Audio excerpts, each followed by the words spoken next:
this game is. Wait a minute, I just loaded into this game is fucking over. Holy shit. They're even calling it. Huh. Commander self-destructed. Interesting. He's spamming destroyed. the economic difference. I guess he could spam probably literally anything, and it would have been fine there. But yeah, what the hell? What is this? Oh god.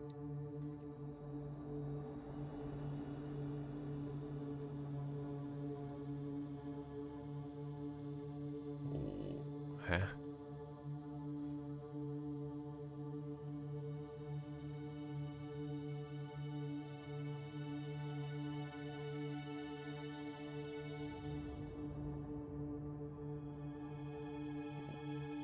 What? Okay, what? Weird. I don't know. Okay, Twitch is saying weird things, as Twitch normally does.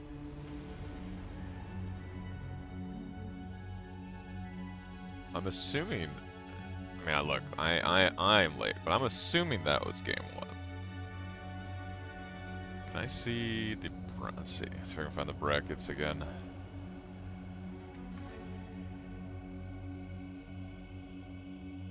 Actually, that might have been game 2. Looking at the time, that might have actually been game 2.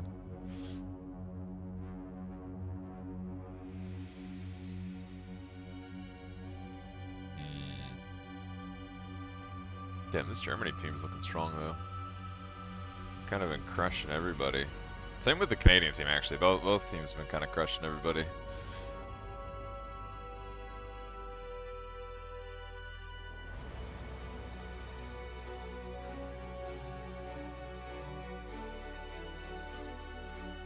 Huh.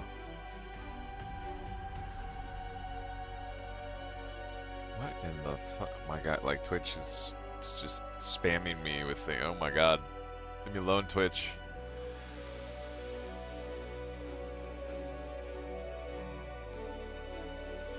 I wish I could go and like see the.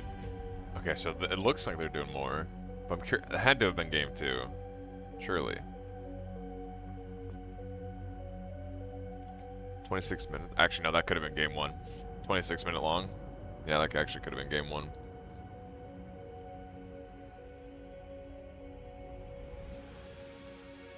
It wouldn't actually be that crazy for that to be game 1.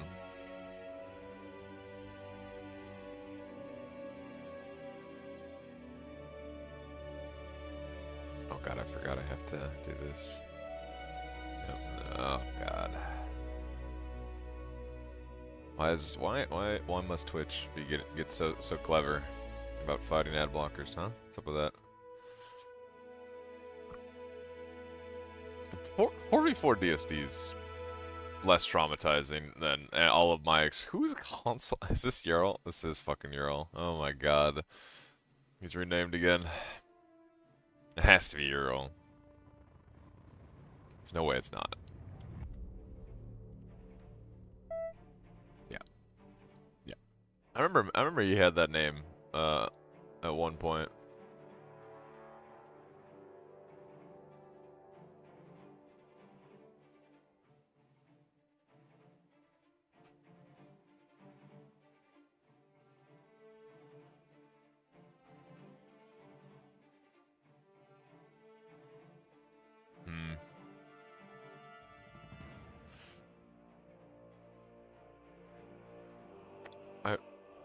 They're just sitting here in silence staring at each other. Neither team willing to hit the go button, just sitting and watching.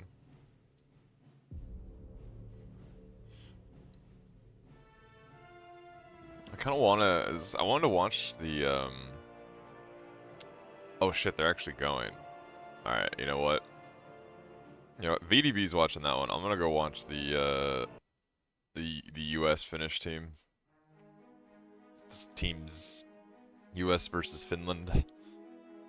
Because this, I think I saw the end of game 1. I can't remember when I loaded in, and they had just finished a game, and I think that must have been game 1. So surely this is game 2.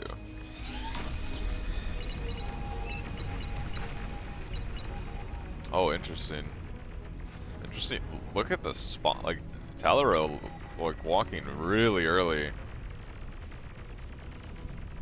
Oh, man. Okay, so this is an all-in aggro build to, like, punish, like, a quick tech.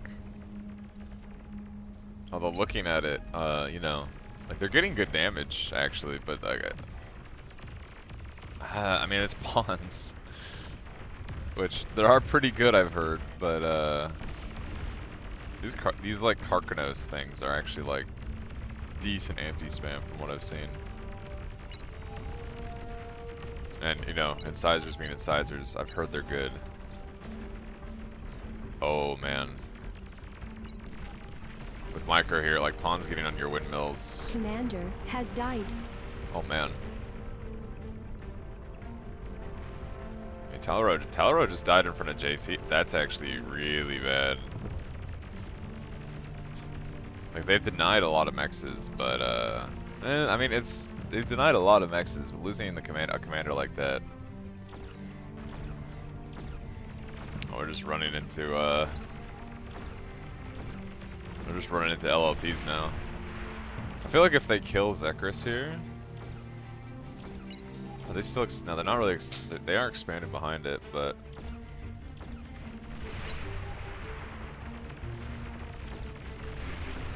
I mean, Rowan is actually taking a lot of damage. He's missed a lot of D-guns. Oh, wow. Okay, like that was actually borderline. He almost died with how many D-guns he just missed. I will say Zekris is looking dead. Like this pawn overwhelmed. Looks like they ate the tier 1 labs and are going tier 2. Now that they've basically cut Team US from off of like half their map.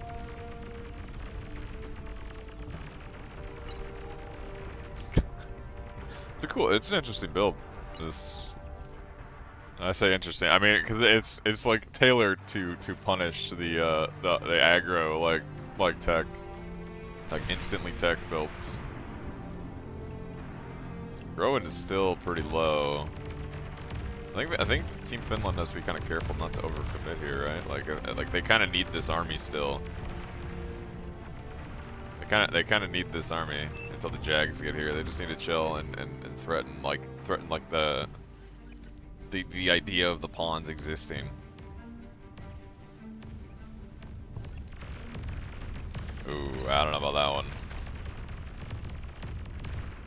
Yeah, the incisors just kind of drove into it, but at the same time, it's like, you know, there's like more incisors than there were pawns, and that's not really the situation you really ever want to be in.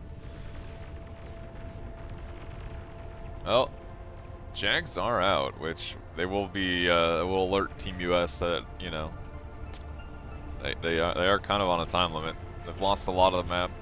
They are down in tech now.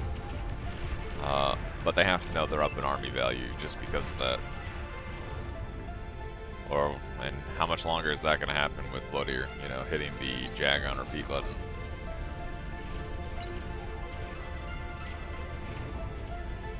Zekris, no energy. Tried to D-gun there. Couldn't actually do it. Oh, man. Yeah, even cloaked. Jags, funny enough, still pretty good at hitting cloaked enemies through the wobble. Commander has died. Just like that. A US commander has fallen. And now we are in that weird situation of like early game. There's just a lot of Jags on the field, and tier 1 kind of don't do well into this if the Jags are microed well. And like, it's just like, what do you pawns and you have incisors and you're fighting Jags, man. What do you do? Like, they're trying to buy time so Zao can finish the tech, but then it's like, okay, well, what is Zao making to fight and catch Jags? Like, ideally, he wants his front line to be stable enough that he can actually start getting his mexes up like Bloatier's doing, but you know, we're making Tigers. And admittedly, Jags can't fight Tigers, but, you know, there's already been kind of enough damage done that, like, like the US team is so far behind already. It's like, look in the minimap how many tier 2 mexes there are. Like, they're just getting their first tier 2 mex. It's It's not a good look for Team US. That pawn build, it's kind of dirty. I mean, the Jags are gonna like reveal that these mexes are all still basically untaken. Like this is still open free real estate. Now there's bowls. There is a bowl, a singular bowl, in front of JT, and it's gonna take a bit before Zhao has the economy to fight that. Oh, Nekutsen's gonna dive on the tiger. I mean, you know, good flanking damage. It's going to kill it, but it is not the quick. Oh, don't dive into the pawns. Oh my god. Yeah, recognizing the he doesn't want to commit to that, but ooh, kind of a little over. I mean, he kind of had to go somewhere, but at this point, you know, your team has so much map control. Just go where you want. Just go wherever you want.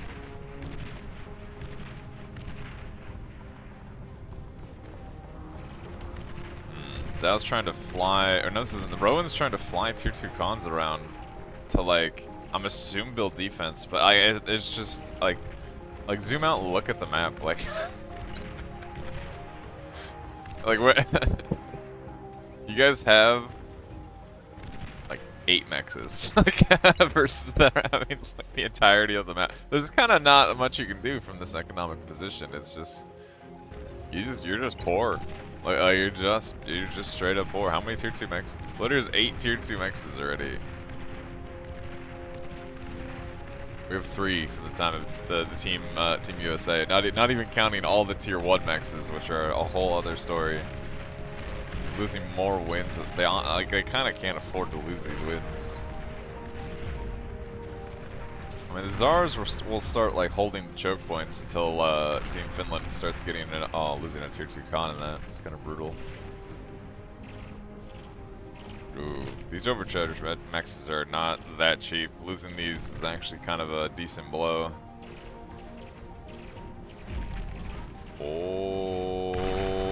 Oh man, Czar doing Czar things. I mean, still killing 2 overcharged mexes for 2 fucking Jags. Like, man, we'll take that any day. I'm assuming this is game 2 or 3. This has to be. I'm pretty sure this is not game 1. I mean, it's also kind of the only reason I'm thinking like why the U.S. team would not have hit the resign button by now is because, you know, it's the last chances, last hope of the U.S. And the last hopes are not looking so hot as the Starlight push is now beginning. Bloatier, multiple E-stores. Look at the wind scaling. This man does not. Wait, when did he squeak out a tier 2 arm bot? When did he? Okay, apparently I missed Bloatier squeaking out a tier 2 arm bot lab for an obscene amount of butlers. Understanding, you know, 30 wind is kind of good. It's not bad.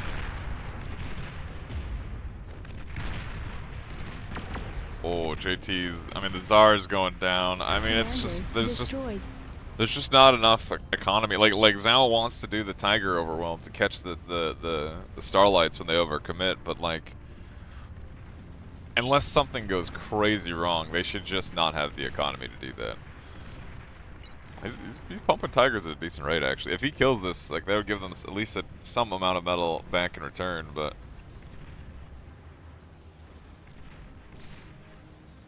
Rowan's trying to make a Serb up here, which admittedly would be decent, like, defensively into these Starlights, but my god. Have they accessed that? They're accessing a bit of their E. This Bloatier guy. This Bloatier guy, imagine. Who would do such a terrible thing like that?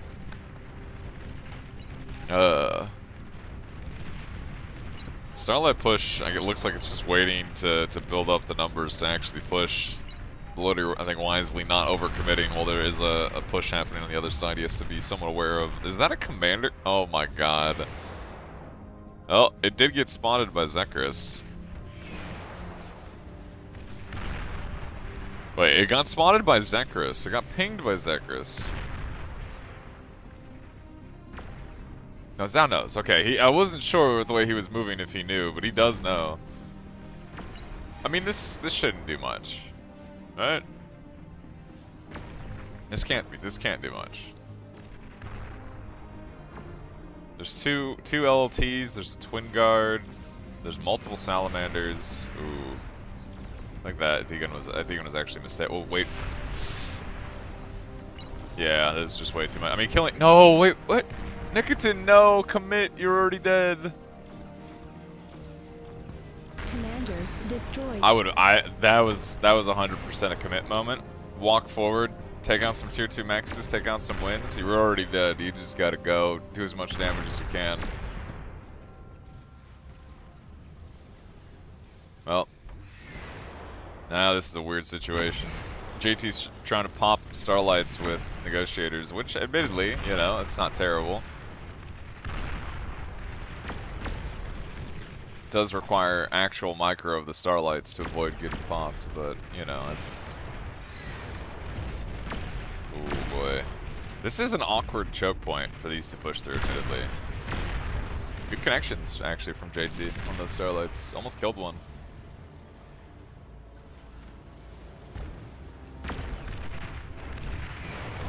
Like, the Team USA knows what they need to do, like what tools they need to like have this win. They just don't have the economy to do it. Like, look at the E income difference. Like, look at the metal income difference. Oh, well, they're committing with the Tigers. Starlights are gonna go down, and I mean, once the Starlights go down, it is bulls. It is bulls into Zars. I won't lie. I've seen teams push this choke like a dozen times now at this point with the same push. Like, this seems terrible to push this choke. Like, we need, like, yeah, the pressuring other sides and just, like, staying-ish, like not hard pushing this just seems so much better. This choke point seems awful, man. It seems so awful to push, especially with Starlights. They're so unmaneuverable. Or, alternatively, this is also a pretty good option, I think. Pretty good option, as they know they have total air control. They're not spotting any fighters. They're basically got right outside the base multiple times, spotted no air. They know this is like, it's easy life. The most lichable thing in existence. Which, you know, the US team probably knows that, and there's not really much they can do about it, because once again, you know, Bar's a macro game, and having no economy is going to be kind of rough for him. Oof. Oh man, the Czars running out of Tigers, overcommitting on the Starlights. JT's going to try and turn around, but it is way too late. Just like that, the entirety of that Cortex army evaporated into the face of 13 Starlight. No, okay, that can't be 13. 9 Starlight. I was like, where the hell is there 13 Starlights in that? Oof. Negotiators go down. Man, almost the whole plan was to bait them in, get the arm player to overcommit, and then dive on them with Tigers. And while that worked quite well, it went the complete opposite direction. The moment they overcommitted with those Zars, a bit too much. I'm assuming that was game 2. Self-destructed. I'm assuming that was game 2. Man, Germany 2-0'd. No, never mind, no, this isn't up to date. Never mind, no. I was looking for, no, they did, holy shit, Germany 2-0'd Canada. I did not expect that. The Eastern European Coalition 2-1 Sweden. Did not expect that either. A lot of unexpected results here. I mean, I expected, you know, 2-1 I could see. Hold on, can I? Like, they're ready now. I can't tell if that's gonna be game 3 or not. It's the funny thing. I literally can't tell. There's no way to know. Like, Canada looked so strong yesterday. But, I mean, this German team is really strong as well, so it's, like, I kind of get it. The 2-1 here. I mean, the Swedish team is really strong. Like, both of these teams are really good. That must have been a good set to watch. I'm assuming since these guys haven't, like, submitted this, that it's, like, not... Maybe the set's not over? I'm not 100% positive. They're clicking Paradise Lost. Wait, it actually might not be over. I think that was game 2. I'm pretty sure that was game 2, and we're now going into game 3. I'm pretty sure. While I could ask, that does seem like a lot of work.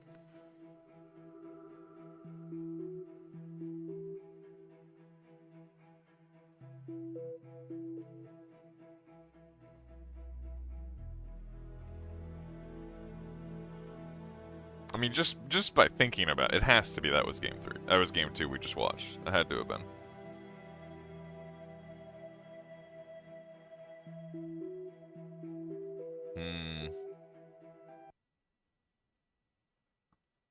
So this is the last set of round 2. The first semifinals has been played. Okay, so then we're gonna do. I'm assuming we have the the losers bracket to go between Eastern European Coalition and whoever wins this one.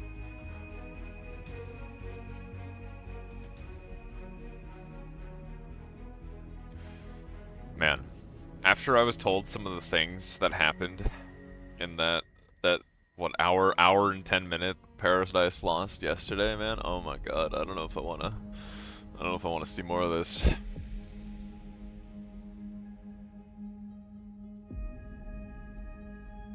I don't like this map. This map is God, thinking back to me of 6 months ago, talking about, man, I wish I could see a flagship used on this map. Like, I want to see a late game Paradise Lost, and bro, what was I asking for?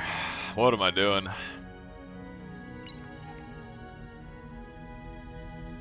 Sometimes you ask for things. Sometimes you should know better. What in the fuck is that emote Short just posted? What am I looking at?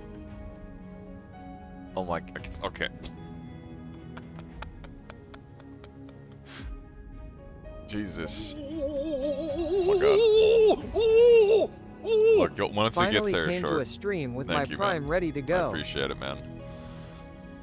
Thank you. Once the delay catches up.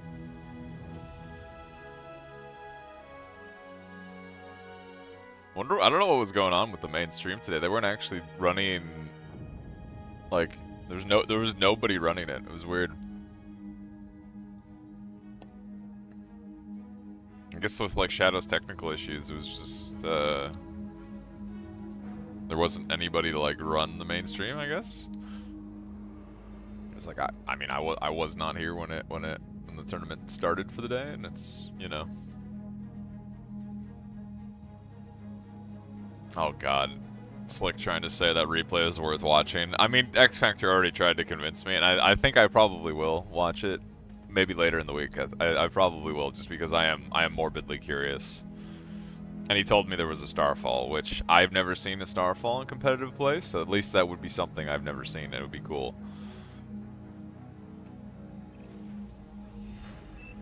And I'm curious. I'm just curious. I'm curious about it. I will admit I am curious about it. I might regret it, but I'm curious. Oh god, hold on. Let's see. Alright, well, we've seen, this is pretty normal. I mean, this early game, we've seen a few times. It's pretty normal. You have the one dude in mid. Although I will say Bloater's spawn is a bit different from what I've seen. Spawning on land means he gets less access to the instant mechs, right? Like Zao gets an instant mechs, but he does get access to far more wins. You know, the Nikitin, on the other hand, can walk very quickly though with his positioning. Oh, they did JT spawn. Actually, kind of interesting spawns. And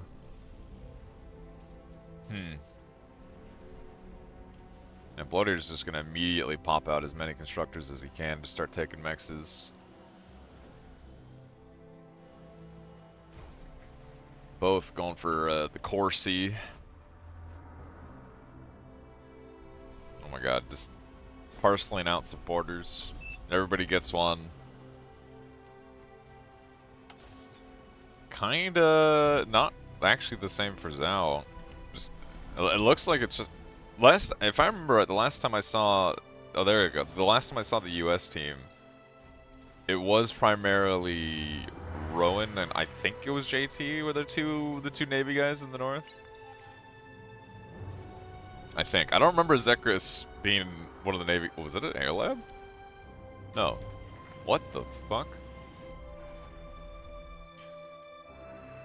Huh? It's making an amphibious constructor instead of. I mean, I most of the island mexes can like a sea constructor will get that. I'm not sure, but the. Now this dog's just underestimating me. They think I get top 1 in all mode by Jesus. cheating. If I actually had cheat, I would be 90 OS Jesus team Christ, game, and that is not even cap. What do we I copy watched my past replays team? on how I could win, and I can tell you I should've could have turned won it like off. 100 plus games if I had unnatural knowledge. I should have turned it off. Ask What it have I many done? other people. There is literally zero reason to suspect me of cheating when I perform always the same while try-harding. Look. No matter Look. in what environment Look, or once with this whatever wonderful people, sound alert streaming finishes, and with 'cause stream. again, I'm no scammer. I think I will be turning off the sound alerts, and for the rest of the tournament, we're gonna turn that off real quick. Thank you, Grumpy. Appreciate that. Appreciate that, man. All right. Fucking awful. These copy pastas, man. I mean, okay. Let's see. I'm confused at the. I really am kind of confused at the amphibious constructor. Like I guess he's just grabbing the land mexes that nobody else is able to get. I guess with the Team Finland spawns, it's like they have commanders in range of all those land mexes, basically. Ooh, nice catch on this destroyer.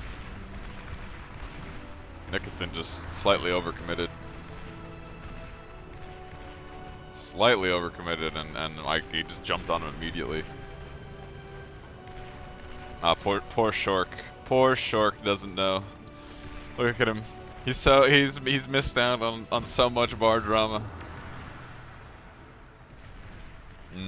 I mean, JT's kind of in a weird spot. Like he doesn't have a lot of units, and there's kind of a lot of boats just driving at him. I know what I'm saying. Okay, there's a seaman somewhere out there that's very unhappy with the words I'm using, but still.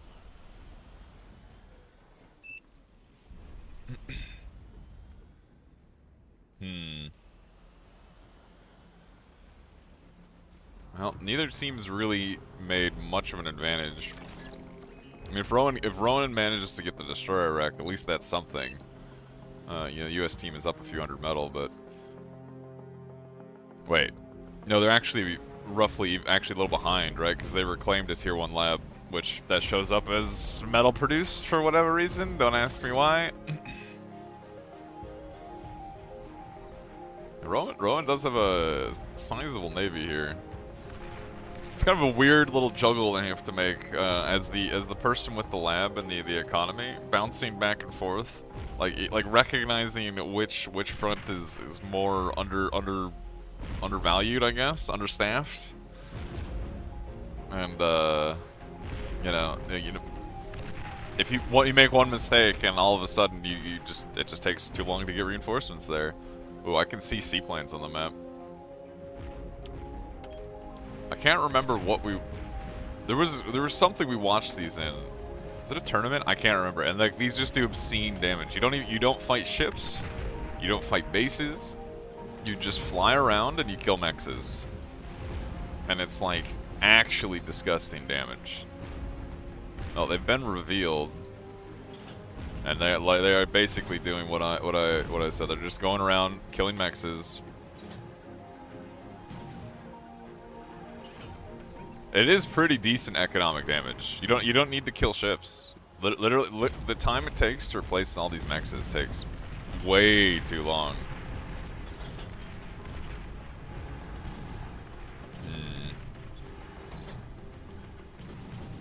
And just like that, Team Finland is down basically all of their mexes.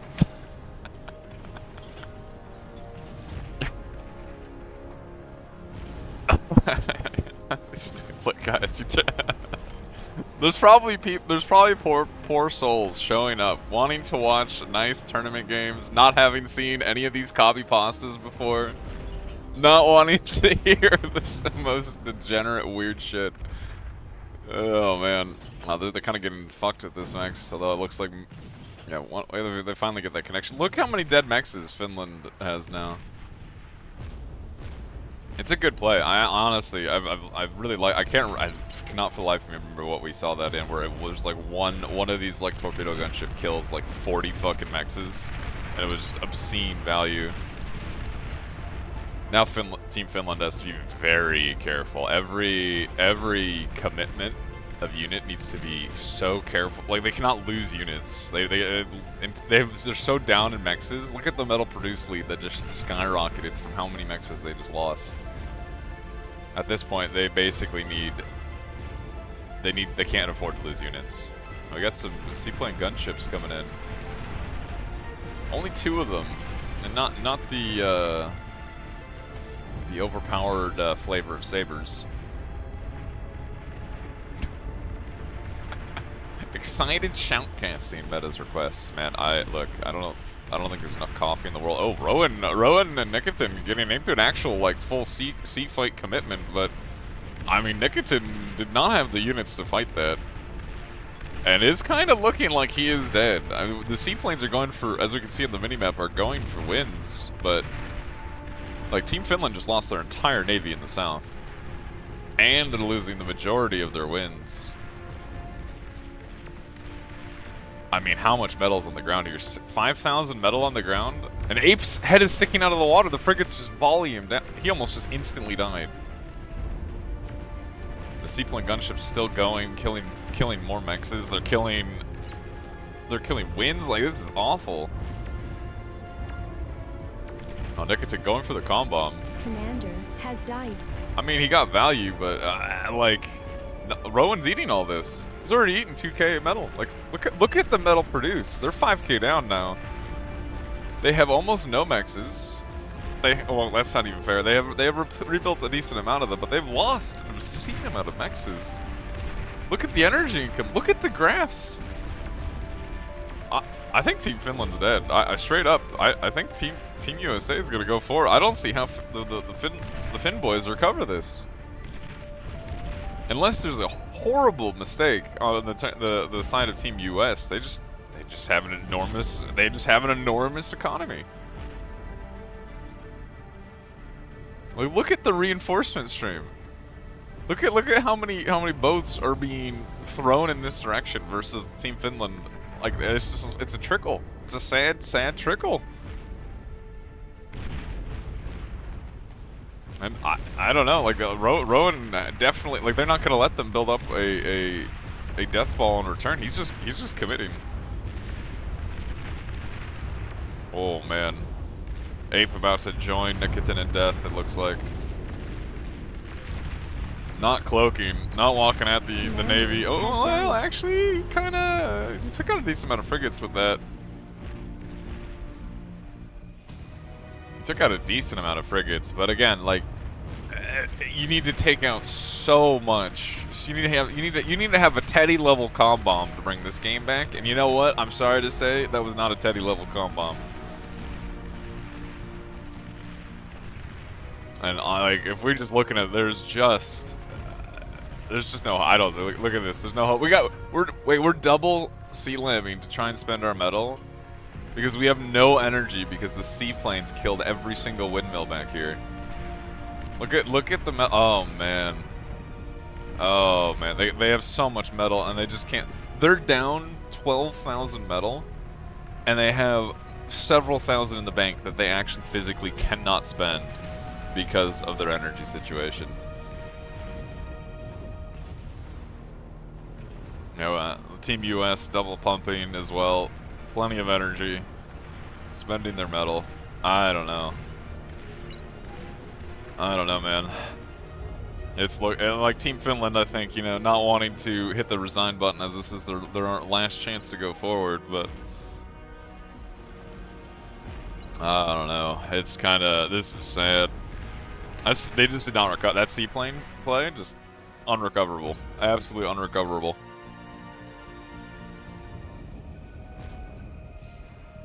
I don't know. Yeah, like look at they've gotten all the medal. Team US 16k medal up is like an obscene lead. Army value about 17k. Oh my god, man! Like this is. I'm not saying I don't like throwing around the words hopeless, okay? Because maybe, you know, Team USA collectively has a power outage and like Team Finland can just win the game. You know, maybe things can happen. Active gone. You know, like things can happen, but it's looking mighty hopeless. All right, you down 20,000 medal at 11 or 12 minutes is, I mean, you know, like I don't know, man. That is a bit too much, like medal difference to fight. Like there's plenty of things in bar to trade up when you have a medal disadvantage, but at a certain point, there's just kind of more shit is better than less shit, and there's a lot of shit from the Team US here. Like look at the fucking army difference. Team US is eating their going tier 2. Makes sense. They recognize they have a pretty massive lead. I'm curious actually. What are we making? Now we're going for mexes first. I mean, they have an enormous lead. They know they can do this safely. They're just going for mexes. Rowan going for a forward shipyard. While Zhao is going tier 2, kind of a strange choice, I think. While the team is kind of sucking down the medal for tier 2, I'm assuming, and tier 2 mexes. Like ideally, I think you want to hold off on the shipyard. I almost said shityard. My God, this shipyard for I don't know, like a minute or two. You want to let some of the tier 2 mexes kick in before you start making this kind of stuff. But my God, 24, dude. I mean, like. I don't know how you fight. Like you have to somehow bait them in and get like an enormous favorable trade, and just res snowball it. I can't see how else Team Finland brings this back. Like they need an actual obscene res snowball.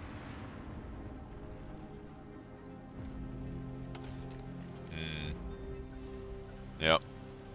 This is just gonna snowball this even further. I think the tier 2 mexes popping in for C is just such a massive power spike. Oh my God, there's a random mod addict. He's here. He's returned. Oh man, it's just I don't know, man. I like Team Finland. They don't want to resign. I get it. I get not wanting to resign. But they are literally outside their front door, fighting for their lives. Rowan has so many res subs, like, here, ready to, like, res all this. Like, he can take infinitely unfavorable trades and just keep resing, or just eat and make. Like, look, just the destroyer difference here. Like, these frigates aren't even in range to shoot, and they're getting volleyed down and dying. Like, this... I think for sure this is it. The Finnish Navy is folding under the assault of the U.S. destroyer count here. Oh, Bloodier going.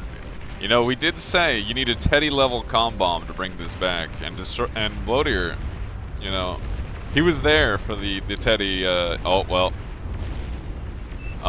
Unfortunately, getting revealed by the res subs is going to make that a unlikely chance. You know, not quite getting the Teddy level comm bomb he needed.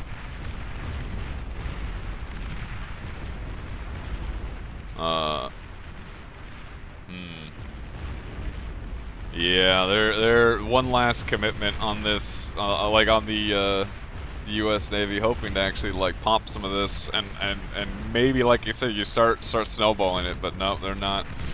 Dang, man. Team Finland's out. Destroyed. I mean, that was well. Both the two games we saw were actually well played by both teams. Like that Finnish build on Otago was actually like kind of clean, man. That was a cool build. And then the U.S. team immediately went back with their own kind of clean-looking build. Hold on, let's go. Let's see. So, U.S. versus Finland. 2-1, right? Because I'm pretty sure I missed one game. I'm pretty sure with what happened. No, I had to have, right? Because this was 1-1. I had to have missed a game. So it was 2-1 U.S. So it's now Eastern European Coalition versus Team US. Now the question is, can I find those guys? Oh god, right. I love that. Let's see.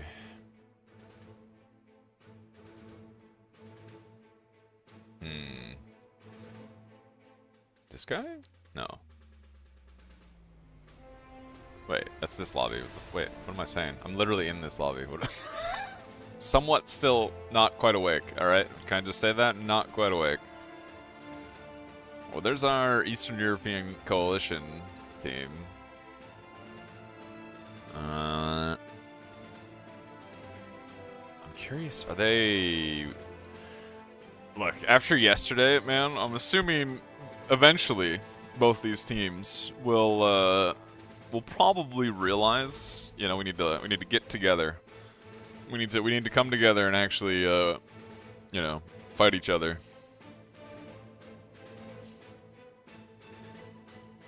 So it's gonna be Eastern European Coalition versus US 1. And then we're gonna do Canada, but okay, hold on. I want to actually like show what I'm saying. So it's the Eastern European Coalition. Can I refresh this actually?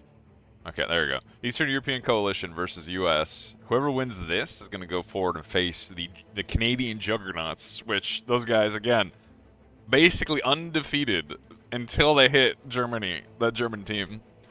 And then whoever wins that is going to go up and fight Germany in the finals. I don't even know. Like, all of these teams are really good. I honestly have no clue. I honestly have no clue. All of these teams are really good. I mean, the German and Canadian teams seem like... they just seem really, really strong. Okay, so the US guys are in one lobby. And the Eastern European Coalition guys are in another lobby.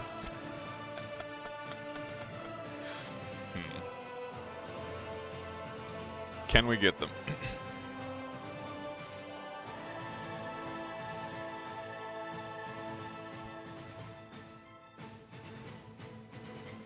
I guess I put finals. I just realized I put finals in the stream title.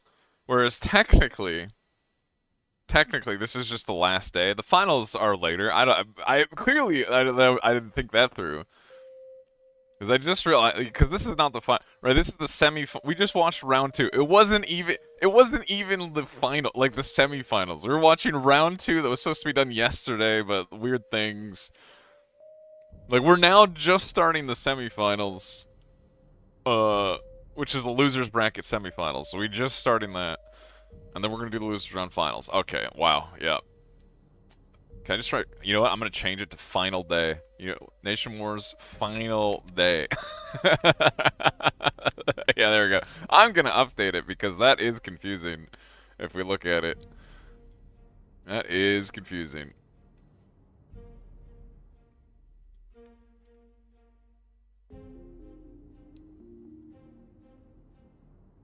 It is weirdly, like, because of the decision, like, the Nation Wars guys to, like, have that cut off yesterday, where it's like, okay, we hit this time, you guys don't have to play any more games, we can finish it all the next day. It is actually going to lead to today's going to be a bit longer, because they decided not to finish the round 2 games yesterday. So, I think technically we can blame Team USA 1 and the German X Factor team. I don't know. German 2, I think they are. We can blame them for that. Because they had like a hour and 20 minute like Paradise Lost game. We can blame them for that. Ooh, Dark Side. This is probably a fun 4v4 map, actually. This is probably a good map, 4v4. Come on, what are you doing? Dark Side's a good map.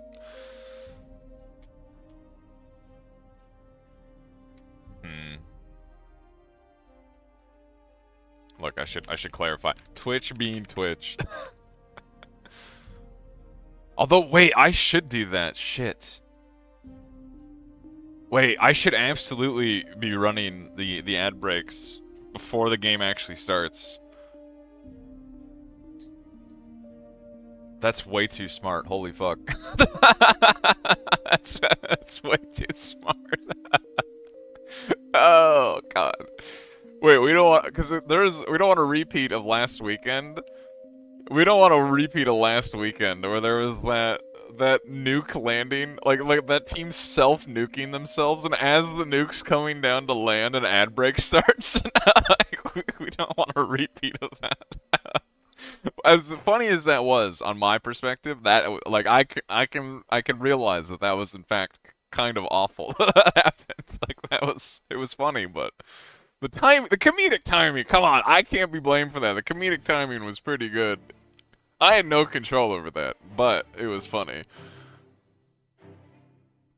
Oh my god, we're doing it. We're getting the lobby. The lobbies are merging together.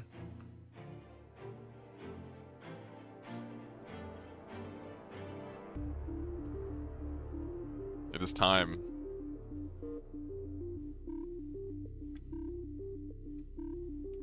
I'm honestly really curious. I'm curious what between these two. Both these teams are so good, man. I'm curious.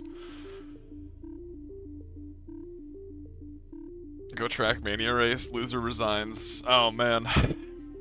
You need to deprive us of some good bar. I mean, make the day quicker, but I don't know if I want that.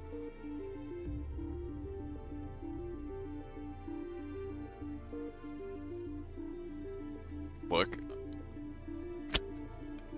Oh my god, a bracket command. Look at this. Definitely bot bracket that. Look at this bot command that definitely works. That posts a bracket. Look at that. You're welcome. Just for you, metas. Alright? Just for you.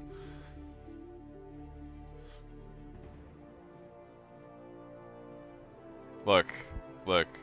It's close enough.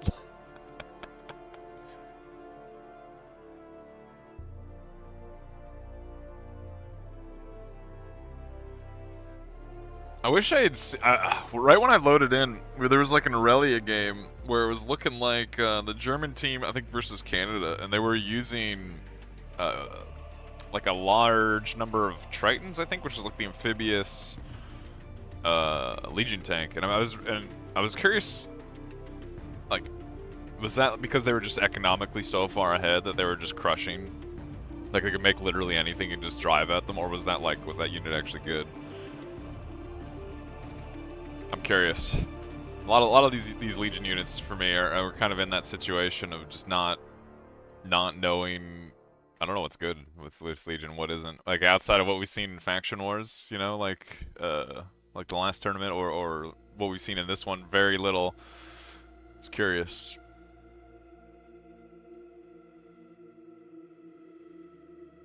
Oh my god. Now this is the fun part. This is the fun part of these bar tournaments. Both teams sitting here staring at each other until eventually they decide, you know what, maybe we do map picks and bans. Maybe we get going. I, of course, not getting involved. You know, the admins are literally in the channel. They could yell at them if they want to.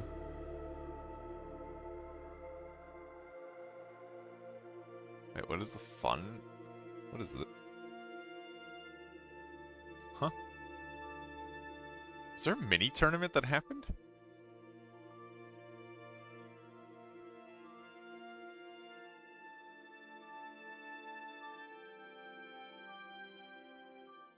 Weird. I don't know, I'm looking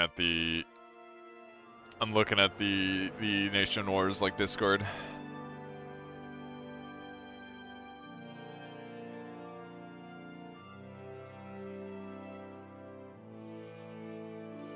Look, I gotta remember. I will try to remember like right before the the game actually starts. We'll run an ad. I'll actually manually hit the button so Twitch doesn't actually blue ball anybody. I'll figure it out. We'll do it. All right. I'll try and remember.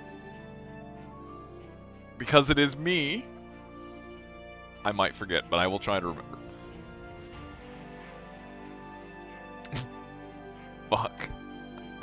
Metas, what are you typing, bro? What is going on? What are you typing? What are you... Now this is why I turned off. Right here. This is why I turned off sound alerts. This is why I turned off text-to-speech metas for this tournament. Right here. Yep. Yep. Imagine that getting screamed to everyone.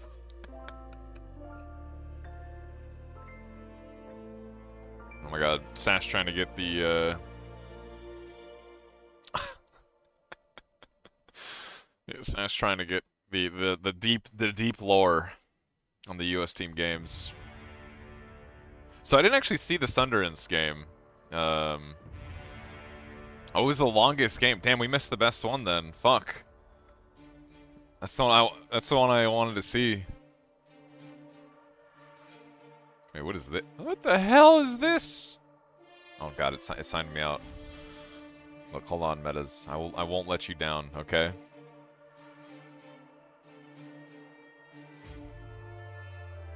There you go, bud. For you. Never say I don't do anything for you. Oh my god, are they we're like glacially. We are glacially moving towards maybe starting this set. We're getting there. So 3 minutes ago, I was wondering about Legion. Then we have Ural coming in saying Triton, Cancer broken, and then Talaro coming in saying Legion is a trap. Two extremes on either side. Two extremes on either side. Oh shit, we actually could do a gamble on this one. Actually, I just realized. Okay, hold on.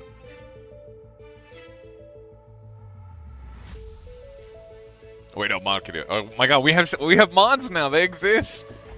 I don't know. Like I don't have to do it. What is this feeling? I don't know what to do with this.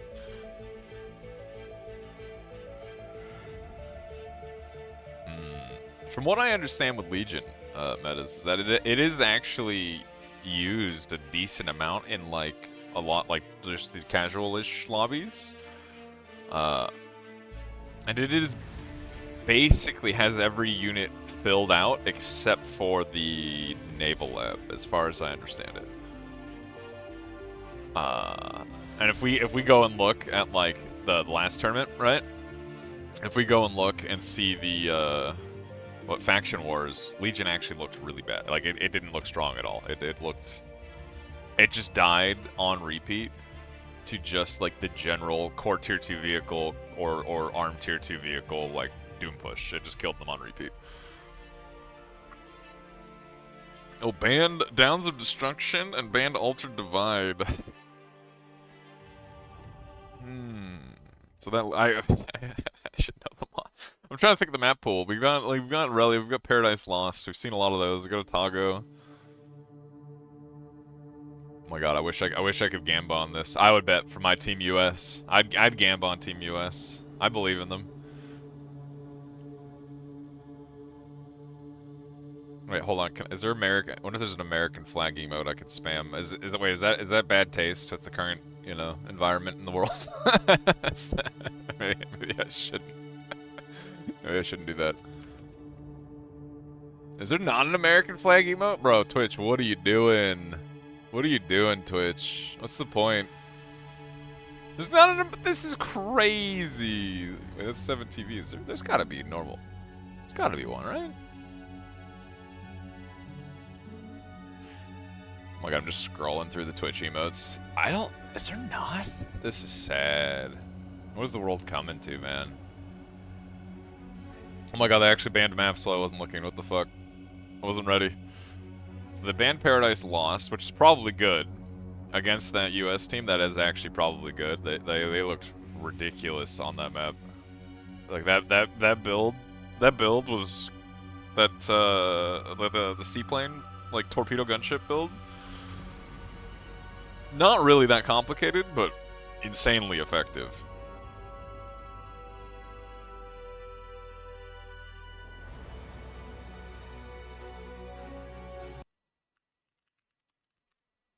Wait, how can there be no team? Oh shit! I'm running an ad. I'm running an ad. I fuck. Ah, wait. Look. Okay.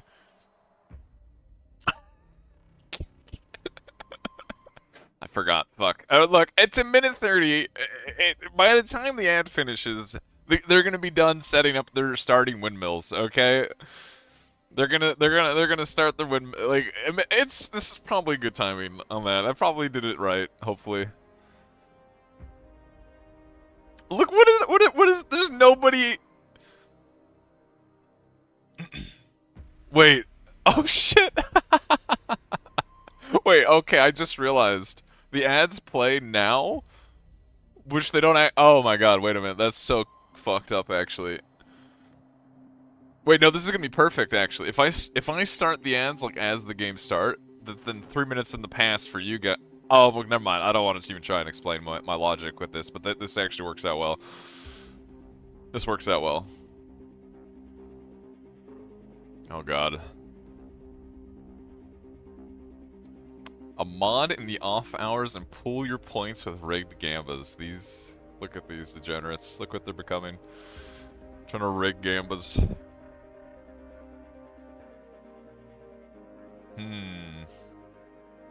You know, I think they were team the Eastern European Coalition. They did this exact build against somebody. I think it was against the Swedish team yesterday.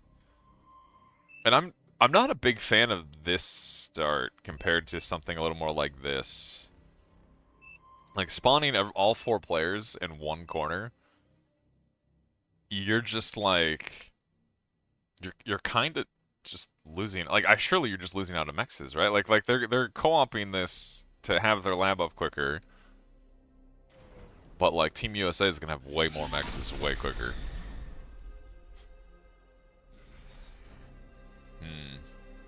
I don't know. We'll have to see. I'm curious because I didn't get to see their actual early game. I only saw like the mid to late portion of that game. Oh my god. There's the Team US believers. Holy.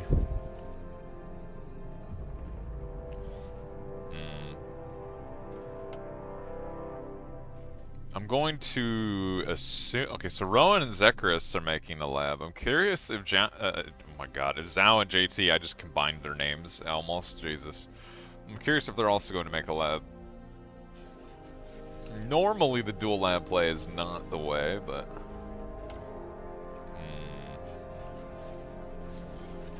Assuming we're going... Yeah, there's a lot of metal on Sundurance in Reclaim. Like, a lot of metal. Like, we're talking several thousand... several thousand metal Reclaim throughout the map. I don't know, can I actually...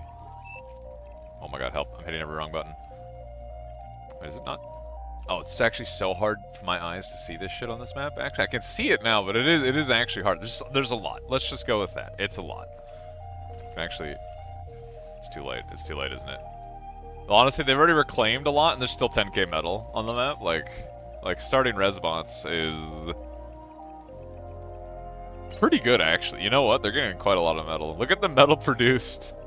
Actually look at the metal produced. This is just off. Oh, losing a Reser there to that tick is kind of brutal. I mean, they're already up 1,000 metal just off of Reclaim. And that the Reser on is going for even more.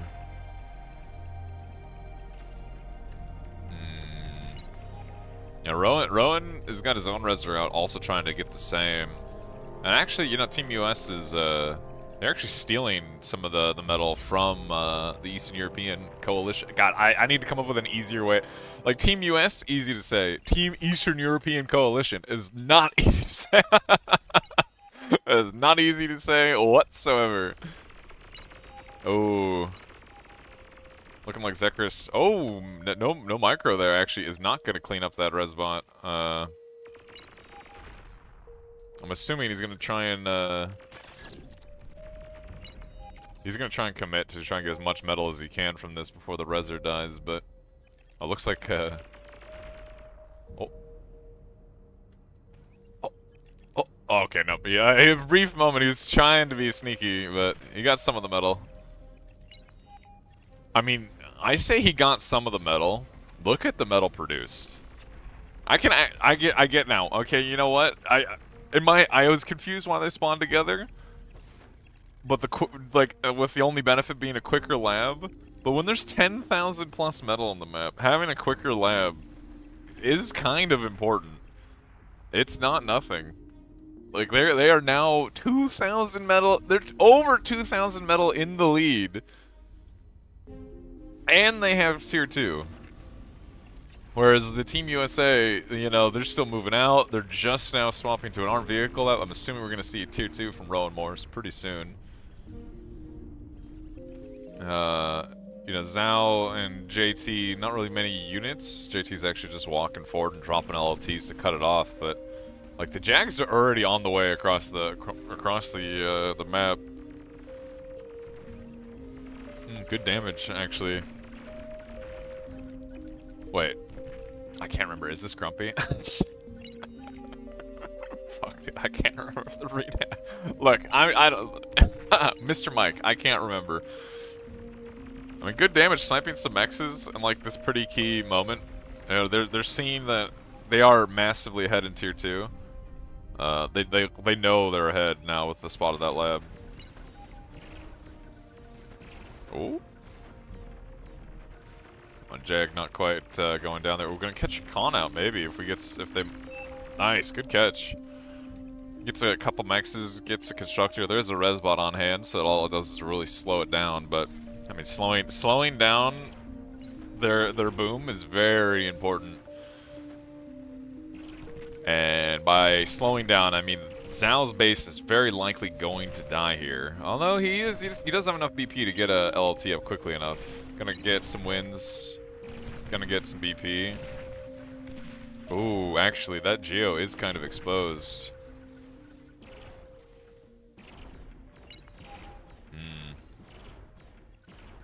I mean, losing this Geo would actually be kind of brutal for Team US. This is a lot of their energy. Yeah, a lot of the, like, maybe a quarter of their energy, not even a quarter, maybe a third of their energy just died. And they're in a situation where, like, they're trying to print Jags in return, so every drop of energy is very important.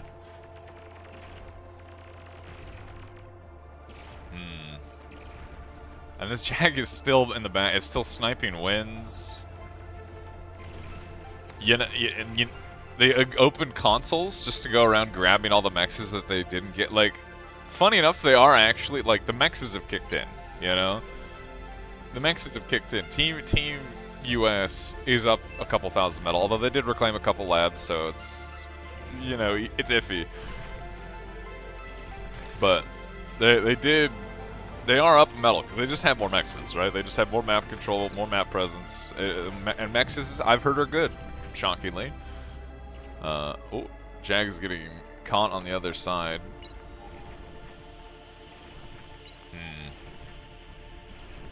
That being said, Team US is actually just losing a decent amount of stuff. Ooh, poor APM still here, as you know, Mr. Mike is kind of in a little bit of a dangerous position. We have no tier 2 mexes yet whatsoever from the Eastern European Coalition. God, dude, do I say fucking like, what do I say? EEC? Like, what do I say? They are just trying to get their tier 1 mexes and catch up just in total mex count. That kind of means, you know, I'm pretty sure I saw them make, yeah, I saw the Team US make a tier 2 con, so they're actually going right for the AGO rather than tier 2 mexes. You know, their E situation is kind of rough, so it is kind of understandable. And Zekris with these Jags in the backline is actually being kind of annoying.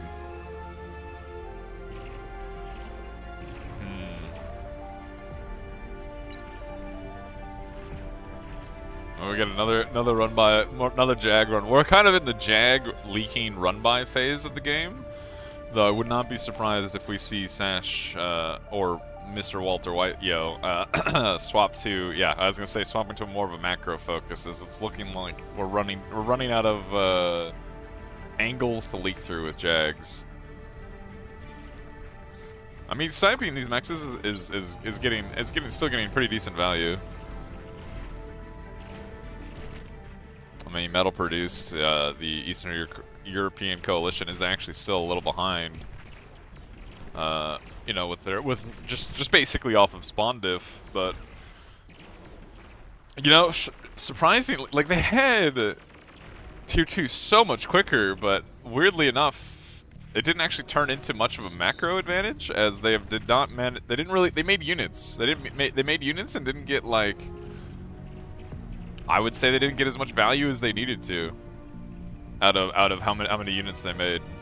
Whereas Rowan made a few. He's got an AGO. I'm going to assume we're going to see tier 2 mexes soon. It's not bad at all at this point. You know, the Eastern European coalitions, they're getting their tier 2 mexes going. They finally are now taking, like, their Eastern mexes. Ooh, that's a scary push. A lot of Jags kind of running at Mike, although there's just a lot of LLTs, and Jags, you know, well, they can kind of kill LLTs. They're not good at fighting. Jags are not good at fighting things that shoot back a lot of times. And they will kill LLTs, just not quickly. Well, I kind of like these mines. Although I don't know if this console is going to build them in time. Ooh, no, Zekris ends up turning back.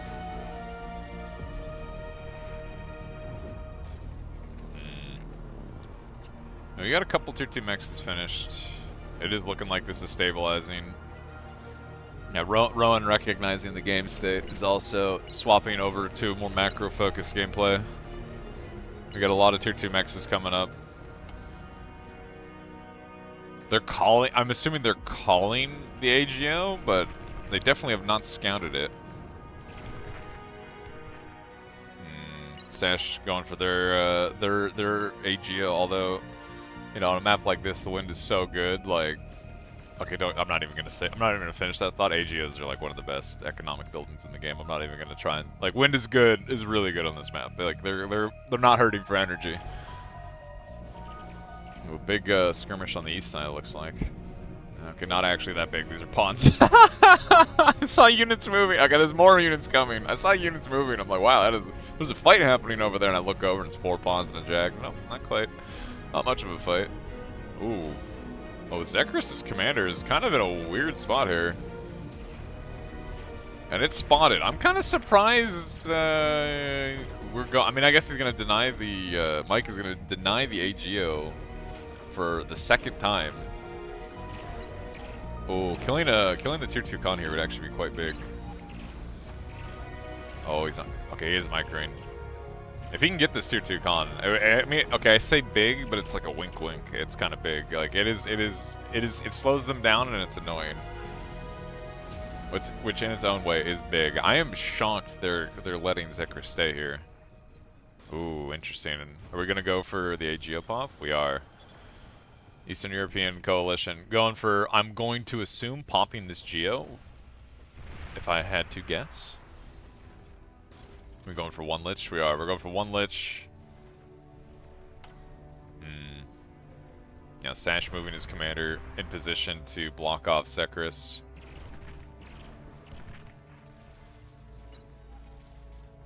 Does not want him to be allowed to calm walk into their base. Kind of a similar little stare down happening between, I'm pretty sure this is Slick, and Zhao. Ooh, Rowan just gave Zekris 12 Jags. This is a little scary. I'm pretty sure we're gonna have to see Sash drop a vehicle lab soon, as there's quite a lot of units piling up in front of him. Oh, the Lich gets spotted. Flak tanks are made in response, but they should not have time at all. It's gonna be close. The Bastard gets spotted. 1 flak tank's out, but there's not enough time. A Lich is gonna pop it. just like that, Team US loses a chunk of their energy, but also loses all of the BP on their tank lab. That being said, there are a lot of units in front. You know, Zhao does have his AGO, he has a lot of tier 2 mexes, so while that hurt Team US, that definitely did not kick them out. They are still in this game. The BP can be rebuilt, and they still have they still have energy. They need something to respond to this bull, and it looks like we are finally getting bulls of our own in return.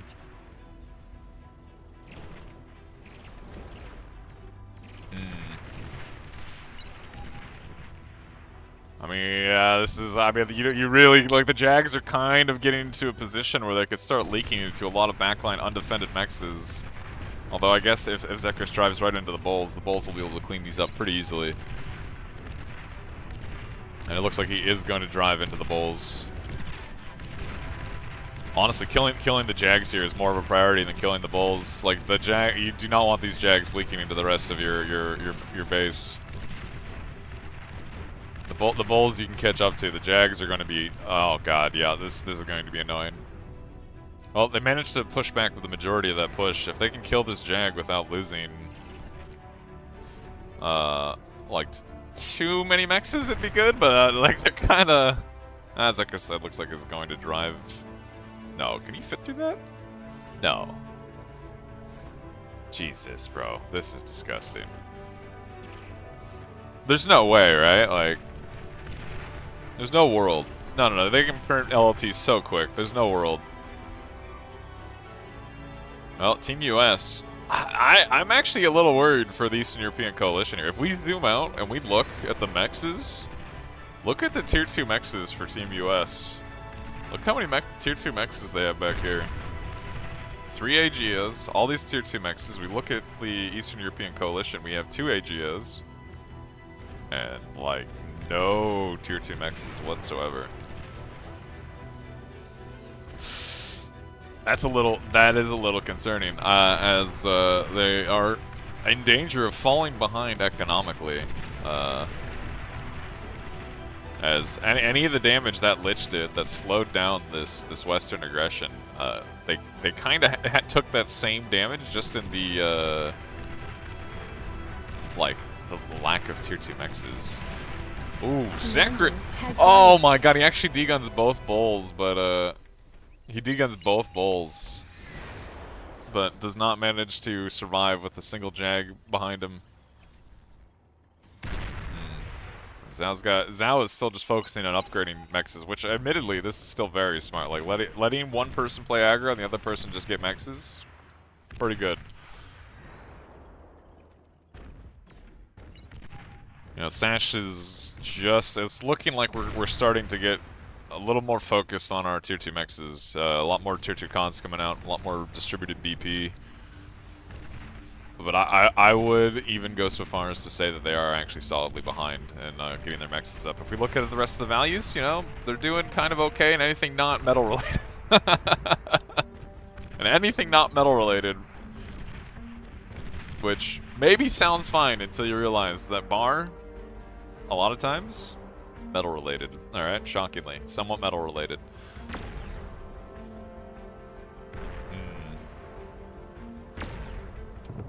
Let's see. I don't know. The Starlight push is beginning. We've seen this a couple times. We've seen this once or twice. I'm actually kind of surprised this mex has not been rushed tier 2, to be honest. Well, we do have Zhao with the singular ambassador. Oh, a few Mausers on JT's side, allowing him to actually start pressuring this defense. At the same time as a Starlight Jag bull push begins on the west side.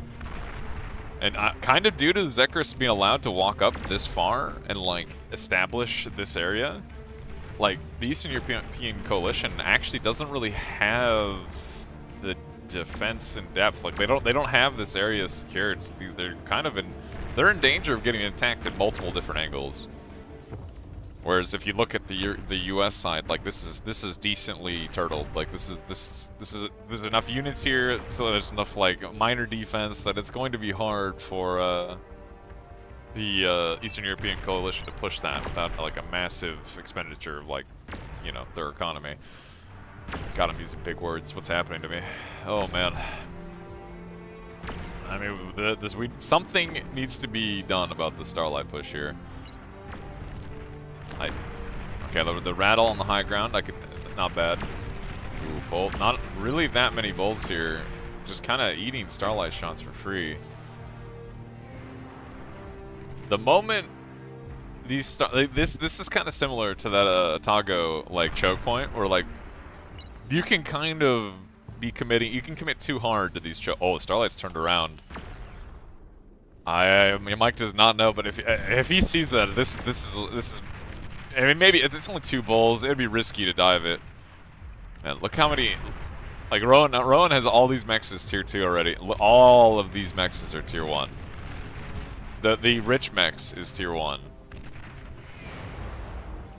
Yeah, look at the graphs now. We were saying earlier, like, you know, they were only behind in metal produced, as if that was the only bad thing. And then you look at it now, and like every single metric they're falling behind. Because metal's good. Metal's pretty good. That tier 2 con. Stop making that rattle. Now, Sash is printing out butlers for the wind spam, but oh, there's a lich. I didn't even see this lich. I don't know what it pops, but it pops something.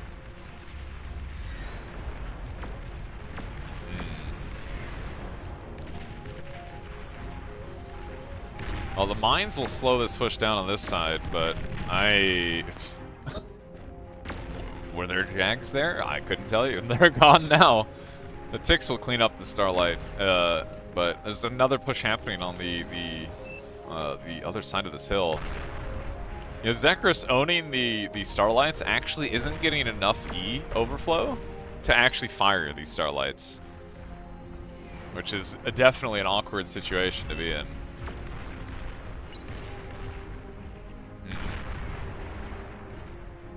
Like 20,000 metal produced down is, I mean, okay, we're at the, you know, the walls miraculously, horribly failed in their duty to protect that mex, but they survived, so, you know, what do they care? But, you know, the later it goes, you know, this 20,000 metal, okay, whatever. It's not as bad as if it was early, but it's still, like, the bar is an exponential growth sort of economy kind of game, and you know, this 20,000 metal now is going to turn into, like, 50 later. Like, it's not small. It's not a small difference. This is a scary push, which I don't, like, this push does not seem to be getting an actual good response. And I'm not sure they have the economy to have a good response. Like, Sash is now making Starlights, but I'm not sure that they're recognizing that Mike does not have the energy storage to actually shoot these Starlights.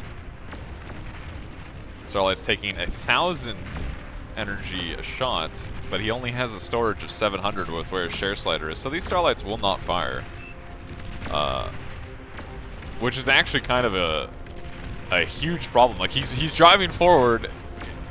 Oh, okay, there we go. Look, he gets like a brief moment where it overflows for a second, and they'll shoot for a second. Yeah, look, they're giving him. Oh, they gave him the E to shoot the Starlights, but it's too late. Both Starlights die. That's actually a game losing. Like, I mean, it was already in a terrible situation, but those 2 Starlights were very key Starlights, and he did not have the energy. Ooh, good combo. I actually didn't even see it. Good combo from Slick kills a lot of this this army. There's just not enough. There's just not. Losing those 2 Starlights is just unrecoverable. The unit printing is continuing. These two Starlights from Zekris are gonna kill everything. Like, he has the energy to fire them. Oh man. And Zhao flying his errand to clear the sky. There's Jags on top of the windmills. There's Starlights on top of the lab. Oh, I mean, Sash is trying to get to the Starlights to dig on them, but it is just, there's too much damage. Oh my god, he just barely does not reach. He got one Starlight. Destroyed. But the lab's dead. All they have is ticks. And like sure they'll kill the Starlights, but how do they deal with the Jangs? How do they deal with the Bulls? Ticks do not do that. Ticks are not the answer. They're just getting whittled down. I mean, the singular Pitbull here will slow this down, but I mean, there's just too much. Yeah, they're calling the Sash calling for. Oh, they're all calling it. Eastern European Coalition calling it. Dang. I liked that start. That intro was good. You know, I guess in my mind I had forgotten. There's so much for claim on this map, but like they were up in metal. But like I was saying at the start, with the Team US like spawn positions, they were just going to have more mexes. They were just outright going to have more mexes for longer. And well, they kind of never recovered. Like they had more metal for like what, 10 minutes, and then they just never recovered.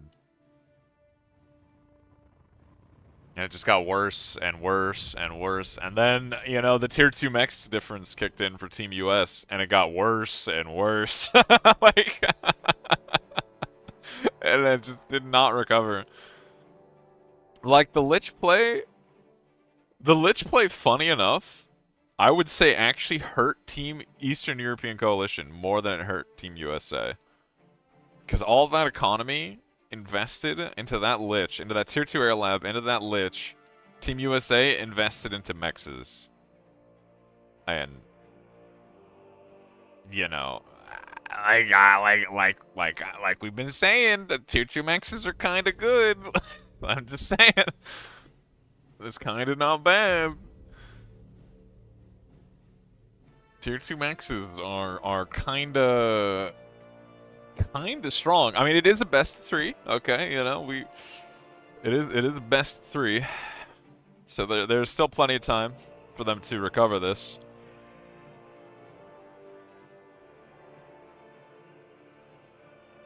It is interesting with how many tournaments we've seen at this point in Bar, and how insanely overpowered tier 2 mexes are. I am actually somewhat surprised with how quick the Eastern European coalitions, like the Eastern European coalitions. Wait, did it auto-play an? Oh my god, it did. I'm surprised how slow they were with their mexes, because I feel like they're all really good players, and they should know. Tier 2 mexes are just like better. They're just better.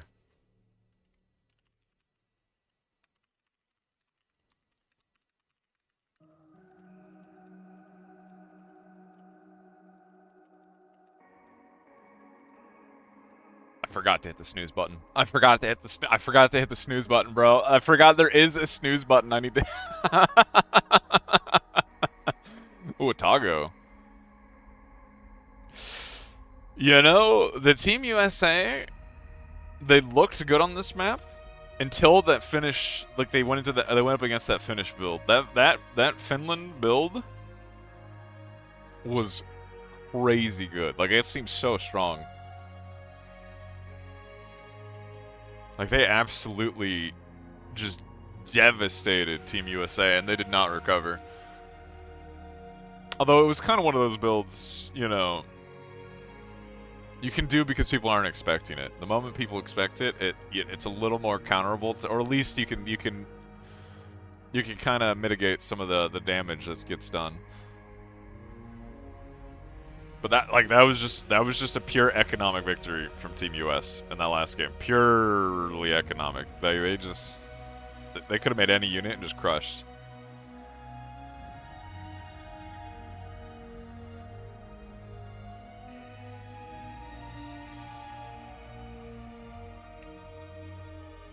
Look, I will definitely remember to do Gambas. We will definitely remember to do that. I have never failed. I have never failed in my life doing Gambas. Not once.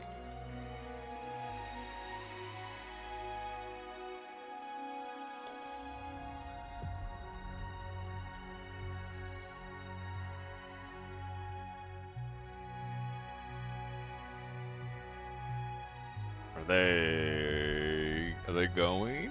Are they not going? Like, are they watching the replay of the Otago game that the US played earlier? What are we doing?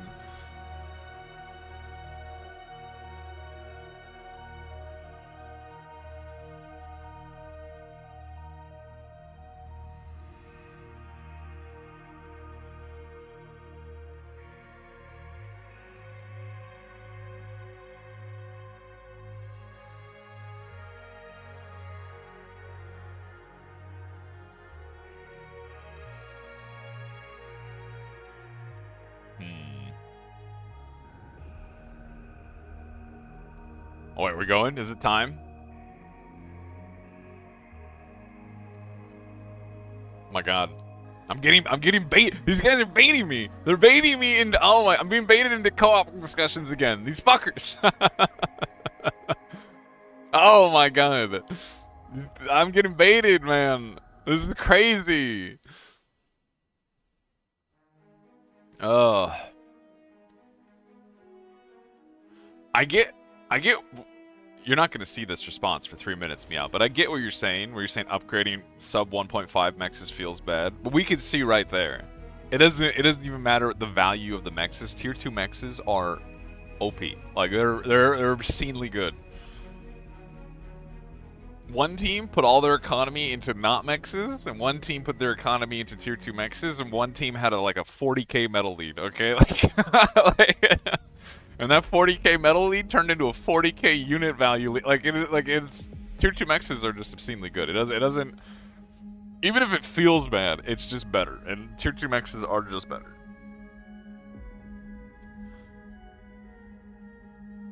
Like, maybe there was a case with how early that lab was. Maybe there was a case that they actually got real value if they just kept making units. But even then, it's like, Zhao just had his own tier 2 con, was under very little pressure, and just was getting tier 2 mexes up, while Zekris was just playing somewhat aggro. And they just boomed so quick. Wait, that wasn't a planned Finnish build? How was that not planned? That was crazy. That build actually looked clean. It looked clean. That's crazy that was not planned. It was good. I mean, it literally just devastated Team US. Absolutely destroyed them.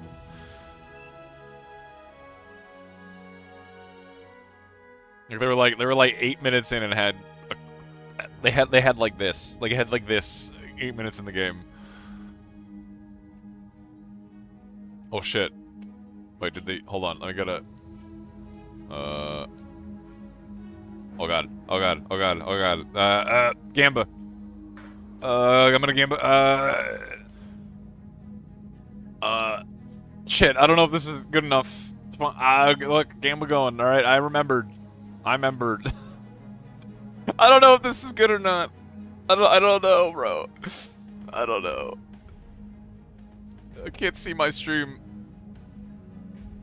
There's actually an annoying thing with like Twitch right now with ad blockers, where if I have an ad blocker running, which, you know, I definitely, who would have an ad blocker in this day and age, but it actually like freezes Twitch fully now, because again, they're being sneaky little shits.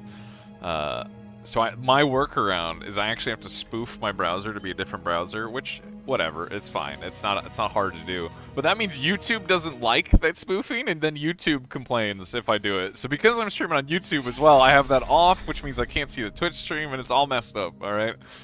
It's all messed up, but... Oh, these are like mirror builds. We have seen, essentially, this build from Team US a few times now. Ooh, instant lab. I'm curious if we're gonna see anything. We've seen that I'm assuming Zhao, being a known Cortex vehicle lover, you know, well done, is probably where we're gonna see the same thing. We're gonna see core tier 2 vehicle from the spot. Although I wonder, no, wait. He was he's armed now, but he was core in this spot last time. Like this was a core vehicle lab last time. Huh. No, yeah, this was a Legion bot lab, right? This was a Legion bot lab, and this was a core vehicle lab. So this is actually different. He's actually opting for arm. Is Cortex fallen? Like, are we down to are we becoming armed degenerates? This is sad. What a day. What a day. Another beacon of Cortex has fallen. Although I'm curious if we're gonna see maybe something different. Like, are we gonna see Legion? Because there it looks like they're doing the same thing with the Legion bot lab. Just so you know, I'm assuming to get a Legion Con for the overcharged mexes, and you know, obviously get res bots out, start reclaiming some of the metal. As this is another map that has pretty obscene metal reclaim. A lot of ticks going across the map. Rovers in response. JT's already kind of closed the gap in the south, but oh, we have a one tick is gonna spawn an LLT. Realize, you know what? Base is closed. Base is closed.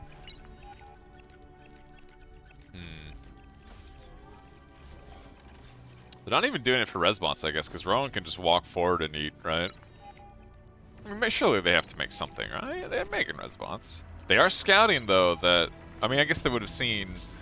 They would have seen that this is a rovers instead of rascals. They would know that Zhao is arm instead of core. Huh?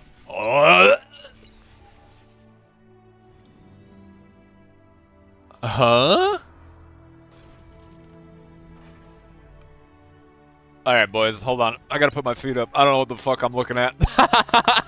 Oh, if this gets scouted. If this gets scouted, this is like game. Oh my god. Oh my god. I mean, yeah, we need some, yeah. Yeah. Like this is, oh, Jesus. I mean, that rover was maybe the most important clutch rover scout of this entire set. Yeah, look, they're scouting in return that one, it was seen, and two, there are fighters. And yeah, he's turning around. He's turning around. No, he's not doing it. Not willing to commit to that. We were gonna see some dirty, cheesy bullshit. We were gonna see some actual cheesy bullshit. Now, tier 2 scout coming in is gonna see that there's a lot of fighters.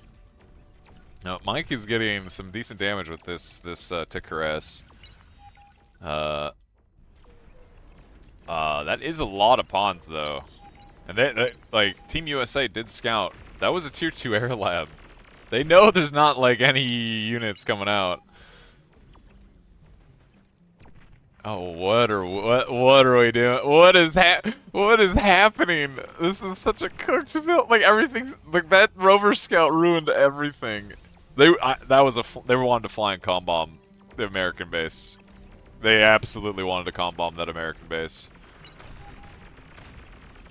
Well, pawns are gonna chew through these LLTs so quick. And Jag's starting to come out for Eastern European Coalition. You know, tier 2 as well. From the U.S. team just now being dropped. They are somewhat behind in their tier 2 timing. But this metal produced like number here is actually a lie, as the Eastern European Coalition has eaten a full tier 2 lab. So their Team US is actually probably ahead in metal produced. If we're, you know, not counting that. Zekr's getting a little bit of pressure with his rocket bots, although with the Jag starting to come out. Did they spot that lab? I mean, I didn't even see what he used to spot. It must have been another rover or something. But it looks like this is turning into a somewhat more normal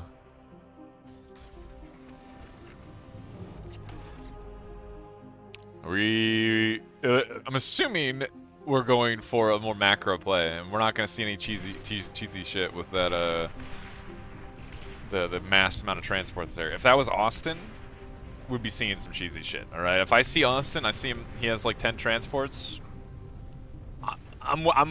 We're waiting for some bullshit to happen.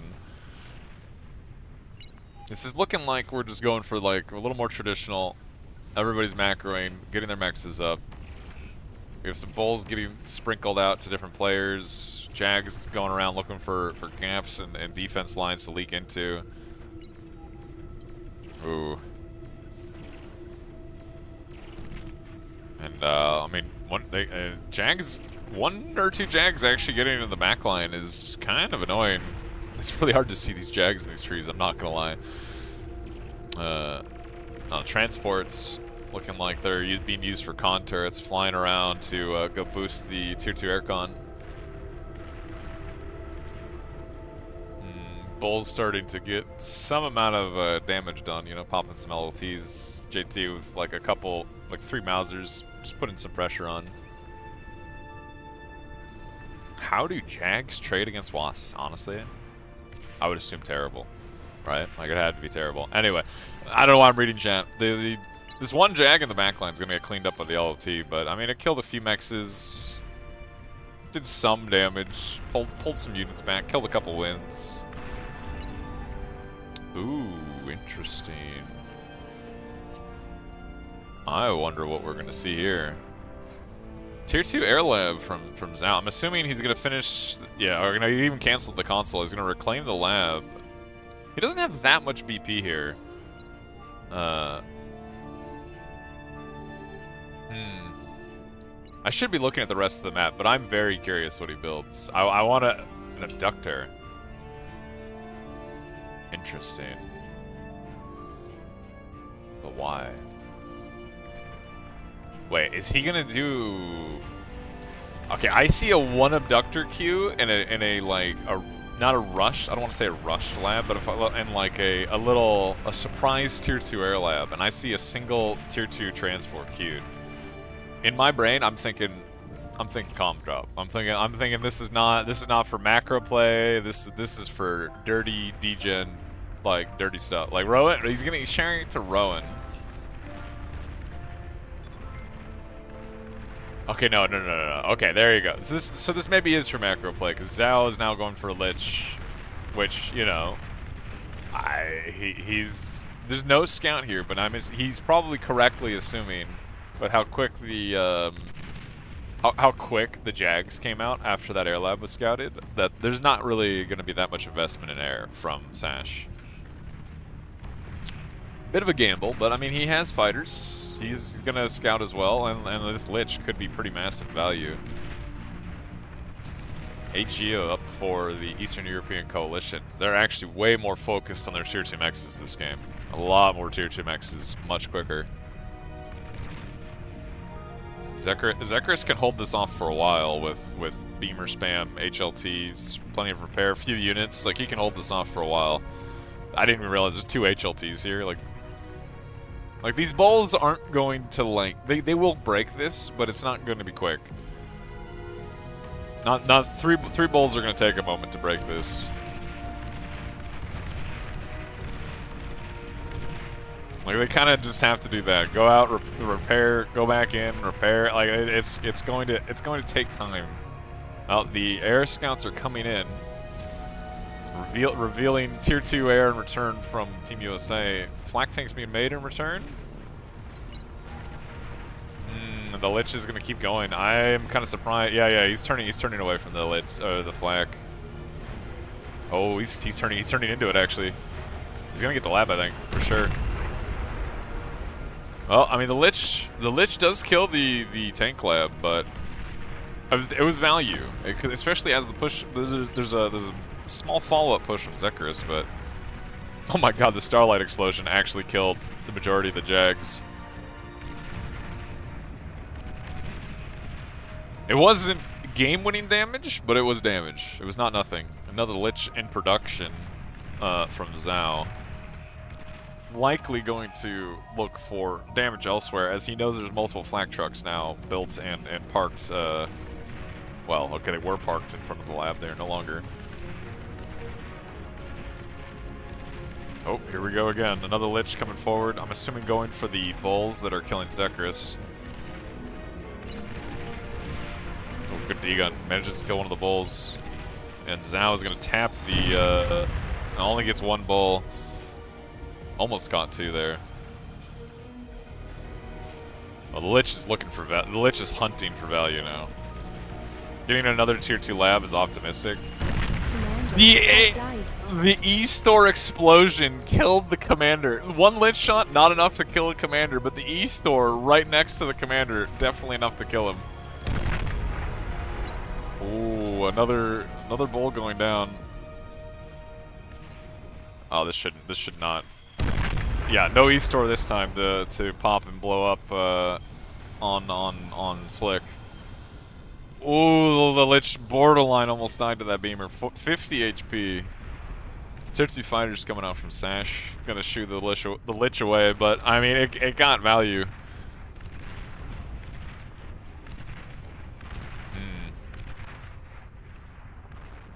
Well, that is going to force, I think, a little bit slower play. There is a Serb being made from the Eastern European Coalition in this tiny little choke point that we've seen doomed Starlight pushes on like constantly.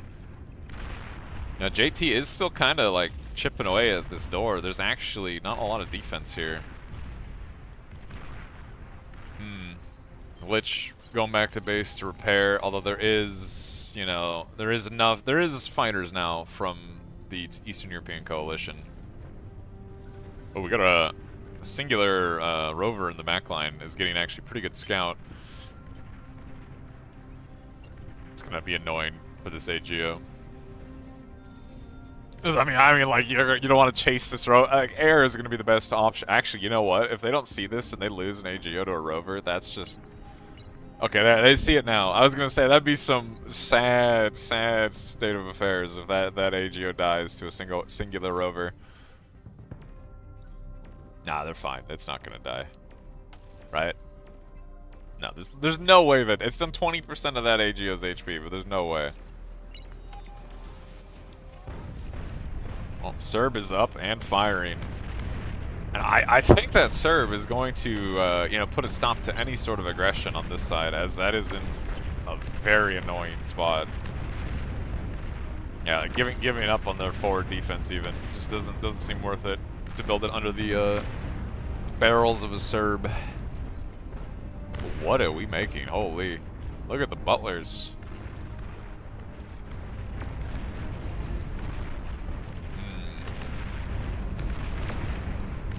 Alright, let's see. Economically, how are we looking? We got 2 AGOs going for a third with Team US.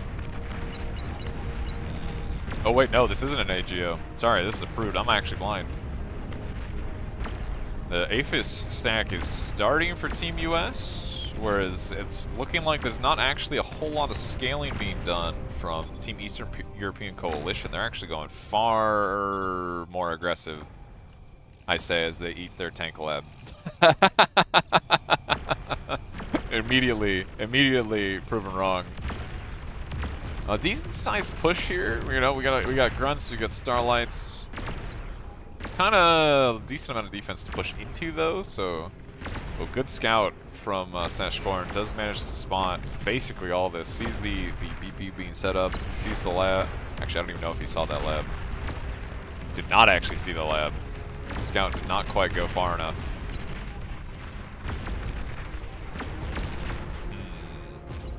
Well, the Rowan is kind of running out of units, but he does have his lab right here. So the reinforcement point is much closer. And Sash did reclaim... Oh, hello. What do we make it? Shiva Catapult. Okay. You know, I've been saying this is, in my mind, this is a good Karg map. This is like this. There's a lot of avenues Kargs can open up with this. With like the big mountains.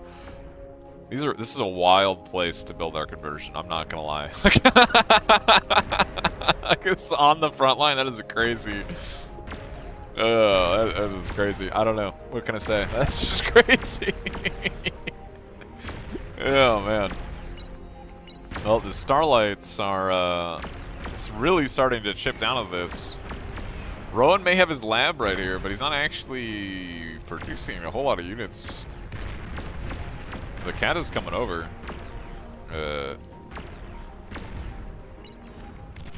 Let's see. Hold on. I'm gonna type things. We can see the cat is starting to walk over. I'm assuming we're gonna start seeing the Shivas soon, or well, they were apparently getting traffic jammed. I'm surprised the cat fit out of it.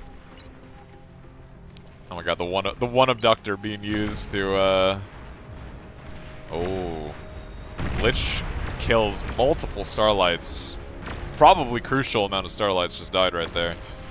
Though it did force the Lich to commit, and now they are getting, well, Eastern European Coalition kind of recognizes they have air control. 2 flaks on the ground will deal with any follow-up air. Starlight's going down from Rowan. He's trying to make a rattle in response, but all of his BP's still going into his tank lab. Oh no, he's swapped it over now. He might get it in time. Oh, Starlights. They did see the commander. The Shivas are coming. They spotted the other commander as well. Oh no. They turned into Zekrus' commander. The ticks are going to try and catch him. Commander has died. Loses another Starlight to that commander. We got Banshees coming out? Alright, that's maybe optimistic. Starlights, I'm assuming, yeah, they do not see the lab up top. Although the Rattle apparently did get shot. It must have been a vision. Starlight's turning around. Right, they ran out of screening units, so they dipped. We've got a few sharpshooter. We've got a mini sharpshooter welder push actually on the on JT's flank. Although the Kata should be able to deal with this a lot. Hell, the Rattle is going to be able to deal with this. There's not really that many units. But now the Shivas are here. I mean, this is... Oh my god, the Ticks getting up on the hill got a perfect scout. They see the money. Killing this AGO kills basically any hope US team has of defending this. And the Shivas, I think, are recognizing what they need to target. I would honestly walk. Like, this is fuck Ticks. Who cares? Set target on the Geo and walk. I honestly just keep walking. They need to stay split, but like this is just walk. Target the AGO. Oh my god, please hit the set target key on the ground, I beg you. Oh my god. It's so close. I mean, okay. That Juno actually killing all of the Ticks that were killing the Shivas. Absolutely clutch. Oh my god, that clutch Juno. Letting the Shivas actually get close enough to kill the production. And now this is scary. Lich shows up, kills a couple more Starlights. Is barely going to get it. Oh, it does not actually get out. The Aphis gets spotted, but I mean there's no BP here. The Shiva push is kind of looking unstoppable from the Eastern European Coalition. Look at the map. There's so many Shivas. Like, JT's starting to pressure with the welders, but Lakata plus all the other defense should be able to deal with this quite easily. There's Shivas in the back line. The Aphis gets canceled. Rowan is degunning for his life, but he's getting Shiva'd while the Ticks are tickling him. Zhao is frantic. He's trying to halt this with Liches, but like there's fighters. There was flak on the ground. Actually, I don't even see the flak anymore. That might have died. But this Shiva push does not look like it is even remotely slowing down. The Lich. Oh, Miss Micro does not actually get does not drop the bomb. There is still a flak alive. Dropping the bomb now does bruise these Shivas pretty substantially. Oh god, we really need to see fighters from the Eastern European Coalition. Like they need to screen their Shiva push. They cannot afford to let these Shivas be getting liched for free. Spotting a commander of the US team. The Lich gets one last shot off. The Shivas are just stationary. They stop moving. They're just shooting themselves with the pawn stream. They need to keep going.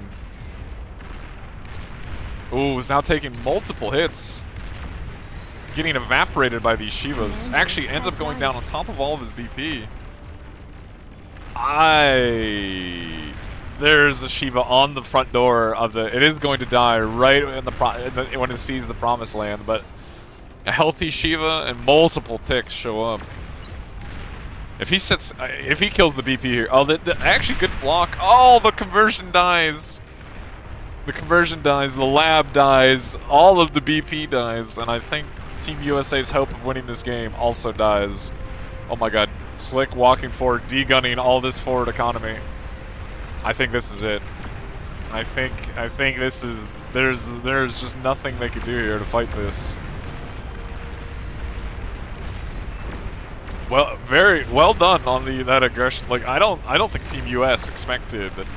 You know, we've been seeing a lot of people going these Starlight Doom pushes, but this rush Shiva push, like, you just show up with Shivas, and I don't know, man. I was told with science, Shivas are bad units, but we just saw that. I don't know. Is science wrong? Like, are Shivas in fact good units? I don't know. It's impossible to know. Oh god, I actually need to... I just realized I need to actually be the one turning in the Gamba, so I do need to actually know when the... Fuck. I need to know when the actual game ends. Oh god. That was well played with the Shivas. Well played. Is that not gonna load? Oh god. But there was just no I don't know if they just didn't respect it. I don't know. No, they just did not respect the multiple Shivas directly in their face. Oh god. Until it was kind of just too late.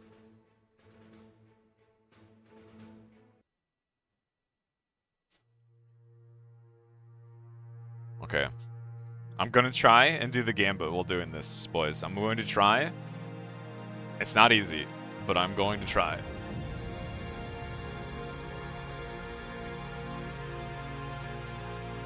Like, losing Rowan's forward base, I mean, it was kind of greedy lab play. I mean, you're building your lab in the same place you'd build your BP for everything else, so you get why it was there. But it was kind of greedy lab placement. And popping that AGO, I think, just sold... Like, it was just too much to recover.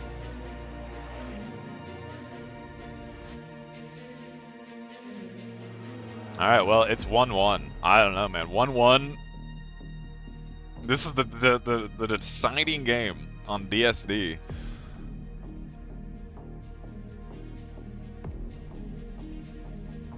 God, a part of me wanted to hit the prediction thing like now, but then I look over and I realize no, the game's not over.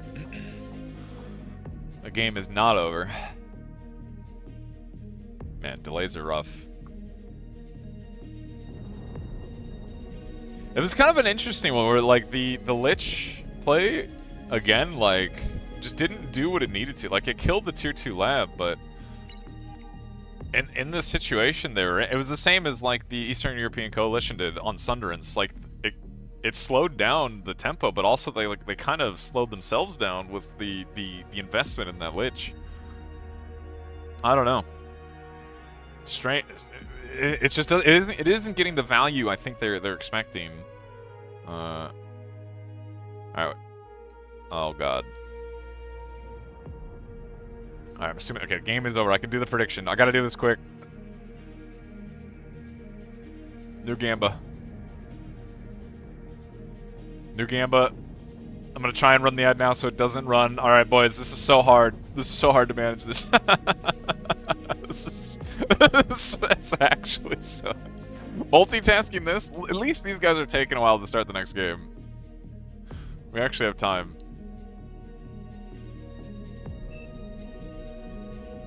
my god. That was a joke, by the way, but the Shiva comment was a joke, boys. Okay? Can I just say that was a joke? There was those of you that are not in the know of the bar lore. There was a moment where there was a Discord discussion about Shivas, and our poor Volshot guy walked in there to that comment, not knowing what he was walking into, and got told that he did not understand science, that Shivas were in fact bad units because this unnamed individual mathed out that Shivas were in fact terrible. Like he using scientific deduction proved that Shivas were terrible, and Volshok just didn't understand science. Which is not true, because Shivas are in fact actually very good. Shivas are in fact very good units, as we just saw. Just not good if you don't know what you're doing. You know what? They're very easy to kill with ticks if you are somewhat unaware of how to not die to ticks. Alright, so zooming out. Rowan spawned in the backline. JT, I'm assuming, gonna hold all of North, while Rowan does the more backline tech-focused stuff. Although I wouldn't be surprised if we see a Tier 2 lab on the front from Zhao's position, as we did see that a few times in Omega series. Although, you know, ideally I think the more central backline position is a little better, but yeah, front position does let you play a little more aggro. Alright, we've got one lab so far from the Eastern European Coalition armed vehicle. Shockingly, I've not seen that lab much. Same lab from Team USA.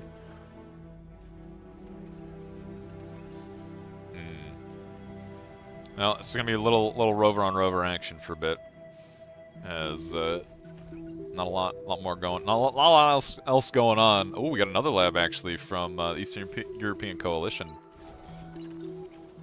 Core bot lab. Good scouts being you know, thrown around from the Eastern European Coalition guys. They're actually spotting everything. They're spotting Zhao as the only lab. They're spotting Zekris as more of a battery play. Getting some rovers in the backline are going to be mildly annoying to Rowan. Ooh, rover does get in. JT's mexes and wins are all totally exposed here. Looking on the other side of the map, does not look like Team USA is going to get any value from their rovers. Multiple mexes. Okay, JT, nobody saw it. Okay, nobody saw it. The mex, the idea was there, but unfortunately, the rover is somewhat out of range.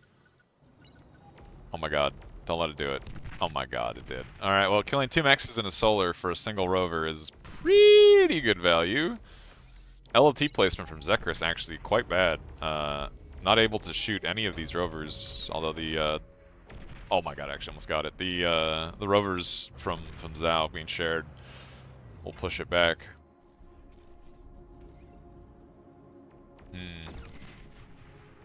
I mean, decent damage, you know, not terrible. Any damage is good. If we look at like the stat line, any damage is good, and the Eastern European Coalition actually got decent damage. Oh man, getting another mech. They've gotten multiple mexes at this point. Ooh, okay. Interesting. Zhao's not making any units. I'm assuming we're going to see a quick tier 2 with the metal they're floating here. Yeah, with the BP they're floating. This is definitely a quick tier 2 build. Whereas it is looking like the Eastern European Coalition is probably going to do a similar build, although opting for at least a few Janus being shared out. Put some pressure on. Yeah, we're going to drop an instant tier 2 lab. Well, there's going to be a decent amount of aggression here. With good micro, these Janus are going to be quite annoying. Yeah, Zekris taking a decent amount of poke. So Rover is getting into the back line, gonna find some open mexes to snipe. Well, the LT there will actually clean those up. Oh, managing to get in here. Gonna find some more exposed mexes in the north. Actually, a lot of exposed. This one rover could be very annoying as well, Well, all the rovers are driving away from it, actually. Kind of a big mistake. In this situation, they're in a moment where losing any of these mechs is crucial, and they're going to lose a lot of mechs to that rover. I'm looking at it on the minimap while this is happening. That rover is still being totally ignored. Well, what can you do? Team USA gonna lose, looks like maybe a couple solars and a mechs. I would say this would be really good were I not looking at this minimap situation and seeing six naked mexes being deleted by the Banshee play from Sashkorn. Passing them out to Slick. Gonna go around. This is gonna do almost. Once again, this would be insane damage had they not also be taking all this damage in the backline right now. As they're gonna fly around sniping basically all of Team USA's mexes. Tier 2 tank lab starting to return, although there is already a Jag in the backline. Oh god, like they're kind of like, you know how I said losing these 6 mexes to this rover was going to be kind of crucial? They're metal stalling on this lab on these units, and I wonder where they could get this metal from. I wonder, as this is kind of a big deal that they lost these 6 mexes. Jags are out now. The Banshees actually starting to get their own value, and by say starting, I mean they have gotten their own value. They have absolutely gotten their own value. They're gonna kill all this. They're killing all of these mexes. Oh, Flak actually comes out, manages to save the con and the last mex. Jags here are kind of awkward. Slick might be able to should be able to get LLTs up in time. These Banshees are still going though. These Banshees are still going. JT dropping a nettle, does not manage to get that last Banshee, so forcing the flank to drive all the way over here. Jag is going to... Oh my god, just barely does not die to that LLT. Oh, here it is, Jag's here. All in all, some of the damage brought back, you know, I'm a little surprised this Banshee's not targeting the mechs. It's targeting the solar of all things. It's probably the worst thing to target here. But just fight moving it, you know, what can you do? I would say that Banshee play actually brought back quite a bit, as they were going to be in a bit of trouble losing as many mechs as they did to that one rover.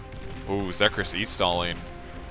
His energy bar just barely too low. Commander has died. Just barely too low to actually be able to degun there. Needed to be like slightly higher. But manages to e-stall in a very crucial moment. And now there's another hole in the Team USA front line. And if you look at the map, if we just zoom out and we look at map control here, this does not look good for Team USA. They have some tier 2 mexes, but they're missing about a third of the map.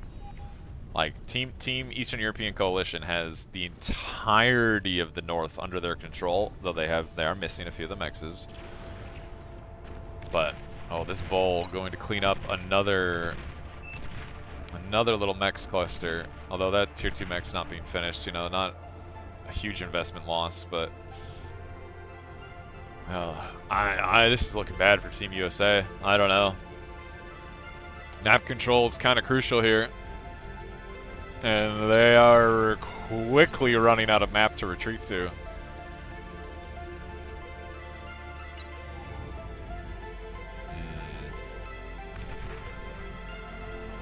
Jag's gonna start leaking. I actually being drawn by Slick that he wants to. They want to put all pressure on this where they know the tier 2 lab is, which, you know, I can see it. Bulls from 3 different angles, 3 different players. Got some Jags. Deciding never mind. We're gonna go out. We're gonna go kill the backline. And I don't know. There's a lot of bulls. This is gonna be really dangerous. There's a lot of bulls from the Eastern European Coalition threatening their front line. Jags kind of getting on the energy economy of the Team USA, not only in front of their lab, but also in the back with Rowan. Oh man. Well, Zekr's idling these bulls. Oh, the Starlight comes out, but I mean, there's a bull on the backline. It's sniping all the energy. Oh, targeting the Starlight's kind of, yeah, there you go. He got so much BP just died. So many winds just died. So many solars just died. Enormous amount of Team USA's economy just died.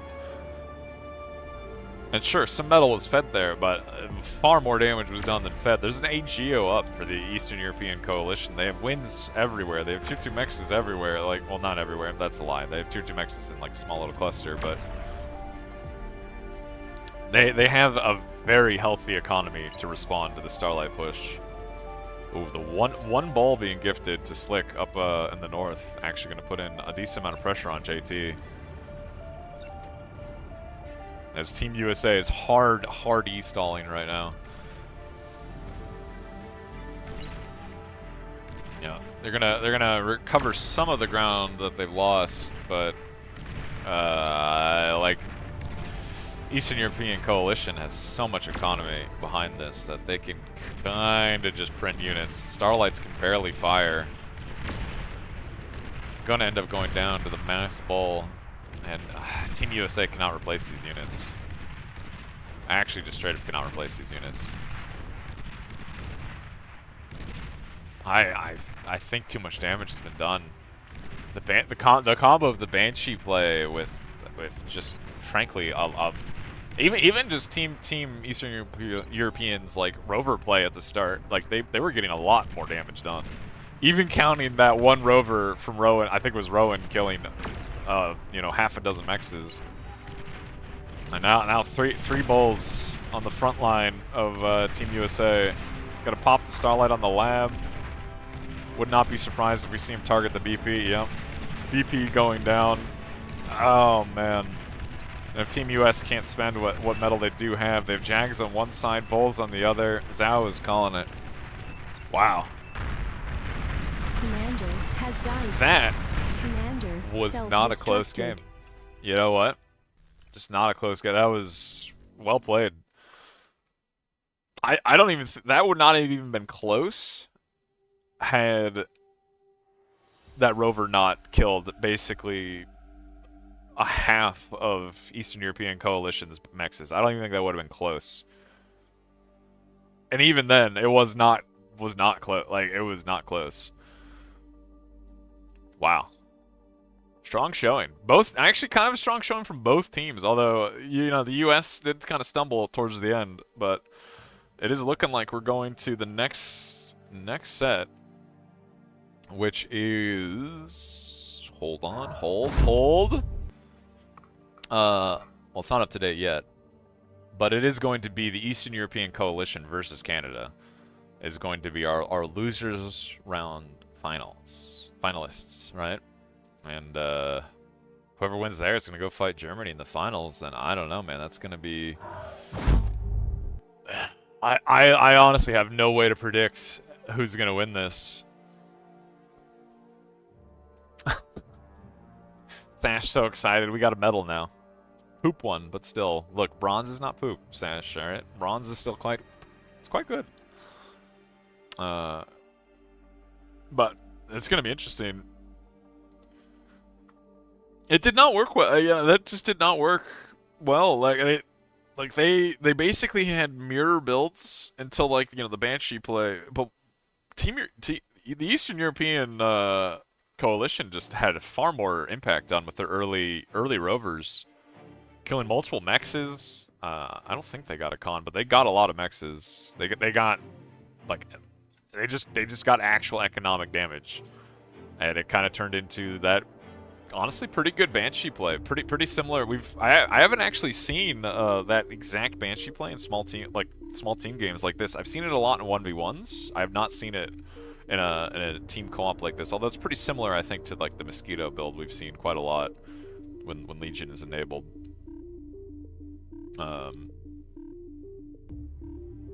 Yeah, I mean, I killed an insane amount of mexes. It did so much economic damage right as they needed that metal to make these tier 2 units, and they just didn't recover. just did not recover. Pretty clever build, I will say that. Pretty clever build. We're gonna need to figure out Team Canada. It's in a lobby. I'm gonna assume we're gonna join the Canadian lobby. Going to assume. Maybe a bad assumption to make, but. All right. Oh my God, the Gamba. I have to do it. Choose outcome. I've remembered. Okay. So can I start the next Gamba? Okay, so I'll count team.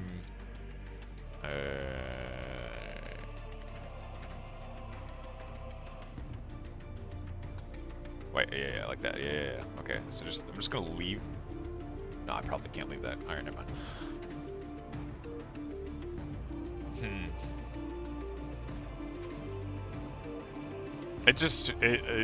They lost all of the north. Like, thinking about it, like, they lost all of the north. All of the north mexes were taken by the Eastern European Coalition. It actually wasn't really contested almost at all. Like, Slick going for a, what was it, the Cortex bot lab, just for a few units to aggro, and, you know, a few cons. Like, they just didn't contest him. They just lost out on probably a quarter of the map's mexes.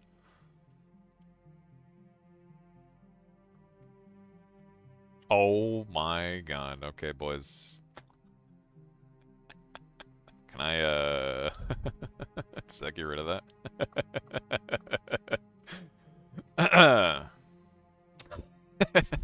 It's fucking God. Thank you, Coochie. Appreciate it, bud. Appreciate it for posting that password. Appreciate that.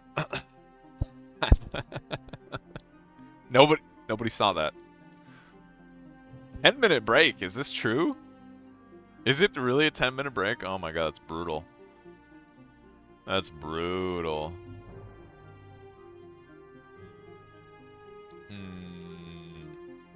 If that's true, my God, what am I gonna do, man? I have to put my feet up and relax.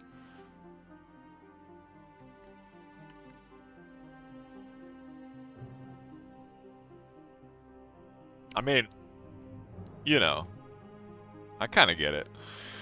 I kind of get it. It can be kind of rough, you know, when you end up like, especially in a longer tournament like this where you're just playing non-stop, and it's just kind of rough. Especially with the you know, the day's a little bit longer than they were really expecting, with, you know, the round 2 games not getting finished yesterday. I'm assuming we're gonna be sitting and waiting for a few. Sabotage in the finals. Sabotage was on a team. I cannot remember which team he was on, and I can't remember if that is one of the team. Hold on, I need to actually look. I can't remember the team who's on what team. There's too many different, like. I don't think so. Wasn't he? He was on. Okay, hold on. You're gonna make me look, Zod, but I don't remember.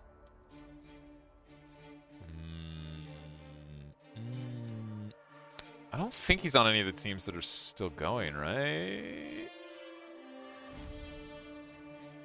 No, he was on Germany 1. That's right. Yeah, he was on Germany 1, and Germany 1 is oh,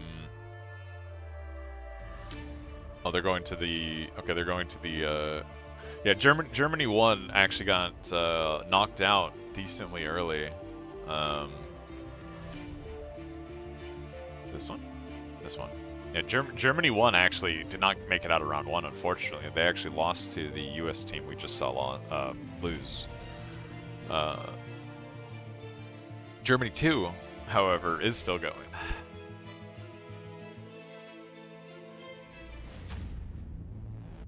Tech 10-minute break. That's crazy. Who do these players think they are? Crazy. Like, clearly this is a dance for our amusement kind of moment, you know? Wait, OP Man's playing a sus map. Hold on, am I blind? This isn't a sus map. This map's fun with 12v12v12v12. This is a fun map. It's like with team free for all.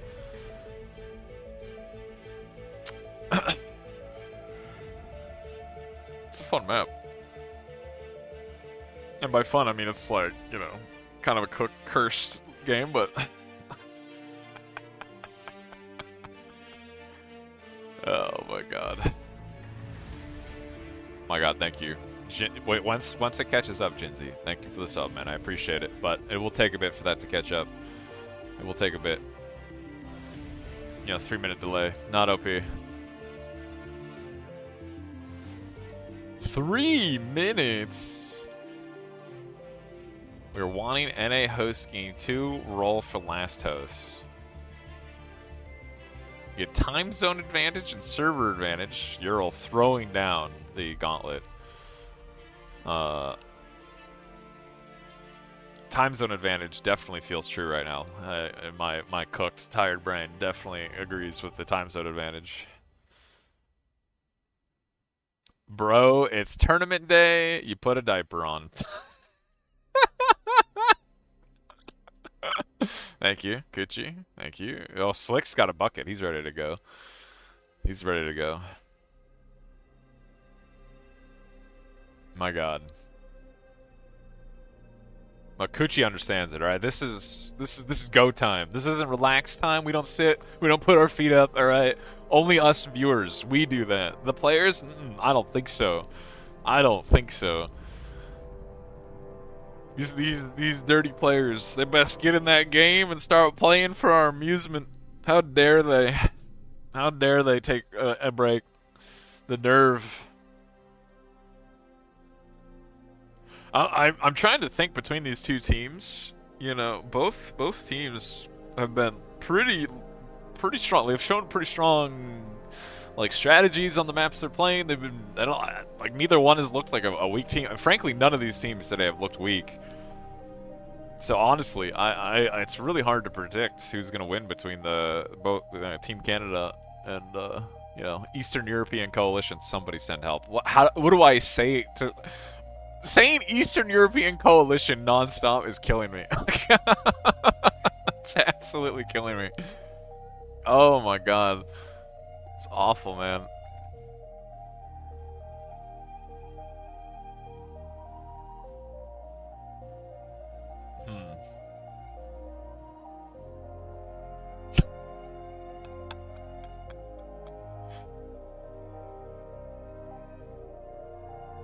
And I hope, yeah, this does make sense.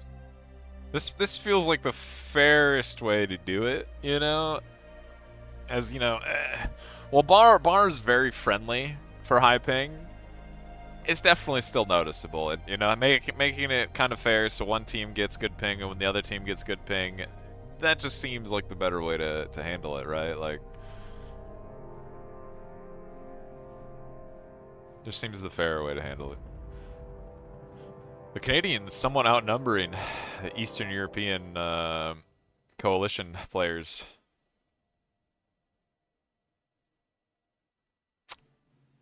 I actually have no answer for this. I have no idea. I have no idea. I'm gonna assume most of them are. I would assume because there's a lot of some of them are admins for the tournament as well. I know it's Nebos and Zix2G? I'm not even going to try. I know those two are admins.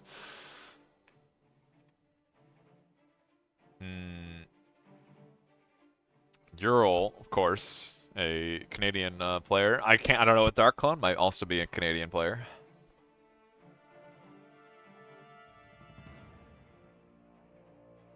Look, all I know is my feet are up. We'll let them figure it out.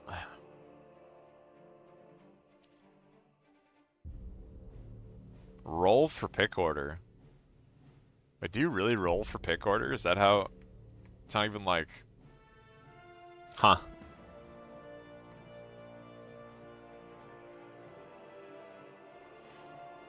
I like how I'm losing. I'm learning the rules of the tournament like mid-tournament.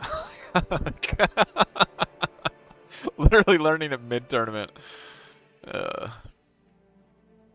Which is kind of my own fault, right? I should have looked, but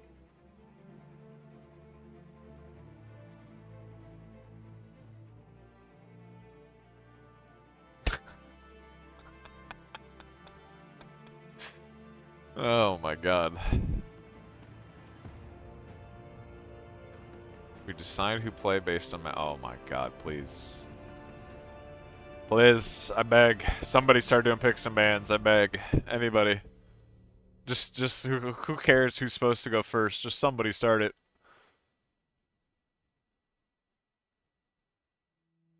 They're spending more time shit talking each other than starting. This is crazy.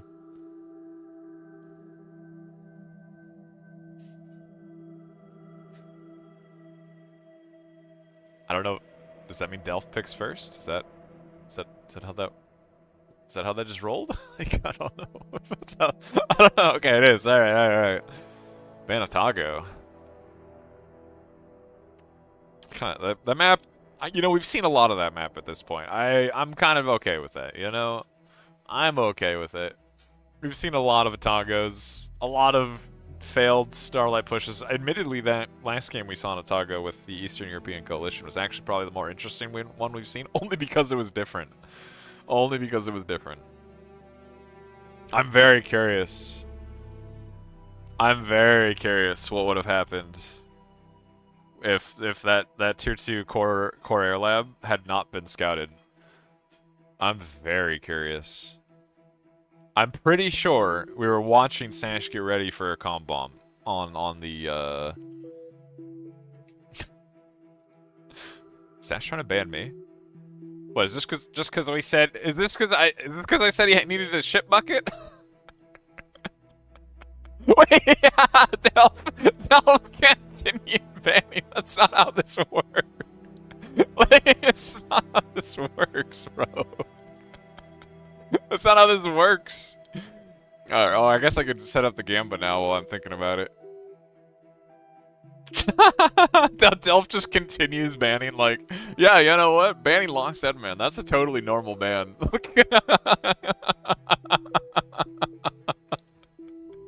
Oh, man.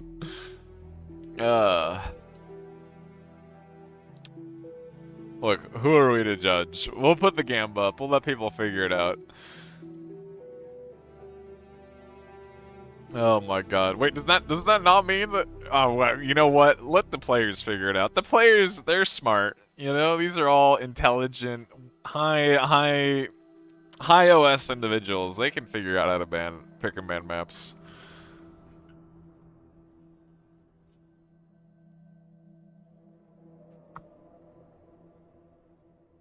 Oh god, Aurelia.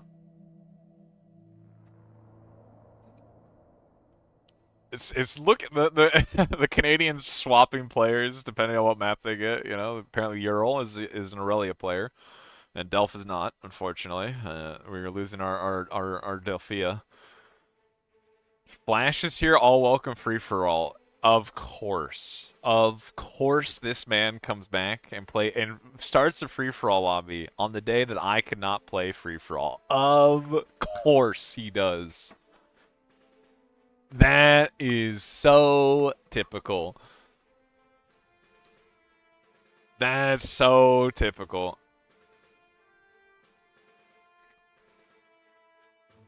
Within 5 minutes, we go to a new lobby. Yeah, look. It's fine. Boys, please, I beg you, it's fine. My god, stop yelling at each other and hit the start button, nerds. Come on.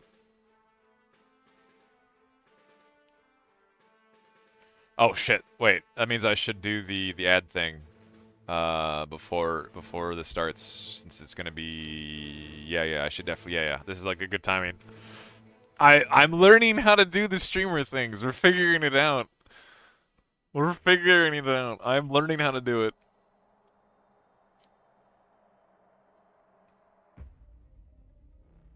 All right. Well, game 1.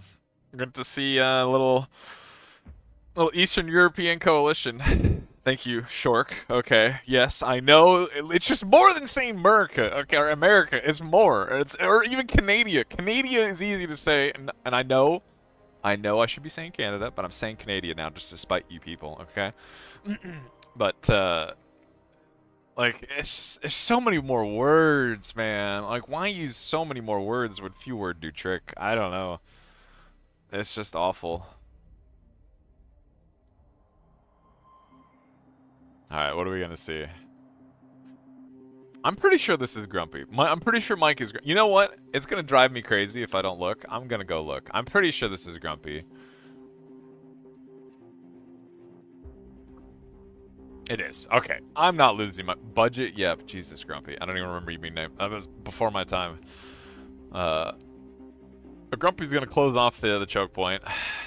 And we've got our pretty standard-ish co-op, it looks like, from Sash's position with Slick. Vacuum Ultimate 4000. My god, this man's name. I can't.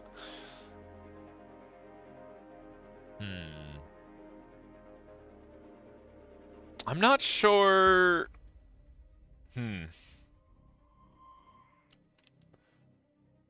So many... There's like no believers in Team Canada. What the hell?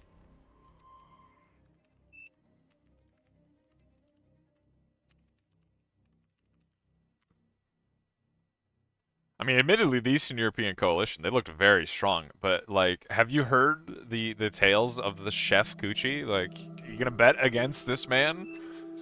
He's in his element. This is where he belongs.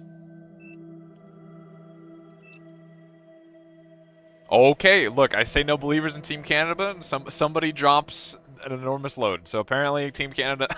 Where's the believers in the Eastern European Coalition? Where's the points for those guys?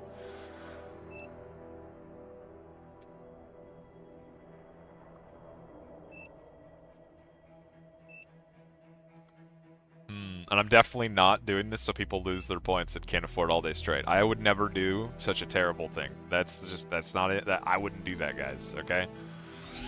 Definitely wouldn't do that. Alright, what are we co-oping? Legion Vehicle Lab. Okay. Every time I've seen a Legion Vehicle Lab on this map, co-ops like this, I'm feeling like it's gonna be that Decurion rush. Right up mid. Like we saw that rush a few times in Faction Wars. We've seen that rush on this map in this tournament. Yep. We're making our wheelies, we're making our cons, and we're making Decurions. How many we make? So far, only 2 are queued, so, you know, we'll have to see how many we end up making, but... Armed Vehicle Lab in response from Chronopolize and the Team Canada.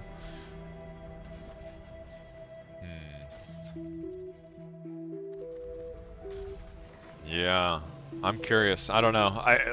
I'm curious if this is gonna be the just a total all-in. As I feel like making a Legion lab here is good if you win on tier 1, and if you get to tier 2, initially my thought process would be, well, you know, Legion tier 2 seems terrible in every situation that we've seen in every tournament, except for that game that I was told where Tritons apparently crushed Team Canada with. Team Germany crushed Team Canada with Tritons, which I would not have expected that. I've not seen that unit made very often, but Wheelie is actually managing to get some damage. A couple mechs is killed, tickling some wins. Ooh, not gonna get the wins. Oh, nice retarget actually. No, gonna get shoot away by the rovers. Cleaned up. And, you know, now with the hulls closed, it's going to be harder to aggro with the... Oh, we actually canceled the Decurions.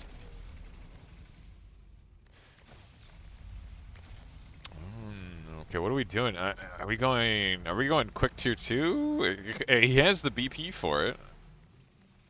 He looks like he's built for a quick tier 2. And I think if you were going to do the Decurion rush, you would have already sent them by now. I don't know. I'm not sure what we're doing. This is definitely looking like a fast tier 2 build. You know, Team Canada also banking a similar amount of metal, probably also getting ready to, okay, we made a single Decurion. Ooh. making an amphibious tank. Gonna try and pressure on the other side.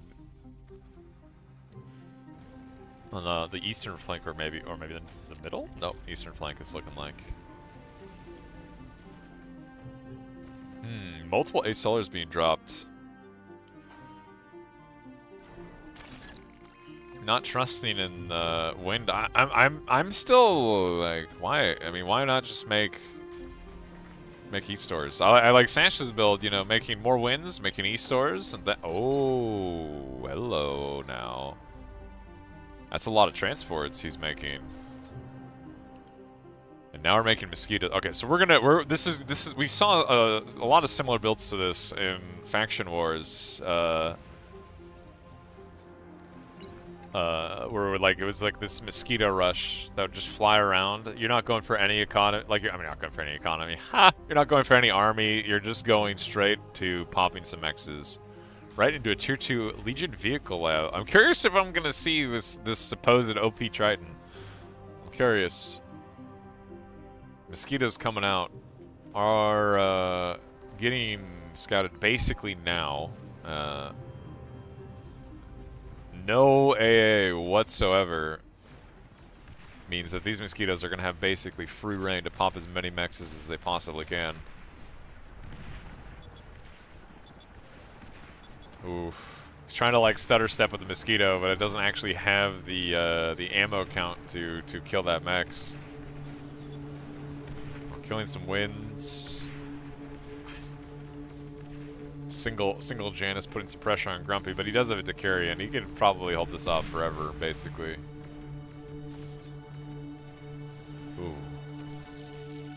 Interesting. Actually, you know what? Pretty smart decision making here from the Canadian team in response. Not making, you know, like a flak truck, an expensive flak truck. Actually making Platypus decently fast. You know, they've got good AA to shoot down these mosquitoes, and they're still going to be able to pressure the east side over the water, or even in the mid.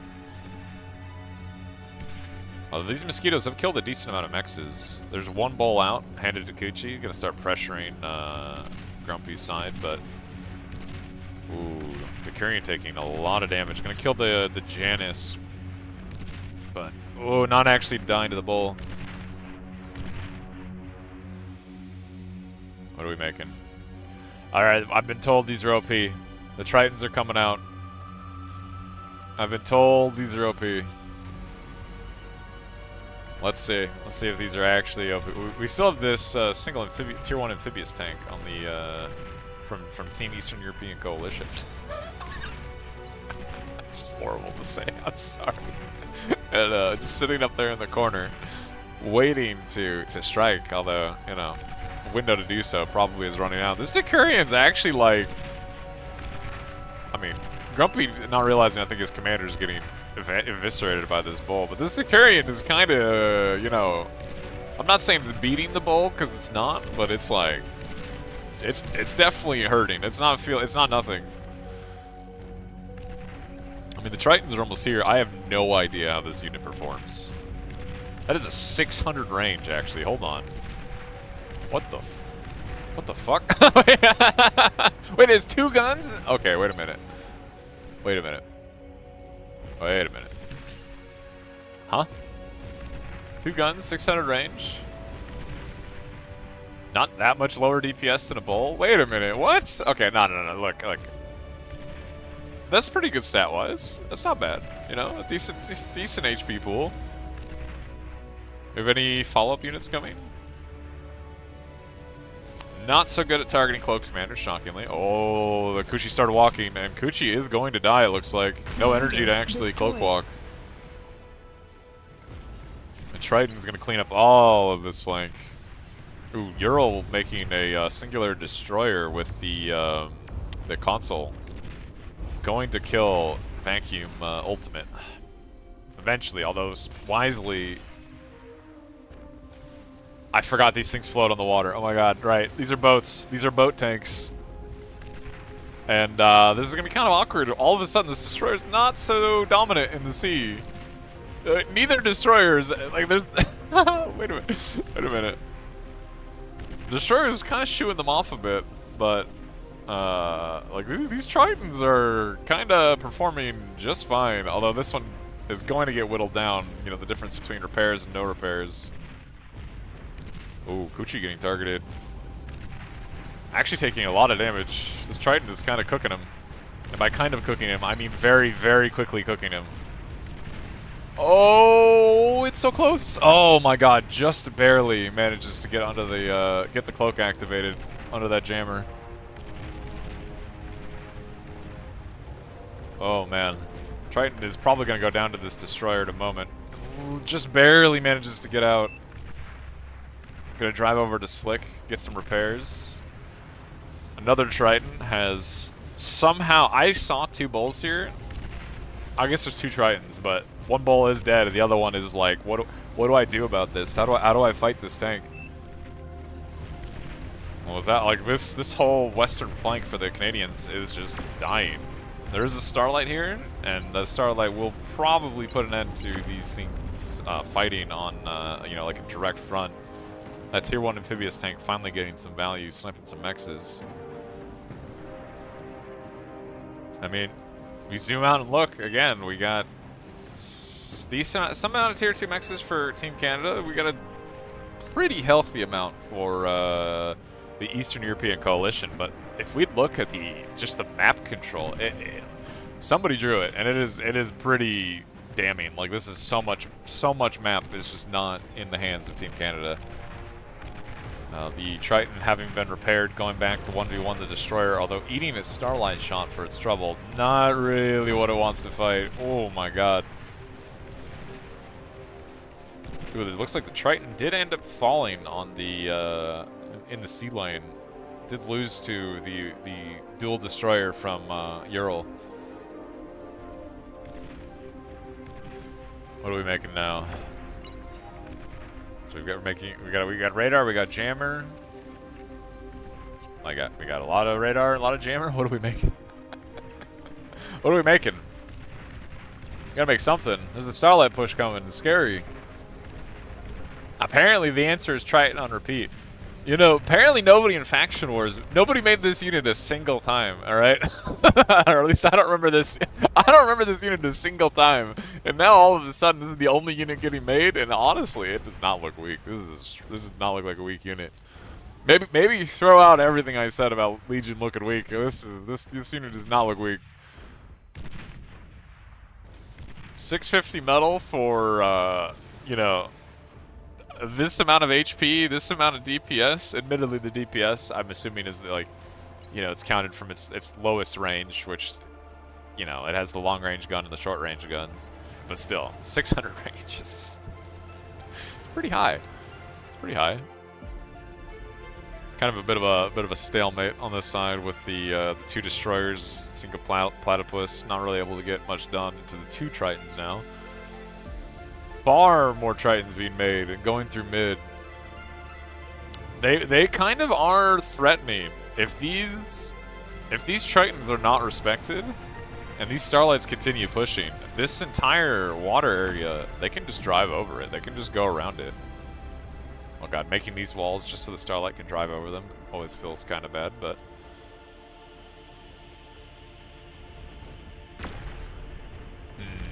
Oh. 2 Tritons somewhat losing out on their fight against these 2 destroyers. Once again, repair versus no repair. Quite good. Starlight push looking a little dicey, although nice jammer walk. He doesn't have the D-gun. Bro, oh my god, stop moving! Stop walking! Stop walking! Oh my god. Guppy. Yeah, there you go. He needs to actually stop. Oh my god. Continuing to walk when he did not have the energy to D-gun. Just killing that Starlight, though, does open this entire thing up to, oh. It is looking like Grumpy is going to die. Oh my god, just barely. Destroyed. Okay, there, he finally goes down. Multiple Starlights pushing the front door of Team Canada. Multiple Starlights, multiple Tritons. There was a singular Starlight here.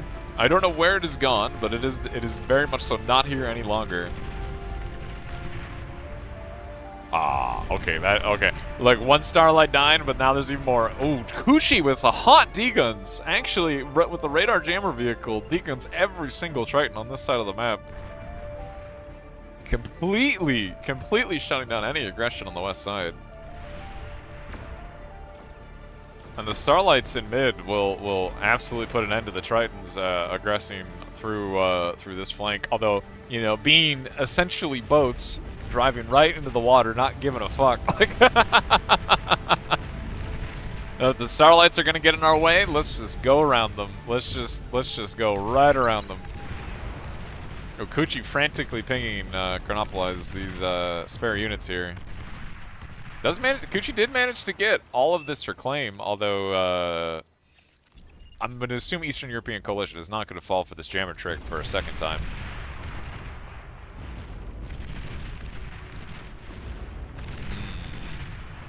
Ooh, Kuchi gonna go down real quick to that that combo of that Gatling gun and the whatever that normal tank round is. I guess plasma, but I'm probably gonna look like an asshole with that guess. But looking like Sash, we did see it was eating his tier 2 Legion lab a minute ago, and now has opted for a armed vehicle lab, going for the traditional, you know, Starlight, Bull, Doom Push.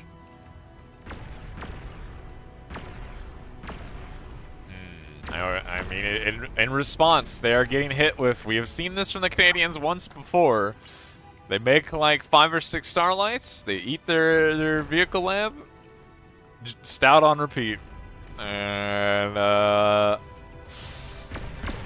we're gonna have to see how that fares into a more traditional Bull Starlight push. Admittedly, there is no units here really from Grumpy. I don't know if this is just not being respected, but 2 Bulls, 1 Starlight does not fight this. This is actually a scary push. There is a lot of stouts in front of these. There's a lot of Starlights for one, right? How many Starlights we got here? There's 4 Starlights. All right, I don't know what the fuck I thought that was more Starlights. There's 4 Starlights here. It's still a decent amount, but there are 28 stouts already here on the front line. Tritons are going to try and cut off some of the reinforcing units, but oh, Grumpy's he's losing units before they can get the critical mass that they need. They need a critical mass of units before they fight this, but they keep losing them one by one. It's looking very bad. This stout push might actually just keep driving. The Tritons, as we can see, are cutting off reinforcements, but they don't have the units to deal with this huge huge ball of stouts. There's just a sheer amount of mass on the front line. Multiple commanders from Eastern European Coalition moving to get into D-gun position. And maybe with some clean D-guns could deal with this, but they're gonna need the cleanest D-guns of all time. He's not doing it. He's not hitting the button. Sash waited so long to hit that D-gun button. Doesn't actually get that much value. Slick in position to do the same in the north, although kind of moved out of position. It can just kind of be driven around. Stouts in return from the Eastern European Coalition, recognizing, you know, they just need units on the field. Tritons have cleaned up the reinforcements and are here to clean up the what ball they have here. 2 stouts getting in, gonna start cleaning up some of the wins here. Not game-ending damage, but any damage is damage at this point. That push does get shut down, and if we look, there is 11,000 metal on the ground. This is the like 5 Tritons totally cutting off those reinforcements, basically putting an end to the flood of units. Incredibly important. Ural, having made a few more destroyers, a few more platypus, actually cuts, basically like fully stops any sort of aggression on this side, and is actually pressuring himself. Multiple tier 2 mexes have died. Multiple tier 2 mexes. We have resbots out that are, yeah, they're reclaiming, not actually resing. But now it's a bit of a return push, and it is looking like the Canadian team is getting ready to swap. Just hands his whole base to Kuchi. Ooh, good. Oh my god, I didn't even get to see it, but good D-gun. All the destroyers are dead with that D-gun. Once again, the jammer play quite good. And having to spend metal on replacing those destroyers when your team just lost a pretty substantial push, it's not what you want to do. And now with Triton's ticks and bowls going forward, I don't know. All the damage that they took, they're bound to receive in return. Wait, these mexes haven't even been tier 2. Like they're down a substantial amount of metal. Just in the mex difference. We're going for tier 2. We're going for a tier 2 air lab from Kuchi. Like in a moment where there are ticks knocking at their front door, there are bowls knocking at their front door. There's all these units just in front of them. And funny enough, apparently, because the Tritons have Gatling guns, they're actually also AA. And they're not bad AA. Like, really not bad AA at all. Like, and even then, Sash has quite a few fighters like already built. Like, even if they're like tier 1 to tier 2, which is not a great trade, it's enough. Ooh, spotting the commander before as these stouts are sneaking through. Oh, they're gonna manage to squeak through before the commander gets in position to stop it. 20 stouts. Ooh, oh, that E-Store connection actually feels. Oh, don't turn around. He's turning around with the stouts instead of running. Surely Triton is a balanced unit. I don't want to say that it's not a balanced unit, but I will say it looks like a strong unit. It looks strong. 650 metal for what you're getting. Especially with it being like amphibious, like not even amphibious. It's weird. It's a hover almost. It's a boat. It's a boat tank. That boat tank seems quite good. That boat tank seems quite good. Okay, I gotta remember to do the Gamba. I gotta remember. So I don't think they've done the whole picks and bans, right? We don't know what the next map is, right? I don't know. They spent so long arguing. Who knows? Who knows what the next map is? These poor guys. It does seem very good. It seems like a strong unit. It's funny looking at Faction Wars, you know, there's a lot of people experimenting with Legion, but we didn't see Triton get built a single time. I don't even think you need a map with water to make that. I think that unit as is.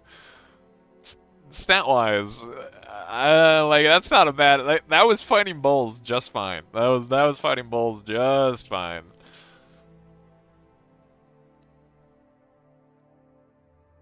And then you add water into the equation, and all of a sudden it's like.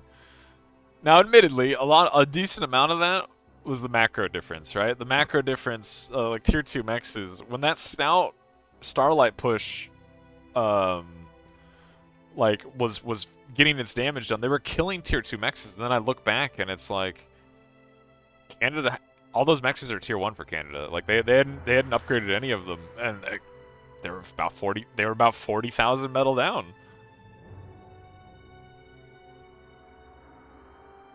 And the thing is, like, it also has AA technically.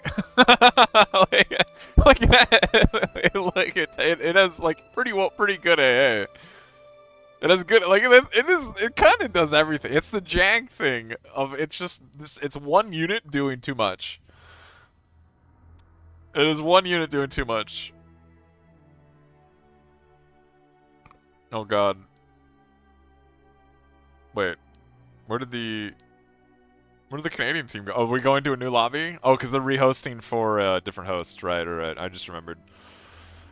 Trying to be fair to our North American brothers. The last hope of North America.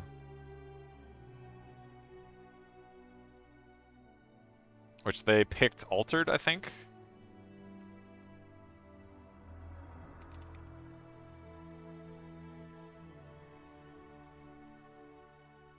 I think they pick altered. Yeah, they pick altered. Okay. Oh my god, I can do the prediction. Oh my god, they've caught up. I can do it. Maybe. Yes, they've caught up. Alright. Team Canada. Team Canada did not win. Wow, lots of actual points lost. Apparently I baited everybody into betting on Team Canada. And then, well, we saw what happened there. I guess I should start the next one immediately. Triton did seem basically... Don't do it, Coochie. Don't do it, Coochie. I know you want to do it. Don't do it. Don't post it in here, Coochie. Oh my god. Hold on. Can I just... We're just gonna... oh man, look at this, guys. Let's just cover this up. Hold on. Hold on. Let me just... oh, look at the brackets, guys. Look at the brackets. Wow, look at this crazy stuff. We're definitely... I'm not expecting this Coochie guy... Oh. We get to look at the brackets until this starts. We don't want anything get dropped here. It beats a destroyer as a cheaper unit. Yeah, look, it's a tier 2 unit, 650 metal. It's amphibious, shoots air, 600 range. Wait. Meow is saying you need water to make a Triton. It's unavailable on just land, so it's not like a normal tier 2 unit. Like you actually can't build it if there's no water on the map. Because most amphibious units you can actually still build if there's no water. Which that's actually super strange if you can't build it if there's no water. That's actually super strange. Oh god. Oh god, hold on. Is he... Oh, okay. Wait, no, okay, we're safe.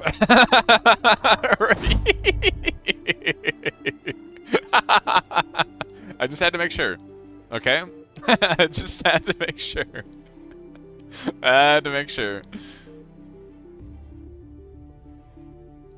Wait, that's so weird, though. If you can't build it because there's no water, why does that have, like, special amphibious rules?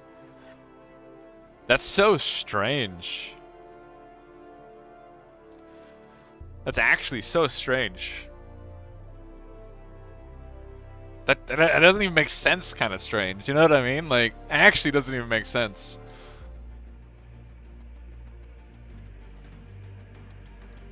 Like, personally, I think I shouldn't have different rules, right? Like, but it had 3,500 HP. That's not a small amount. Oh.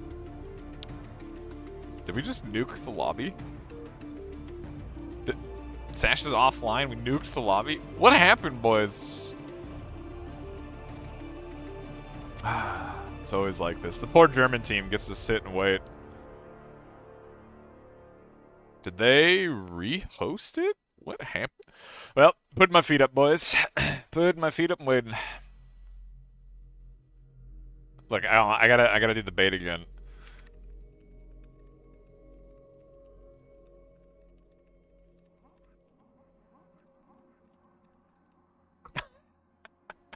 I mean, not bait. It's not bait, okay? I just want to say it's not bait. Team Canada is actually a very strong team. They're very good. They're a very good team. I'm not saying this to get you to lose points. I feel like we should be betting on Team Canada. I honestly think we should be doing that, you know? Just we should be betting on both teams, frankly, just to make it kind of fair. Is one of them gonna... Why did everybody just log out? Why did everybody just logged out? What just happened? They're all logging in and out.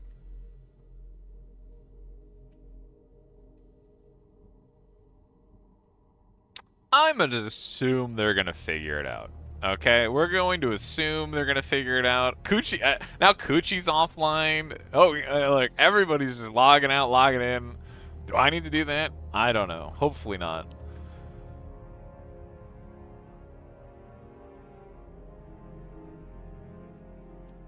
Nobody's making. I'm like hard staring at my friends list for any of these nerds. Any of them making a lobby, and as of yet, none of them have made a lobby.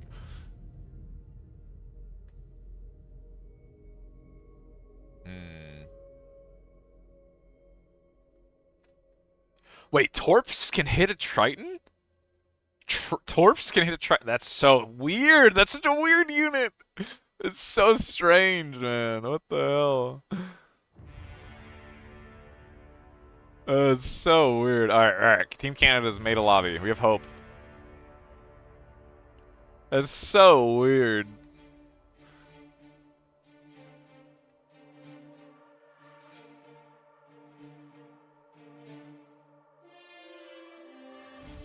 It's a cool idea though. If we're being honest, if we take our brain and we ignore that the stats on it seem insane, it's a cool idea. It's a boat tank. Like, who doesn't think boat tanks are cool? I played subcom.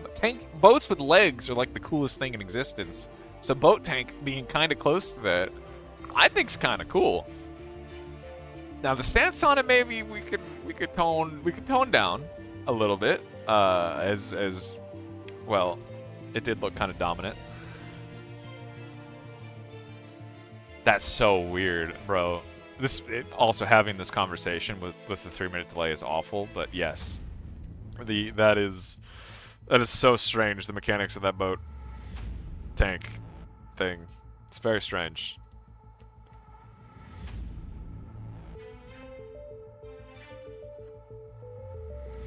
Well, we are in a lobby. I believe it was decided Alter Divide, right? It was Alter Divide. Yeah. Another. You know what? Actually, there's a lot of maps in this tournament that have a lot of reclaim. That just kind of hit me. Like a lot of reclaim. This is the third map that we've seen today that has like multi-thousand reclaim.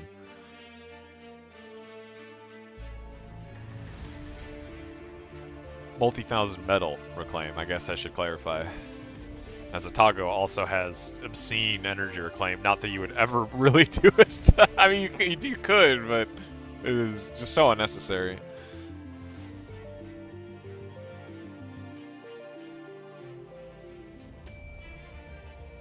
I mean, okay, look. Again, responding to comments 3 minutes is awful, but Team Canada is a very good team, and they weren't upgrading those mechs because they were going for the basically all in, and that all in almost won. That all in was borderline winning the game. They sacrificed mexes for an all in play, and the all in play didn't work, so they were just down economically. And they were already down economically, which is kind of just how it goes. That's just how it goes. When you go and you play for an all-in, if it doesn't work, you just lose. Like, you know, that's the definition of an all-in.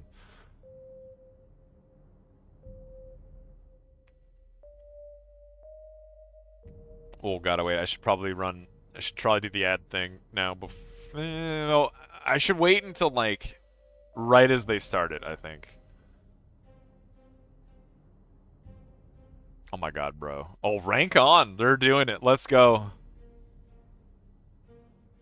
Put your OS on the line, boys. All right, they're starting. I'm gonna hit the ad button because I'll remember it because I'm not a fool. And by not a fool, I mean we don't want a repeat of that nuke play.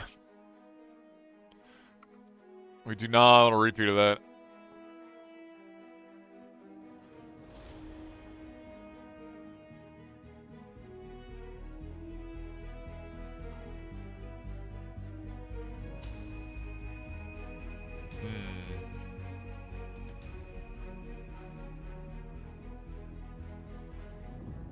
I mean, I just want to say the Triton will be a cool unit. It'll be a cool, good addition to Bar once it's bound. Once gets like a little bit more of a look at its numbers. I think it is an interesting, cool idea.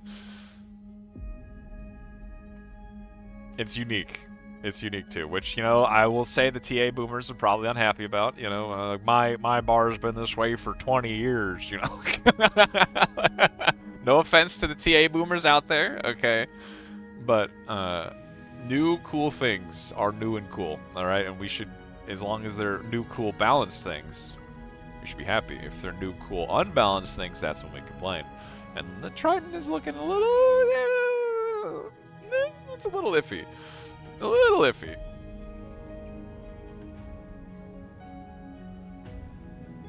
Pretty standard spawns so far, it's looking like, from the these Altered Divide players from both teams. I'm curious if we're going to see an air open, as, you know, it has been one of those, actually I say standard spawns, and then I just looked where Kuchi is, and it's like, it's not that standard. I'm pretty sure he's just going to walk and close. Same with Dark Clone, actually. Both of these guys are pretty not standard spawns, but they will close those openings very quickly. I'm going to assume they're going to calm walk for that.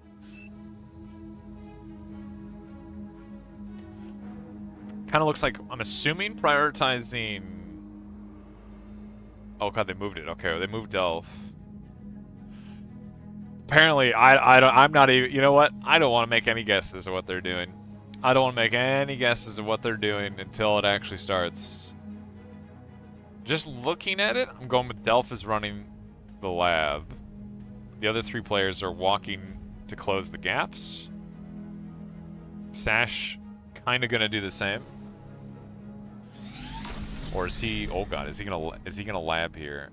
I'm gonna assume he's not going to lab here.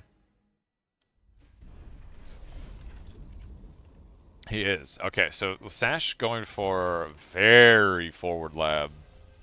It'll make it very easy for him to close the gap after walking, or after building a lab and getting some BP up. You know, Grumpy going for the pretty basic. You know, I don't want to call it the battery bitch build, but it's the battery bitch build. All right, we've all seen it. Same with basically every other player. Oh, Slick actually opting for... So there's a 2-lab open from the Eastern European team. Eastern European Coalition team. Same with a 2-lab open from the Canadian team. With two battery players. Yeah, this early game gonna be pretty normal for Altered Divide. We see, like, everybody's fighting for the reclaim. Actually, like, looking at this, like, the Canadians are so quick having units out. Already getting...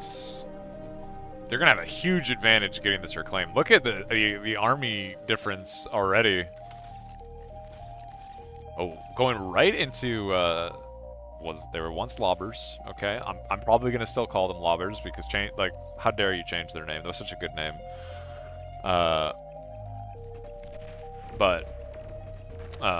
You know, going right into the lobbers after these goblins, gonna actually put some decent, like, forward pressure on basically what is just ticks.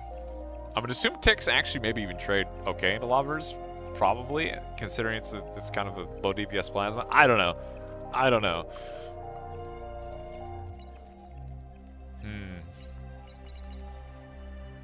We're getting some ticks, getting in on the other side. Oh, all these mexes and wins are actually exposed. That's kind of dicey. Now the lobbers getting revealed. More goblins. A lot of the reclaim going the way of the Canadians on the western side. Eastern side, I would say it's the opposite. You know, basically all of the reclaim is going to the Eastern European Coalition. But this is actually kind of big army running at them. Mostly goblins. There's a decent amount of lobbers behind it, and by decent, I mean apparently there's only 6. I thought it was more than that, but metal produced. It's actually pretty borderline. You know, I think the Eastern European Coalition, if I'm going to zoom out, I'm pretty sure has just more mexes, right? A lot of these mexes untaken for the Canadians as they were doing a more, like, unit-focused, like, going for the reclaim kind of build. Oh, okay, well, like, the unit-focused build might be about to pay off as, you You know, while they're walking from X's, they have just straight up less units, and this mid position is actually wide open. Multiple pawns getting into your backline is nightmare fuel. These things will absolutely devour any sort of economy. They'll they'll just kill everything. Delph going for the LLT, just opening the door for his follow-up goblins. And even then, multiple pawns survived the like 5 ticks in an LLT. Pawn's good unit, I've heard. Well, this front door being open is going to be kind of brutal. A lot of damage could be done here. Yeah, Delph recognizing the LLT won't be able to shoot through these winds if he moves in a certain direction. Gonna get quite a bit of damage done. It is looking like Chronopolize is getting pushed back on the west, the western side. Not, oh wait, I see an air lab. I see Banshees, I see Bombers. Kuchi having swapped off of the pawn production to make a few Bombers, make a few Banshees, and we're gonna see... Oh my god, we're gonna see some damage. Not spreading his winds at all, this grumpy guy. Not expecting to have to worry about his winds chaining. Absolutely just eviscerated a good chunk of the Eastern European Coalition's economy. I mean, even though these two bombers didn't get much done on the other side, didn't get much done beyond that, that was still a huge connection. These Banshees also getting insane damage, killing multiple mexes. This might have already reached the point of critical damage has been done. Critical damage has been done. Tier 2 vehicle lab being queued up for the Canadians. Ooh, Dark Clone's actually in a kind of dangerous position here. Slick with good micro here could kill him quite easily with the pawn commander combo. And it looks like he is going to go for it. Well, good D-guns from Dark Clone, actually. Didn't walk with his commander either. Not going to get the value he needed out of that. All the pawns end up going down. There's a lot of lobbers here. And honestly, not a lot of maces reinforcing this as, you know, a lot of damage was done. Oh, I see some mosquitoes on the map were produced. Or Canopolize committing to this LLT. These lobbers, you know, they're doing pretty good. I mean, this goblin's there too, I guess, right? But he has a couple janks did get gifted to Chronopolize, though I don't think he realizes. Oh, we got a tack pause. You know, I say that because Sash is DCing. I don't know how long he's been DCing, but oh god, his lab has been idle for at least a decent amount of time. His lab has been idle. I don't see any units. Uh-oh. I mean, no, maybe not that long actually. He probably just queued up the con to go tier 2. I mean, if we zoom out and we look at the situation the Eastern European Coalition's in right now, bad maybe doesn't begin to cover it. Like, it looks catastrophic. Like, there's an insane amount of damage done. Tier 2's already out for the Canadians. Nearly all of their mexes are taken. These still not being taken is quite bad, I will say. But and the metal not being taken. Okay, there's still like some rough yeah.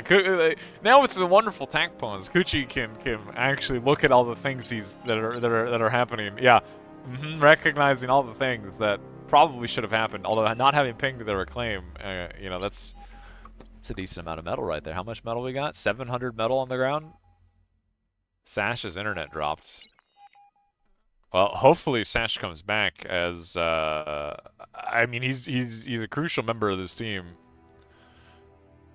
And they are in they need everybody right now. They're in a very bad position.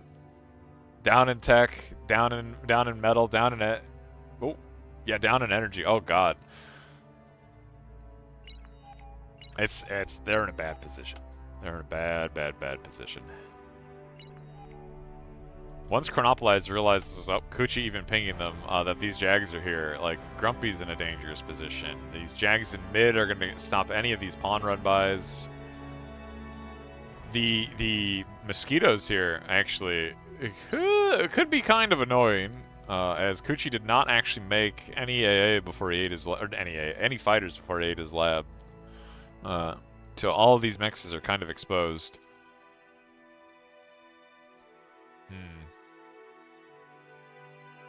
A lot of AA built, holy. 4 Nettles built Slick's base. This man does not want to get Bansheed. As you can see, the results of the Banshees here. That bomber connection was still so clean. So clean. Oh, man. If Sash's internet doesn't come back, that's going to be so brutal. They're going to have to take, like, somebody's going to have to take, probably Grumpy's going to have to take this. That's so brutal, losing out on a whole player's APM.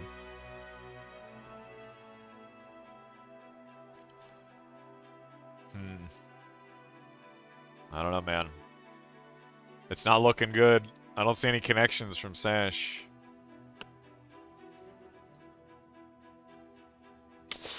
Oh, wait. User's now online. Okay, hold. He is reconnecting then? Yeah, he's reconnecting. All right. Nice. We're saved. It's an unfortunate pause time because there were mistakes building up. For Team Canada. Even though they were in a dominating position, there were mistakes being, like we could clearly see. And, you know, Team Eastern European Coalition, God save me, you know, might have been able to capitalize on those mistakes. And then now with the pause time to look around, figure out the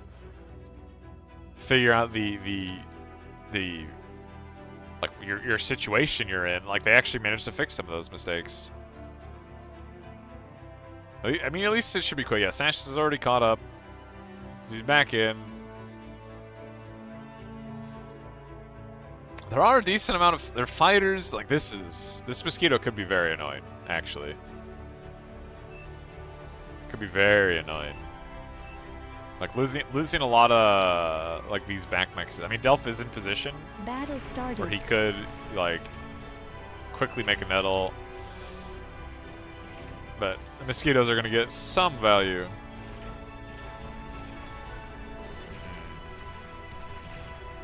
I mean, actually, they could get pretty decent value. Yeah, Kuchi realizing, okay, we don't want to make any sort of bullshit. We're going to make a... just immediately drop an air lab in response. Ooh. This is a large amount of pawns sneaking through this little opening. LLT is going to get pretty good damage off on them. Kill quite a few of them, but these are all still naked mexes. Team Canada is about to lose a actually decent chunk of their economy right in this little area.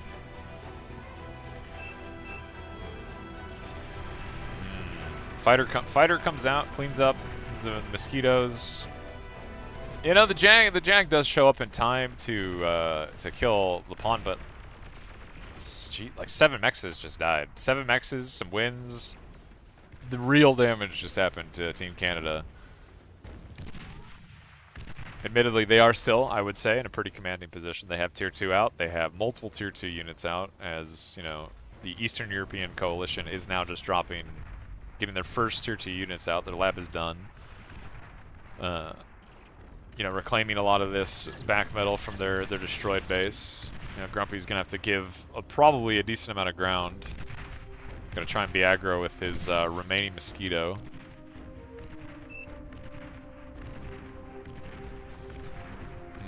I mean, or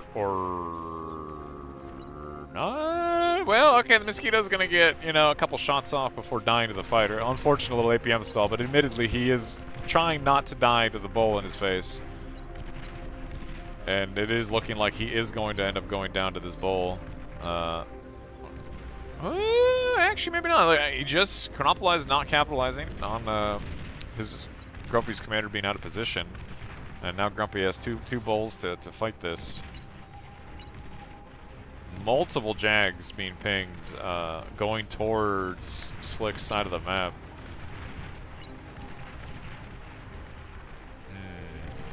Yeah, Grumpy has to probably back up here. He can't quite fight with his bulls as he is too low to actually fight into this. Pretty big Jag commitment on this east side, although Slick's commander is in position. Very low HP in position. Oh, good D-gun. Actually, very good D-gun. Killing 3 Jags with 1 D-gun is quite important in that position. The Mosquito's not gonna be huge value into the Jags, but... Oh, okay. Delph not microing. Oh no.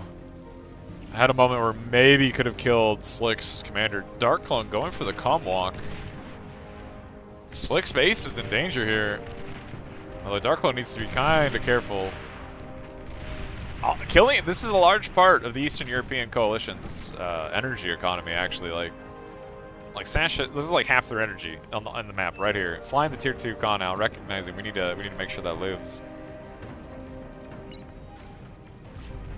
Dark Clone gonna get all of the BP, gonna kill the jammer, crucially killing the jammer. Spots Slick just so he can die to the 2 bulls and the radar tank. And just like that, Team Eastern European Coalition has lost a chunk of their own territory. Yeah, Dark Clone is kind of in a kind of not great position, as he's got reinforcements coming and he has multiple bulls. Ideally, he wants to start eating some of this metal before he's probably going to get pushed out of this. Oh, a Geo finishes just in time for Delph to walk up and give it a nice little tickle. Unfortunate. Everything that could be going wrong for the Eastern European Coalition is going wrong at this point. They have lost so much momentum, so much economy. And, like, it hasn't hit that point of they're just insanely behind yet. Oh, Darkclone taking a decent amount of poke from these Jags. His bulls are out of position. Ooh, really needs to cloak. Oh my god, crucial D-guns, actually. Crucial D-guns. Delph having to micro 2 commanders on different sides of the map, units on different sides of the map. It's a little awkward, but, you know, he seems to be managing it so far. Oh, Sash starting to beam down Delph's units, or Delph's commander. Oh, actually, APM stalled it. Now is just eating the bull shots. There's too much to look at. Yeah, Sash calling it, recognizing there's kind of no way to recover from this. Commander has died. No way to recover. Commander Well played. self-destructed. Well played from the Canadians. We're 1-1. Well, 1-1. Oh god, I gotta actually... No, I almost turned in the prediction. I gotta... Hold!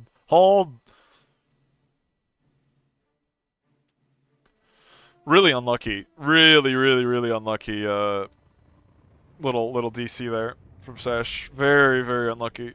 Bad timing. I mean, they were already in a bad spot, but that definitely... That hurts. That hurts. You could see there was multiple things that the Canadians realized. You know, they had time to plan things out. It just gives you time to recenter. It's just super awkward. Oh, the rolling for who gets to what server they play on, and the Canadians unfortunately rolling that they're going to be playing on an EU server. So I'm assuming a new lobby is going to have to be made. Why is he doing boss? You have to make a new lobby. You can't change the host from boss mode, right? Like, he has to actually go make a new lobby. Is this free for all? I can't believe Flash came back. Like, he came back in the one day that I can't. I swear, these guys are planning this, man. I swear to you, this is targeted. So Sash is leaving. I'm assuming he's gonna make a lobby then. Man,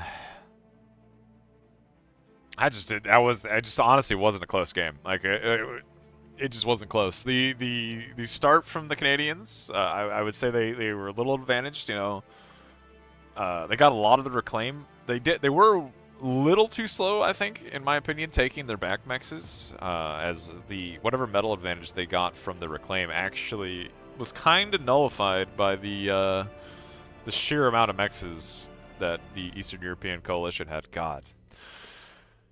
Torture. Torture saying that name. But, oopsie? What? Why are we oopsieing?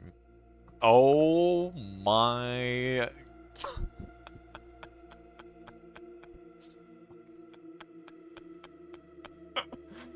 I swear to God. Like... These people, man. These people. I swear to you. Look, they're trying, alright? Oh, wait, are they saying screw this lobby? Wait, where are we going? Who's doing what? I don't know. Look, I'm putting my feet back up. I don't know, man. We'll figure it out. Yeah, Walter. Yeah, there you go. Oh my God, we got a new lobby from Sash. Do not post the password in the chat, okay? Do not post it in chat, okay? Let's just. Maybe I shouldn't even join it until they're ready. My God. Now everybody blew their load points on Team Eastern European Coalition. And Team Canada crushed. So whoever bet on Team Canada is going to make an absolute killing. Absolute killing. It's DSD time? No, bro, no. Somewhere, there's a Patak super excited that it's DSD time, but... Look, I still got real, legit trauma with this map. Alright, boys, last Gamba. We got some people lost some points with that one, man. I don't know. There was not a lot of Team Canada believers. Admittedly, the Team Canada believers probably lost all their points in game one, so you know, kind of understand it. But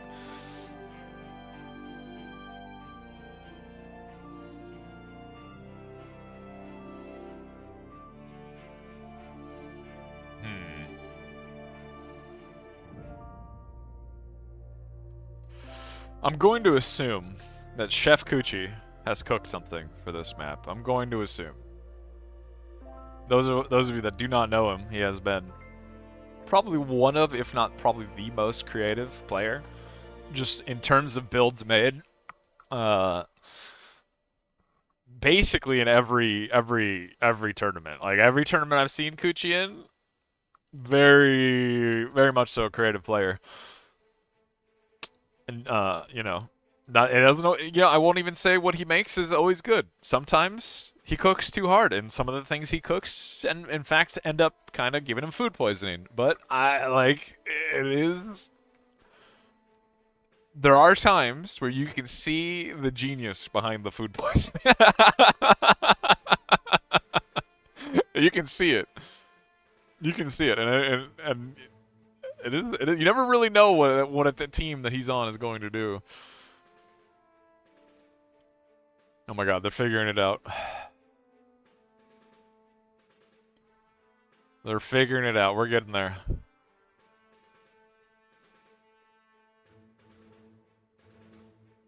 How can there be no Team Canada believers? How can there be no Team Canada believers after that dominant showing in Altered Divide? That's crazy. Look at all these. Look at these points. Apparently, nobody wants to bet on anything.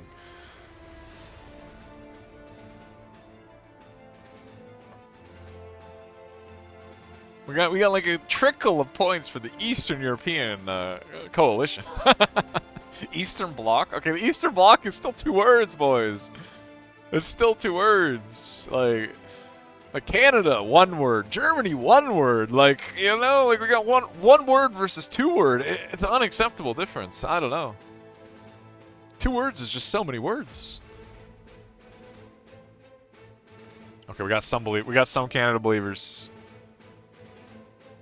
I don't know. This really could go either direction. I feel like both these teams have shown very strong gameplay on different maps. The last one was really unfortunate with that that DLC. Oh my God, that DC. Very unfortunate DC.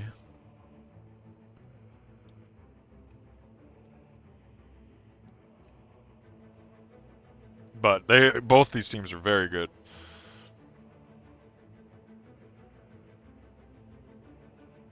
Oh my God. Well, DSD. I'm actually shocked they're not. Ural's not in for this one. This is the Ural map. I'm shocked the Canadians are not pulling them in. I mean, I guess 8v8 DSD is a bit different than small team game, but you know, still.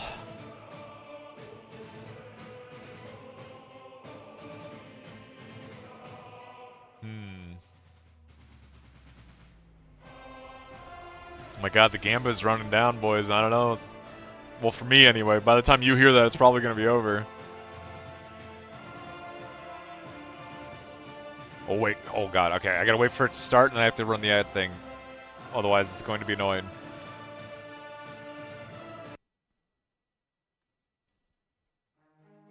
Dude, I usually never remember this. God, this is so cooked. Alright, there we go. Now, everything's good now. It's running now, so we don't have to worry about it, and they're in the game.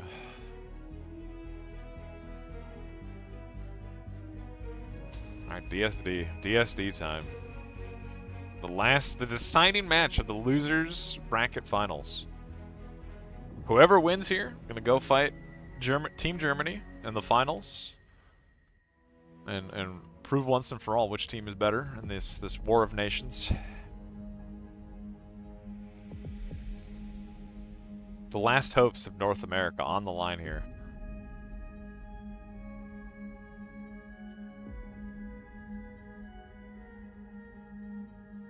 Oh god. The playbooks are coming out. I did like that build we saw from oh, this is different though. The build we saw from the Eastern European Coalition versus Team USA. We saw a bit different of a spawn. Interesting. Sash no longer in the front position to make that front tier 2 lab, I'm assuming. He's actually spawning in the back. Maybe just to do the same. Poor Narnik showing up just in time to miss the Gamba. They're 5-minute Gambas, by the way. 5 minute. 5 minute. Team Warsaw Pact? I don't know about that one, boys. I don't know about that one. Easties? I'm not calling them Easties, okay? We're not calling them Team Eastie. No, bro, I'm not doing that. I'm not gonna call them Team Eastie, I'm sorry. I'll just keep saying Eastern European Coalition and just hating myself. I'm just gonna keep saying that. Alright, well, we're starting. We did see the team versus the game versus Team USA, the Slick or Jesse Pinkman, what did open his own lab just to contest all of the North. I'm curious if we're gonna see the tier 2 vehicle lab from Sash here. Yeah, he is. He is putting the. It is. I think it's going to be a similar build, just having their lab in the back instead of the front. Maybe Sash feeling a little unsafe with the tier 2 lab here. And the things that happened. Kuchi going for an armed vehicle lab on the high ground, and a second armed vehicle lab from Dark Clone in the south. So 2 armed vehicle labs from the Canadian team contesting both the northern hills and the southern flats. Whereas we're just getting a single. Oh, we do have the second lab. We have the second lab from Slick. This is the core bot lab again. Definitely going to be contesting the north. Sash doing basically the same thing we saw versus Team USA with the massive amount of rovers. Kuchi, oh my God, that is a Q. That is a Q. He's got 101 Janus and a singular Whistler queued up.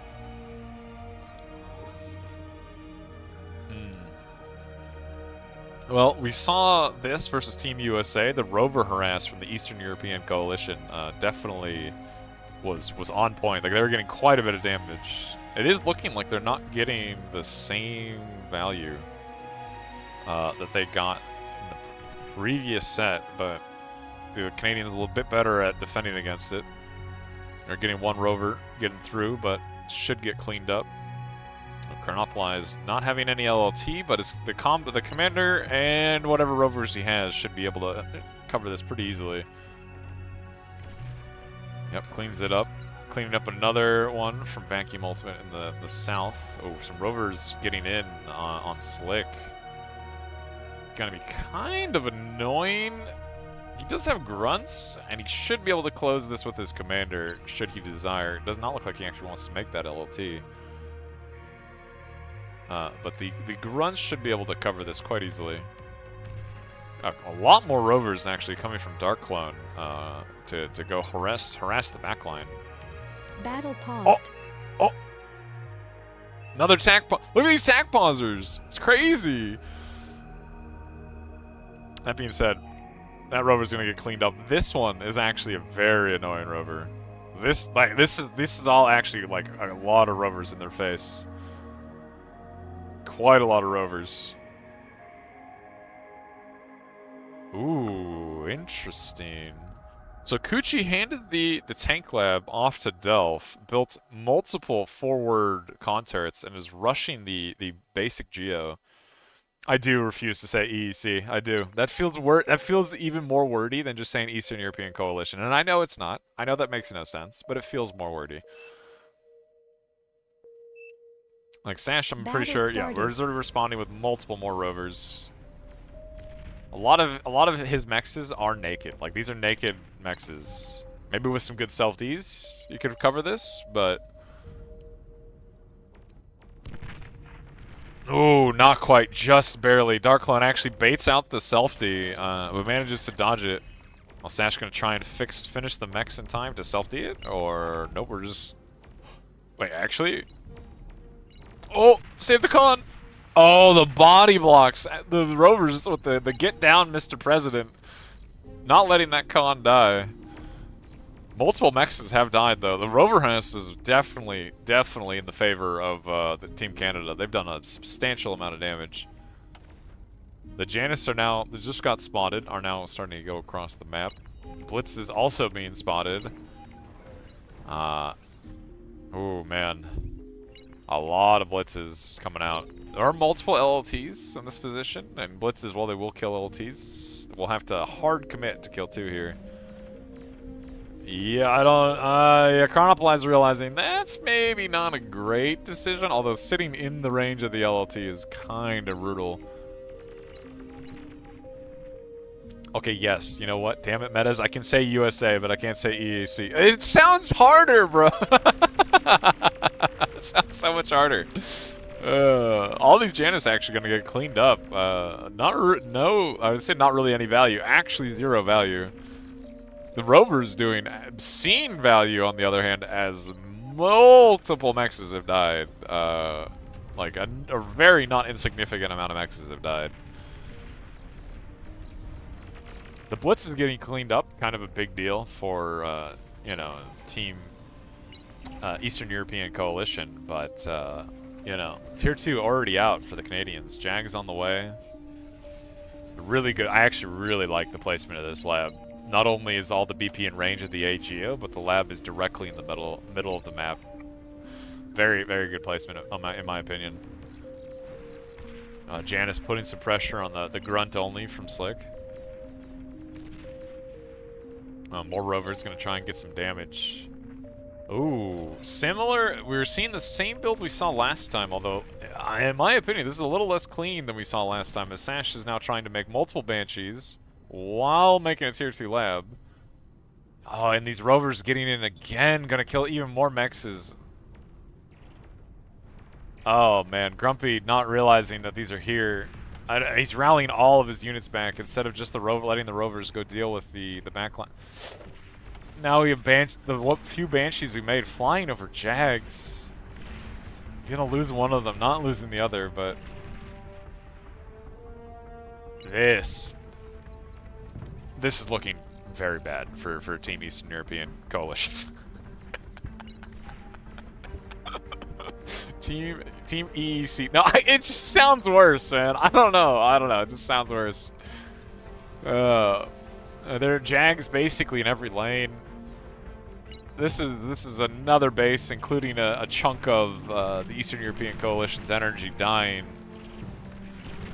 Multiple like the Banshees flying into Jags. It just doesn't. It's not gonna work, right? There's so many Jags. They'll eat them alive.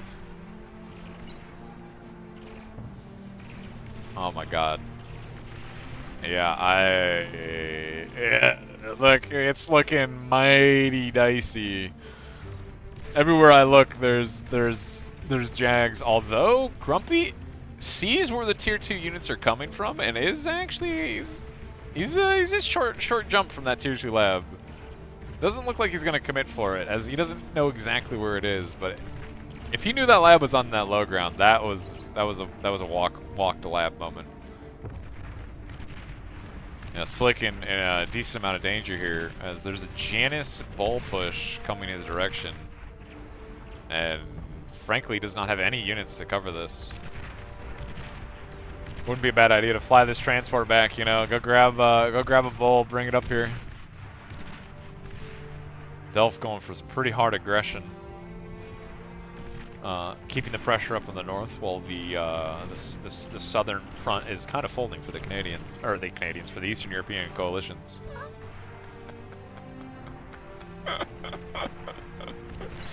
It's awful, man. I can't. I'm sorry. Janus pushing back Vacuum Ultimate, as he does not have very many units to cover.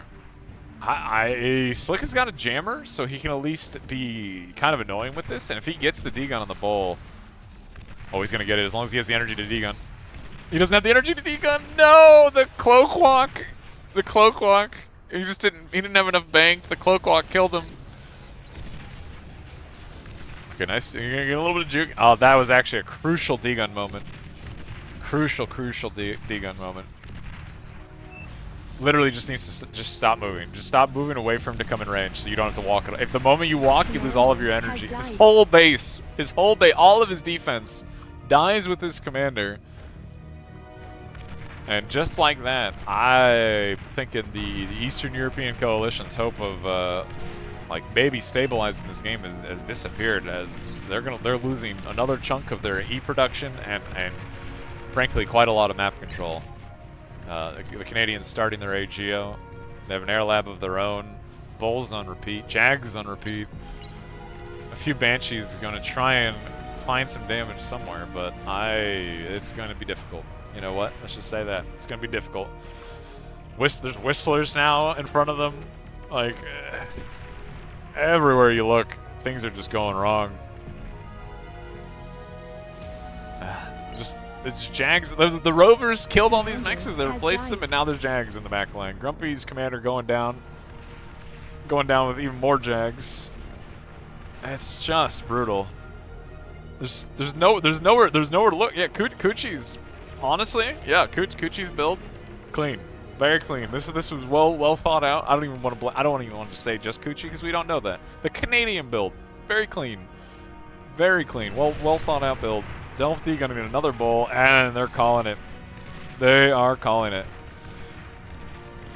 And just like that, we have our two finalists.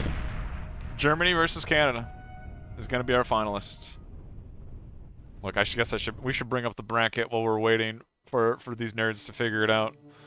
Although I am assuming, oh god, am I blind? No, he's not in the lobby. Okay. Anyway, we'll bring up the bracket. Let's see. So, with that, Canada, Eastern European Coalition. The Eastern European Coalition actually were playing quite well most of the tournament, but they were up against Chef Coochie. What can you do, man? He's too good. So it's going to be Canada versus Germany #2. As a repeat. A little rematch. The to maybe the Canadians get another chance to fight Germany and beat them after their semifinal 2-0 defeat. Honestly, this should be a fun finals. We're gonna have to see. If they'll manage to bring this back. I'm honestly, while I like the entirety of the Eastern European Coalition team, I like all these guys. I get to say Team Germany and Team Canada now. so happy. Like, that's so much easier to say, bro. I'm so happy. I'm so happy. I don't know. Oh my god. Look, unfortunate. Unfortunate they lost. As that once again, they played well. They played well. They were looking quite strong for most of this tournament.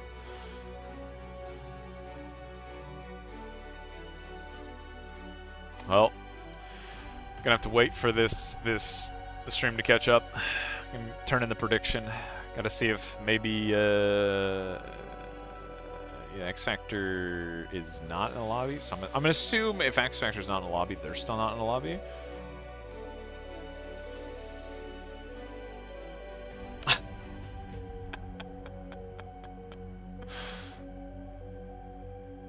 Looking, between both these teams, I'm actually excited. Both these teams have looked very strong, and both of them have, like we've talked about Chef Coochie, Chef X Factor. All right, you know, not normally, like considered as much of a chef. He is actually quite good with his clean builds. Generally pretty strong macro player. And as looked at actually, and every time we've seen Team Germany play in this tournament, has looked very strong. And I will not be surprised if we see it really could go either way, but I would not be surprised if we see some decent long macro games. Although again, with Chef Coochie, you literally have no idea. You have no idea. Man could pull out some frankly well-ripened cheese and actually find a way to not let it go to that macro game. Oh, the game has ended. I can do the gamba. I can choose the outcome. Team Canada. Germany versus Canada. The war crimes final. Jesus Christ. What a thing to say. Holy shit, man. What do you... Oh, my God. I mean, I know what you're saying. God. That's a crazy thing to say. It was a good set. Honestly, it was a good set. Both teams looked real strong in different positions.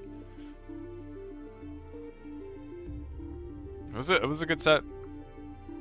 I mean, I would feel happy. Being any of these teams, I would feel happy. And I'm pretty sure they get a medal, right? Like, being third place, they're going to get a bronze medal for their commander. I'm pretty sure. I don't want to promise that because I have no power over that, but I'm pretty sure that's what happened because that's what happened last year. I'm pretty sure they get a medal.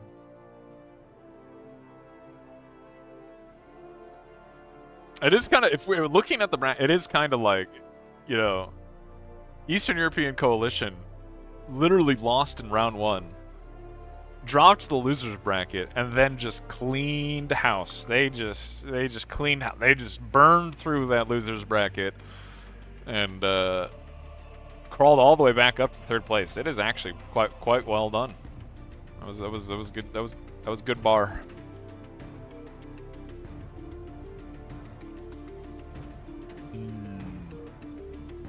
X Factor's still not in the lobby. Coochie's not in the lobby. I'm looking at these two. All right, one of these guys will make a lobby. Delph might make a lobby. One of these players will make a lobby. We can join it, and maybe we can watch the finals of this wonderful tournament. At least I don't have to say Eastern European Coalition anymore. All right, look, you guys are great. You guys are great. Your team name?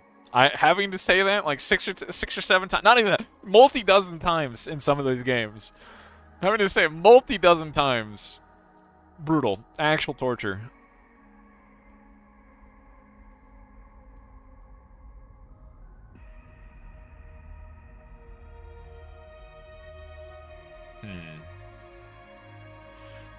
Oh, okay. So Canadians are staying. Look, we're back to the fun part of trying. Like, the Germans have been sitting and waiting for like multiple hours at this point. So, like, you know, who knows? They're probably doing whatever.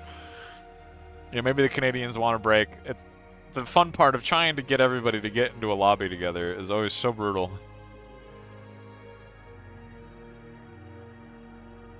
Oh my God! Wait, did the free for all lobby die?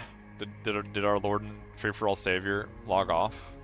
No, he's still in there. All right, there's hope. There's hope. Maybe Flash will be back and the lobby will exist.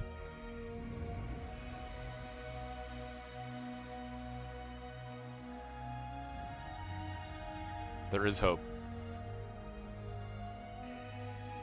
Now, about whether or not we get into a lobby with the Germans and the Canadians. Now, we're not sure about that one yet. There's not a huge amount of hope yet on that one, as once again, X Factor appears to be in a replay, I'm assuming, and the Canadians are in this lobby. God.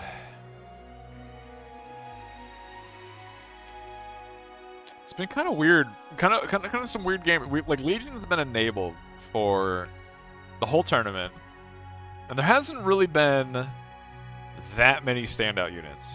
Like Triton is, as we saw, you know, it's okay. It's an okay unit. It's not. Maybe some might even go so far as to say not a bad unit. Mosquitoes obviously quite good, but there hasn't been a lot of Legion play at all. Really, the majority of it has been armed tier 2 vehicle, like most of these tournaments.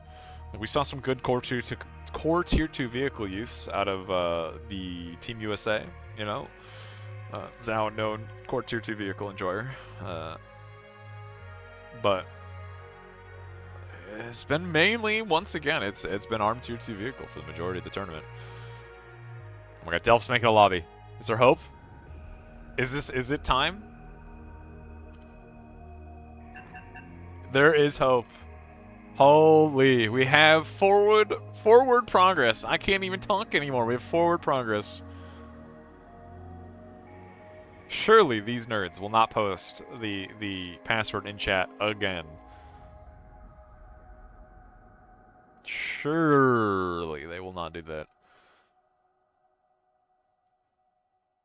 Though it has happened a weird amount of times today. It has happened twice, which is strange that it is more than once.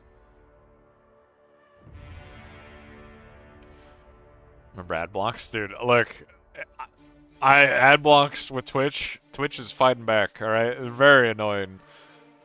They're very annoying. The shit that I have to do now to have an actual functional ad blocker on Twitch is a pain in the ass, okay? It's very annoying.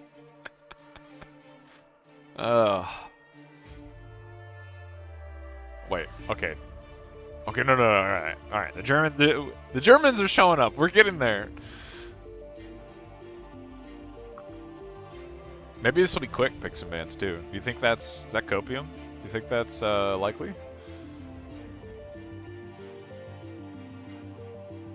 It's a bit of copium, I'll fully admit. I don't think I've ever been in a tournament. There's been quick picks and bans, like literally ever. Well, we get to find out who has the gold medal soon, hopefully. And I honestly, I couldn't predict it. I legitimately could not predict which team is going to come out on top here. Like, the Germans have already 2-0'd Canada. Holy fuck. Okay, that one was an accident. Canada once. And I'm going to assume the Canadians have learned from that. I'm going to assume they're going to, you know, they're going to adjust whatever needs adjusting, but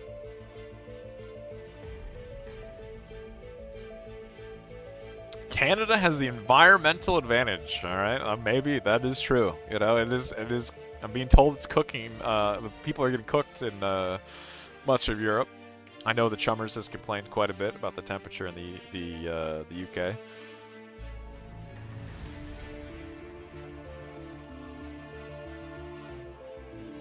Actually, don't. I'm trying to think. I don't actually know what it's like in Canada right now. It's actually quite nice here, weirdly enough. The weather in the U.S. cannot make up its mind. All right, like we're either it's hot, we're cold, or hot, we're cold. Like, it literally can't make up its mind.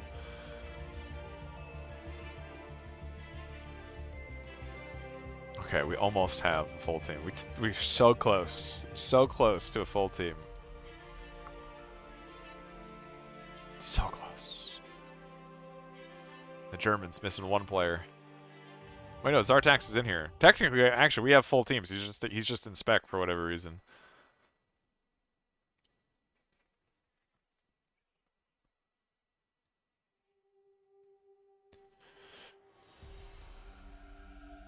Starlights are good, man. It is true. Meow's got a good point. Starlights have that timing where like they're expensive, and in a pub game, and it's just you. Like the Starlight timing is much later than it is in co-op. And like a co-op team tournament, that Starlight timing is so fast. So fast. It's basically a guarantee that you need to have something to deal with it very early in the game.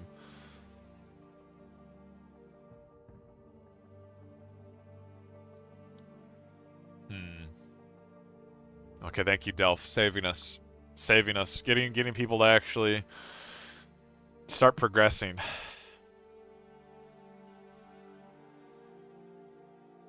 Get into actual map picks and bans.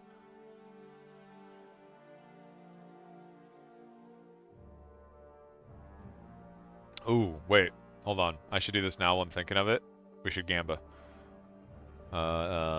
Team Canada? Team German. Team German. Nice. Team Germany. Team Germany.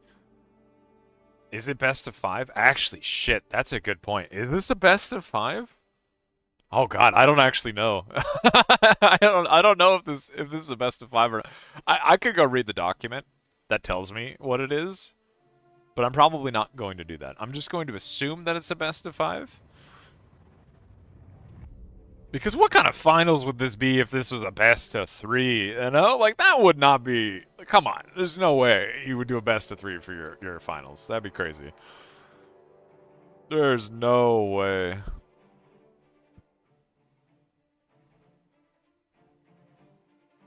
Well, Delph throwing down the U-ban first, met with silence. Lovely, lovely. We always love to see that. Now the question is Narn here? Will he get here in time for the Gamba? Will he actually be able to get his points? Or did this man once again walk away just in time to lose out on his ability to Gamba?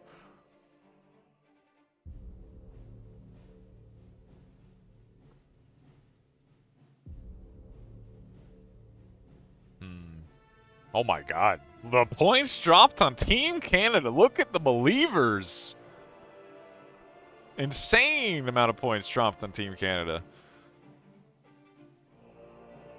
That's true. Actually, that's a fair point. Canada's on fire. Europe's sweating. I like smoke, heat. I don't know, bro. I feel like the Canadians are at a disadvantage there.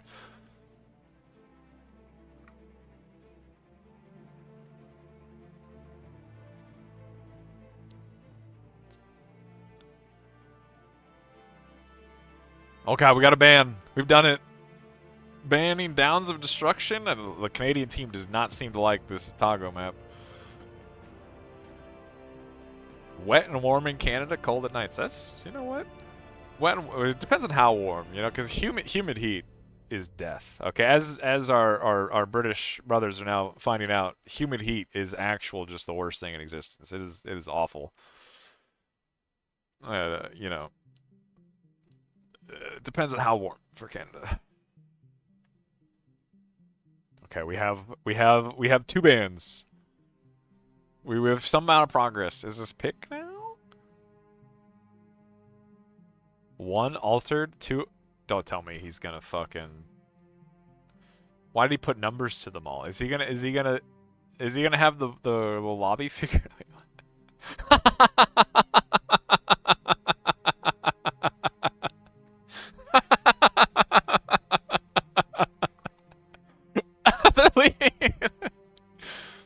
They're leaving it up to chance? Seriously? That's hilarious, actually. Holy. Well, I mean, you know, that shows confidence, I think, yeah? Like, that shows some confidence. Why pick a map when you could instead leave it up to fate? Well, they probably need to. Zartex, I think, is one of the German team members. Probably going to need to make him leave. As I believe having one of your teammates in spec while you're playing, somewhat against the rules. Look, hold on. I gotta weigh on this. Yeah, frowny face. Frowny face definitely more, definitely stronger than the happy face that Delph would use for this map. Man, a 4v4 tournament with Rosetta? That would be nice. What a nice tournament that would be. StarCraft? StarCraft? Wait, they have best of sevens in their finals? That sounds horrible. Is it banned to not pick? Oh, shit. Wait, Delph just... Oh, God. Poor man.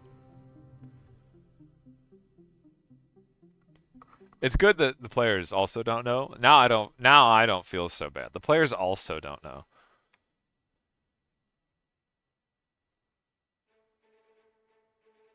I don't know if I've played a bar tournament where a finals for the tournament has not been best of 5. I'm almost positive it's a best of 5.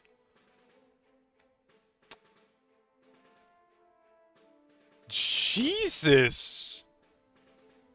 Like this, I would be okay. You guys won't hear this for 3 minutes, but I'm looking at that Gamba, and I would be throwing points in Team Germany. Like that, those odds are too good. Like there's somebody just threw a lot of Gamba points on Team Canada.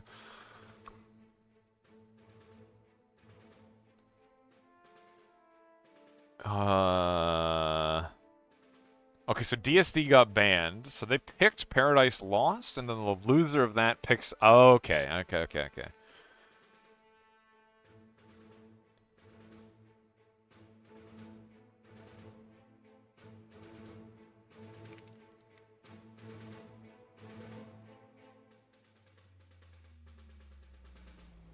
You have time till 35 and game should start?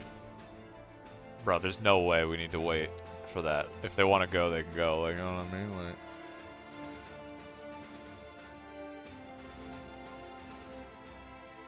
Oh, God.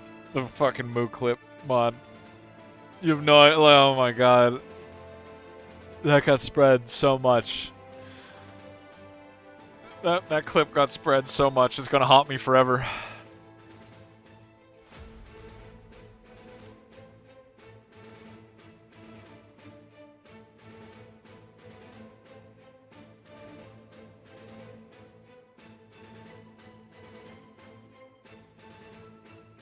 Look, I'll be honest. I started the Gamba 5-ish minutes ago, thinking, like, okay, these guys started their picks and bans. It'd be pretty quick. Here we are, about 6-7 minutes later, looking like a fool. At 60 minutes, all anti-nukes get disabled. Oh my god. Wait a minute. We need to find Flo. We need to find OP, man. Somebody get in here. So we can guarantee you this is not. I'm sure that would be very appreciated in this very serious tournament. You know, that they start getting their games messed with.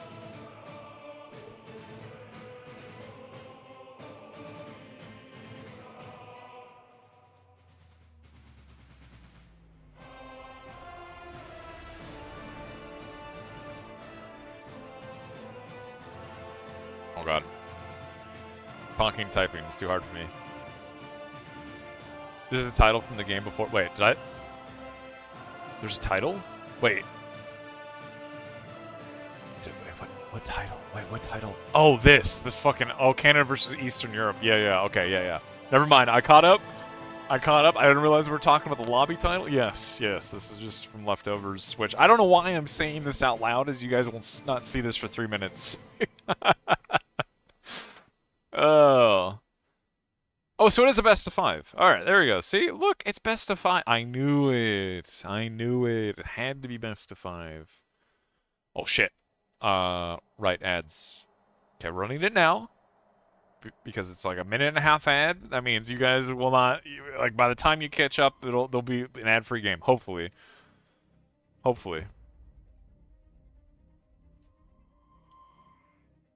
Paradise. God, the last time. I want to watch this replay that X Factor was telling me from yesterday's Paradise Lost game between them and USA 1. There's like the 70-minute game on Paradise Lost. I was told there's a Starfall. I want to watch that replay, but at the same time, I am afraid. I'm afraid.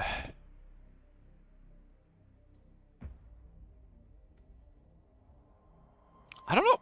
I don't think I've seen Team Canada on this map. They probably have played it. I just haven't seen the game. I've seen a lot of Team Canada in this tournament. I have not seen them on this map. And this definitely looks like a very cookable map. Like Chef Kuchi frankly, both chefs on either team can probably do some crazy stuff.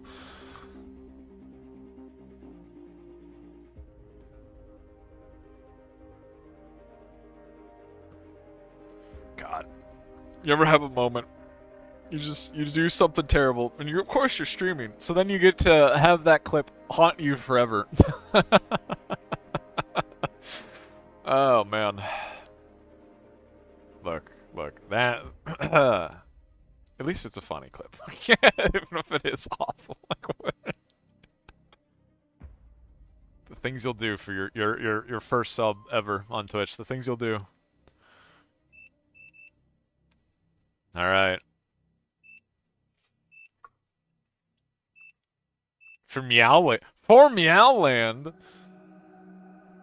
my god. Ural throwing down his allegiances. Somewhere, Meowland calls and Ural will answer.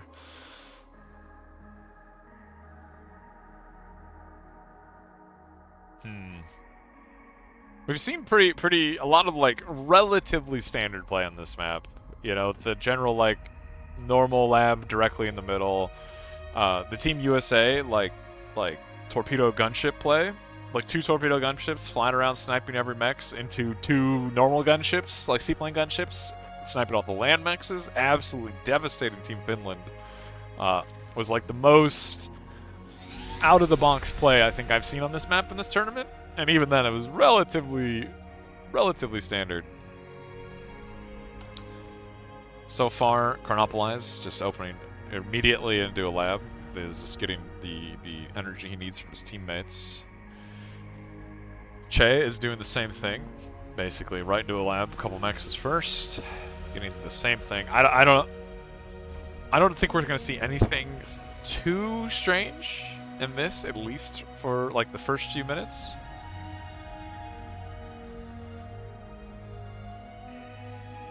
Did I delete Meowland? Oh god, this is supposed to be. Oh, I ruined it. Wow, just wand. I'm sorry, Ural. I ruined Meowland. I ruined it. It is I, the Meowland ruiner. Okay, we got our pretty normal open. Multiple cons. Everybody's just gonna try and grab mexes as quickly as we can.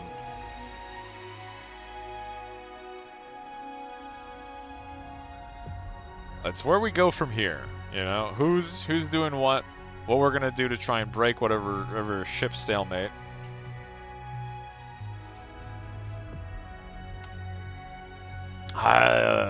Which, you know, a lot of it, frankly, does come down to just better micro, a bit better like ship like composition, decision making. Like we saw, like, what was it? One team earlier was way too hard on frigates, and we're fighting like. Admittedly, they were fighting from behind, so there's a reason for it, but they were very behind on like destroyer count, and just having more destroyers and these tiny little choke points, like you just get free infinite damage essentially. And you know, the frigates can't really gap close in the destroyers in a tiny choke point and get that surround that they're looking for. On a map like this, it's a little rough. Now we got a lot of supporters coming out from both teams. Gonna try and get some damage done. See if they can snipe an expanding con. Funny enough, with the building raiders on a C map like this, you know, mechs are actually incredibly safe against the majority of things you have to worry about early on, as you know, most boats don't have any ability to shoot underwater. But the constructors, on the other hand, are actually made out of literal paper and will just die if they get sneezed on. Let's go Eastern German Coalition. Oh my god, bro, no. No, we will not say that. That's awful. Oh my god. One of the supporters dying to Kuchi's, oh man. Making the sea radar. We're gonna be able to see this supporter. Shouldn't manage to get any value, as it is running into a destroyer and a frigate. juking its little heart out, but unfortunately, oh, yep. Gonna go down. Does not look like either team has managed to get any sort of value from these supporters. Ooh, might catch a con out here. Yeah, these cons are very fragile and very expensive. Yeah, hugging it. Not gonna let the destroyer kill it. That's definitely a good pickup for them. Getting that constructor is quite big. It's gonna slow down any expansion towards the mid, and it's not something you want to have to replace this early in the game. Now we're opting for a pretty standard-ish herring, destroyer, frigate comp. I would assume we're going to see basically the same thing from the Canadians. Nope, pure frigate. No destroyers, no herrings. Looks like we made one destroyer per lane. The rest are frigates. And I mean, it's going to come down to like where these units get shared. You know, where do these units get shared? Which lanes are we going to pressure? Dark Cloud opting to pressure actually in the mid. Some units getting shared to Ural to pressure the north. Dark Cloud in the mid. Kuchi holding his own in the south. These early trades are going to be the true important part of this. Who ends up playing? You know, keeping their HP alive, keeping their individual boats alive. It's keeping their HP alive. Nice. Keeping their HP high. Is really going to determine quite a lot with how snowbally sea is. Any ship lost is just a ship that kind of can't be replaced very easily. Both teams still just kind of poking each other. We don't have any big commitments yet. I would say the Canadians do seem to have a commanding control over mid, which will give them access to far more mexes. Ooh, Kuchi rushing a con turret. Actually kind of risky with his commander poking out of water like that. It's kind of risky. Gonna give him a pretty strong, you know, repair on his units here. But it's a little scary. He has 2 destroyers to random variables 1. You know, he can fight it. Germany giving Che some units to go maybe contest Canada's domination of mid. All these mid-mexes cannot go to one team, or that one team will very quickly snowball. Ural, not very many units gifted. Also did opt for his own naval con turret for repairs. Clearly something these teams have practiced. You know, Darkloom will be fighting under a coastal torpedo launcher, which will definitely give him... oh, interesting. Another Sea Lab dropped by Kuchi. Does this team have the metal to spend this? Maybe. Well, we're going to find out. Che is committing for this torpedo launcher, and like as we know, not the strongest thing in the world when run at by many boats. And it is looking like Che is going to get pushed out of mid. Well, you know, or not Che is going to get pushed. Dark Clone's going to get pushed out of mid by Che. Che? I don't know, bro. I don't know. I don't know. I don't know how his name is said. Wait, we have an arm. Where did we get? We swapped to Arm C. Interesting. So swap from Cortex C from Chronopolis to an Arm C lab. Ooh, man. Kuchi's getting good aggression, but Darklun is getting kicked out of mid very quickly. Which is going to kill any sort of aggression from Kuchi. He's going to have to be very careful, as his forward lab is actually quite under threat from that navy. Everybody gifting Darklun some destroyers, some units. Random variable not really getting reinforced units of his own, kind of just giving up ground, just trying not to lose more units against Kuchi's kind of overwhelming navy presence. You know, Che does not have very many destroyers of his own. He has them coming, but they're not here. And being down in the destroyer count, you know, is very awkward when they reach this number. As you are just kind of taking free poke that you kind of can't return. A random variable losing his last destroyer. And still no reinforcements coming his way. This is looking a little scary for Team Germany. This is starting to get a little closer to home than I think they would like. And I wonder, I'm looking at this minimap and I'm still waiting. Eventually these are gonna come random variables way, but as of yet, there has been not a whole lot of units coming his way. It's looking like X Factor's getting ready to try and bait this Navy Commander in has and died. jump on it from above once it overcommits. Very large orange Navy in the middle. Gonna start pushing back Dark Clone. Oh, I see seaplane bombers on the minimap. Seaplane swap from Team Canada. Though I will say I dislike the tsunamis rather than the two torp gunship build we saw from Zhao was insanely impactful. So impactful. Killed so many mexes. Basically could not be stopped if you don't have an air lab of your own. Whereas these tsunamis are really not doing a whole lot yet. Opting not even for economic damage. No, we're going straight for damage. Killed a couple con turrets. Not really, I think, the damage he's has looking died. for. Kuchi ends up going down to the massive reinforcements that random variable got. Commander Dark Clone has also died. going down.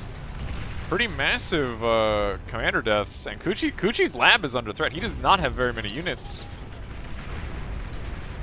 This seaplane swap might have actually killed Team Canada. They just don't have the units to fight this. The destroyers are holding here. Team Germany is committing. Wait, actually, a lot of these units have died to these tsunamis. A lot of grouped up units.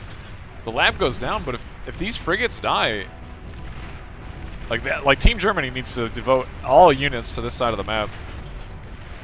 If this medal does not go the way of Team Germany, they have just fed Canada an obscene amount of medal income. This is the game-deciding fight.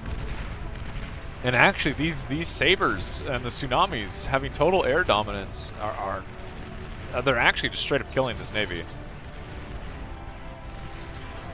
The frigates cannot fight back against what's happening. Even in the tsunamis hitting the grouped up boats were doing so much damage. More boats from Team Germany are coming, including I've seen a lot amount of herrings. These seaplanes are quickly going to run out of usefulness into the fighting the actual navy. But if we zoom out, there is 14,000 metal on the ground right here. Actual game-deciding metal on the ground. At this point, I feel like you just start eating. Like, you can't afford to wait to try and res this. You just need to eat. More boats being fed into basically the meat grinder that is Team Canada. Somehow they need to sneak out some more res subs. Oh, Chicken Dinner actually getting caught out. No Commander energy, couldn't destroyed. D-gun. Che moving down as well. Getting told to check damage efficiency. Let's look. Chronopolize, shockingly, the air player. Massive damage efficiency. But a lot of this metal has not been touched, and there is a lot of units coming. There's a lot of units coming from both sides. I would actually even say Canada's quickly running into just not having enough units. And frankly, one res sub trying to reclaim 16,000 metal. We're gonna be here for a bit. This is not a quick process. Ooh, man. Germany once again trying to commit and contest some of this reclaim. And they're getting in and they're pushing the Team Canada back a bit, but it's not. I don't think it's enough. Oh, the one res sub actually going to get caught by the destroyers. And just like that, Team Germany or Team Canada now no longer has anything to reclaim this. X Factor moving forward with a couple cons. He's going to start reclaiming as quickly as he can, but more of this navy is dying. I'm so surprised. Dark Clone's moving over to start reclaiming himself, but I'm very surprised we don't have more reclaim units coming out to eat this. Which I guess at this point you just need units, but I mean X Factor's getting the medal. We have sabers coming in from Team Germany. I don't. There's no fighters. There's no AA boats.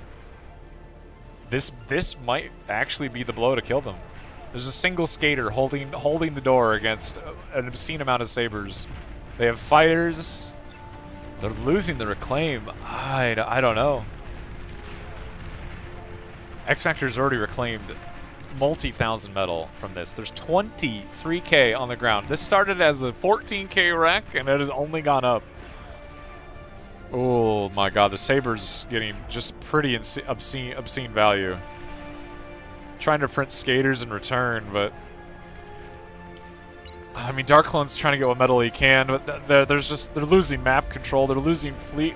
I don't know, I think that's it. I think Team Canada, that was the reclaim field to decide the game, and they are losing the reclaim field. The Sabres slaughtering destroyers, just forcing Team Canada to back up, so Germany just gets all the reclaim.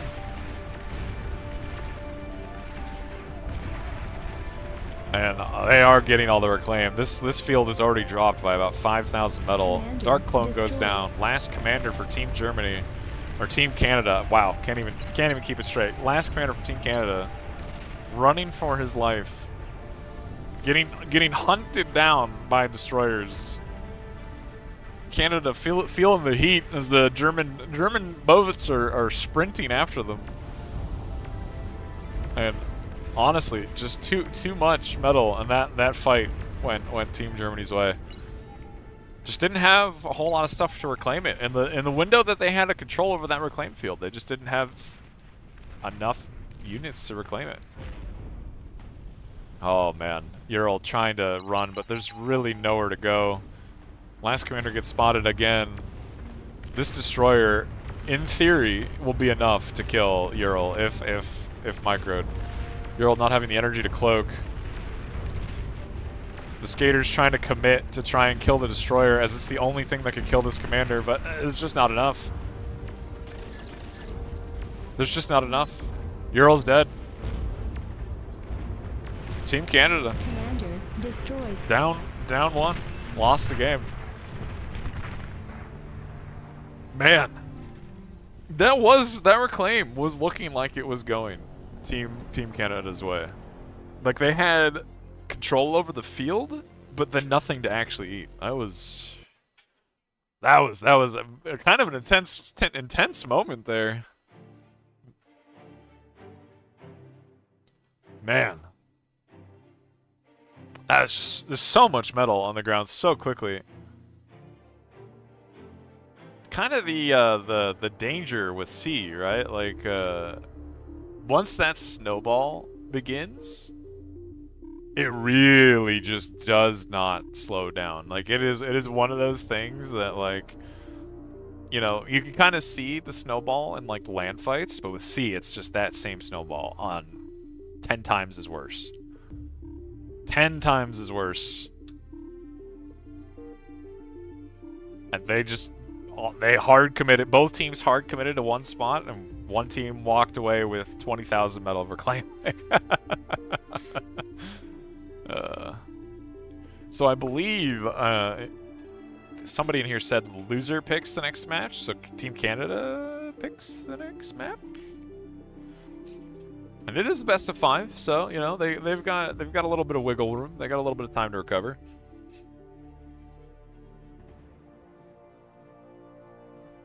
Oh, man. You know what? At least we didn't get an hour-and-a-half long game. That game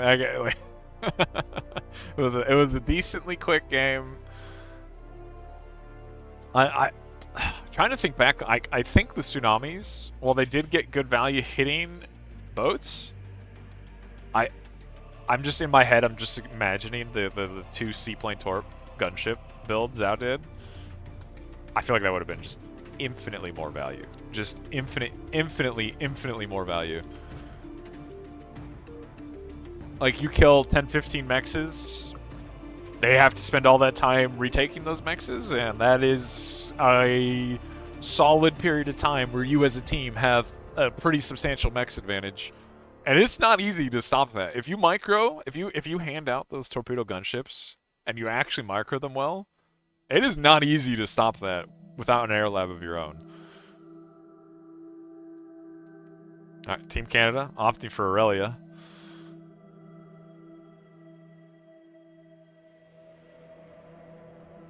I have a feel we've seen Team Canada's build on this multiple times now, right? Where they do that quick tier 2, they make like 5 or 6 Starlights, eat the lab, fusion, stout on repeat. We've seen this a few times.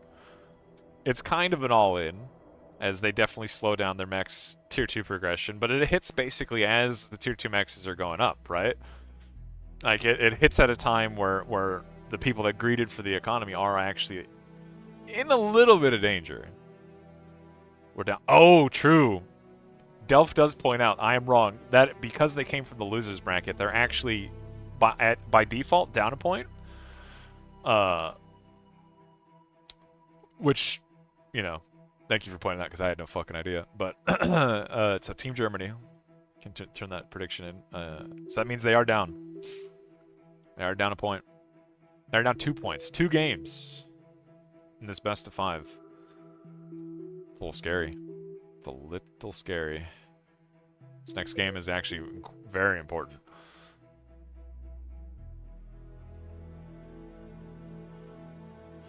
And wait, this is, we saw this, right? At the start of the stream today.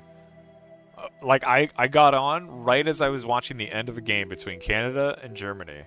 And, I guess I should actually start the next gambit while I'm thinking of it. Yep. And we got on basically as we watched Team Germany absolutely overwhelm Canada with Tritons. Something has to change with these builds. Like they know what's gonna come. If they know what build Germany did that worked, they know what's coming. They can't fall for it again. They can't let that happen again. Tritons are clearly very strong on this map. You have to expect it. Maybe it's time to pull out the coochie cheese. You know he's got something cooked. This man likes his cheddar, you know? He likes his various fermented milk products. Okay, I don't know.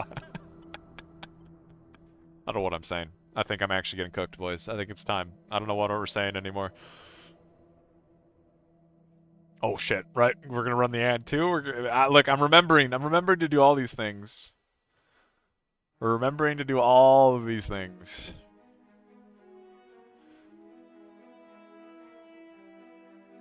I don't know, man. That was a rough position for Canada. It was looking good for them at the start.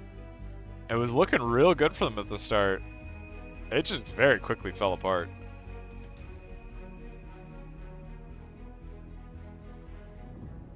It's just kind of how C goes, right? You know, like your one fight determines everything. Like if you fall behind in reclaim, if you fall behind in boat count, boats are so expensive, they leave so much metal in the ground, you just don't recover. You don't recover.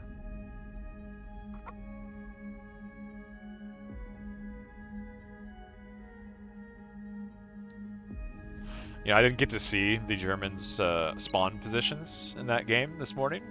Well, this morning for me, I guess. Like they are.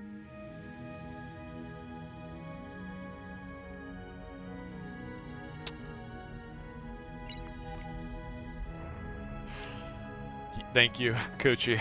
Thank you. It is time, boys. It is time. Chef Coochie has decided, you know what? Match point. We're about to. Our chances of winning this tournament are about to disappear. It's time to bring out the cheesy bullshit. It is time. It is time. And my god, if this doesn't look like this is going to turn into some cheesy bullshit. This is gonna be some dirty, dirty cheese. Dirty cheese.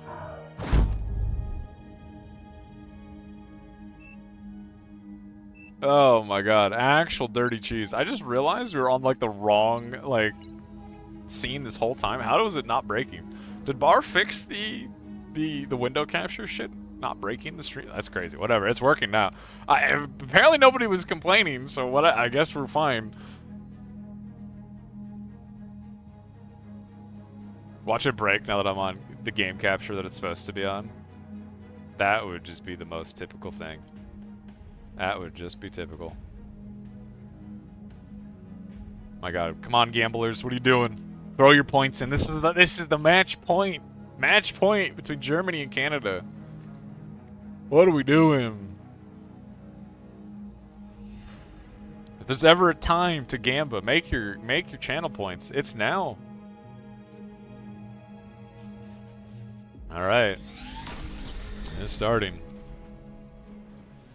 Oh my God, yeah. Look, you had to guess it was going to be an air lap. We're breaking out the dirtiest of dirty cheeses. 4 heavy transports being queued up. Each person getting a transport, and we are going to see some, well, you know what, boys? I don't think we're going to see a macro game this game. This might be a very bold, very strange prediction to make, but I have a feeling we're not going to see a macro game. The question is, looking at the Germans, where are we going to... We're going to land. We're obviously landing on X Factor. Right, we're looking for the juice. We want to kill their lab. We want to kill their. Jesus Christ, this is so disgusting. we want to delete their production, and then hopefully have more commanders than they do, and go from there. See how that goes.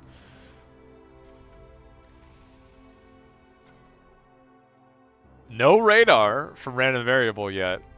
Means they have no fucking clue that this is happening. There is no indicator that this is happening.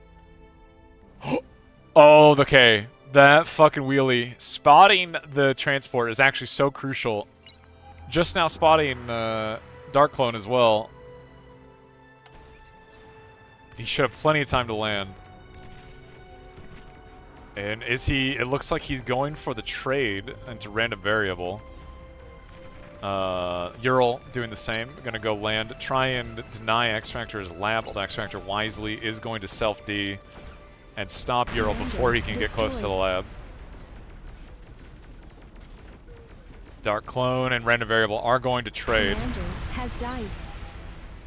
So it's 2-2 commanders. Chronopolize is going to keep going. X Factor making the AA Whistler equivalent tank.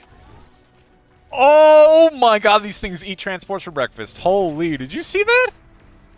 Oh, random variable not microing these crucial units. X Factor's gonna have to trade with him again. Another commander being thrown into this meat grinder.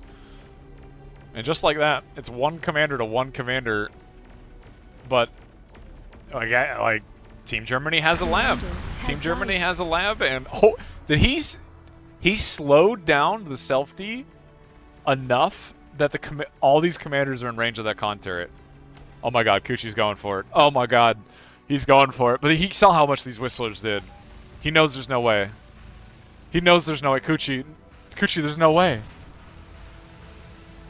He's gonna get gunned down by this Decurion. Microed well is on. Like, he's going for the lab. Oh, not like this. Not like this. Sometimes, bro, you know what I mean? Sometimes, I said earlier, sometimes you cook so hard you get food poisoning, and has died. Just like that, the Canadians couldn't quite get there. The comm drops, not quite as good as they needed. X Factor very, very quick with the commander self-Ds. Crucially kept that lab alive, and the wheelie scout on the transport gave them enough time to react. Absolutely brutal. Absolutely brutal. I don't know. It's just so unfortunate. They had to go for some sort of cheese and surprise them. And honestly, had one of those commanders made it to that lab, there was hope. There was hope. And one of them made it to that lab. But, I mean, even then, like we saw on the map, Che was making a lab towards the coast. Like, they had a backup lab. They had a safe commander. It would. I don't know. Look. The comm drop, not quite the value they needed. But I'm pretty sure that is it. That was our finals. As sad as it is to say, that was our finals. I'm pretty sure. Man, that... Oh, man. And Dark Clone flying just slightly a little too close to random variable, also scouting it. Like, they had so much time to react. The heavy transport's just way too slow to close the gap after they got scouted. Honestly, kind of wild, man. How I haven't seen the Legion railgun whistlers. I have not seen those shooting a transport before. I knew they were AA because they're railguns. You know, they're high alpha AA. But those like not only deleted the heavy transports, but had impulse to stop the transports in their tracks and fully just like shut that down so hard, so quickly. Oh, man. Basically just ended up serving multiple commanders on the up to that. Oh god, I'm looking back at it. That concert being in range of basically every commander is so sad. X Factor's canceling the selfie to like make sure it was in range is so funny. So funny. Kind of brutal in its own way, but funny. Man. Well, you know what? It's sad that we got a very quick finals. Very quick finals. Yep. Rest in peace. Rest in peace. Oh god, look, boys. It's oh god. I had to go back and watch that again. Oh my god, that was so sad. That was so sad.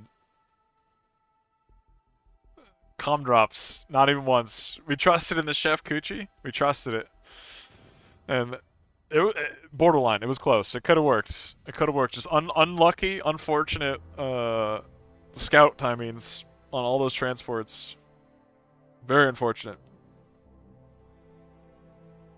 Damn, we didn't get a single macro game between those guys. That is sad. That is kind of sad. I wish we had seen a longer game. I wish we had seen a longer game between those teams. Both teams were real good. It would have been interesting to see, but unfortunately, it was not to be. It was not to be. You know, the brackets aren't up to date. Hold on, let me swap it. The brackets are not up to date. I'm assuming neither team haven't reported it. I'm pretty sure with the +1 that they got from the being losers bracket, that was the end. We were done with the tournament. Nation Wars goes to Germany this year, and you guys. So wait. So the X Factor had a different position with you guys are expecting a closer lab to comm drop. I see. That explains it, because that was quite a far direction to go, like distance to go with those transports. Without getting spotted, and he almost did. Frankly, almost did get away with it. It was very close to not getting spotted. But well, I mean, if that's it, boys, I think I'm calling it. I think I'm calling it there. There's not much more to look at. That our nation wars victors have been decided. The Germans have come out on top, and as sad as that is, we didn't get to see a full best of 5. You know what? At least it was quick. At least it was quick, which is not really a good thing a lot of times. But I think that is it for me. So I'm gonna hit the end stream button. I would say I'd be back tomorrow normally for more streaming, but unfortunately, I'm actually busy tomorrow, so I'll actually be back Tuesday. So, you know, hopefully, you know, we saw some good games today. We saw some good games. We saw some, you know, not so good games. We saw some less good games, but we saw some other good games. But anyway, that is it. Have a good night, and you know, I'll see you Tuesday, I guess.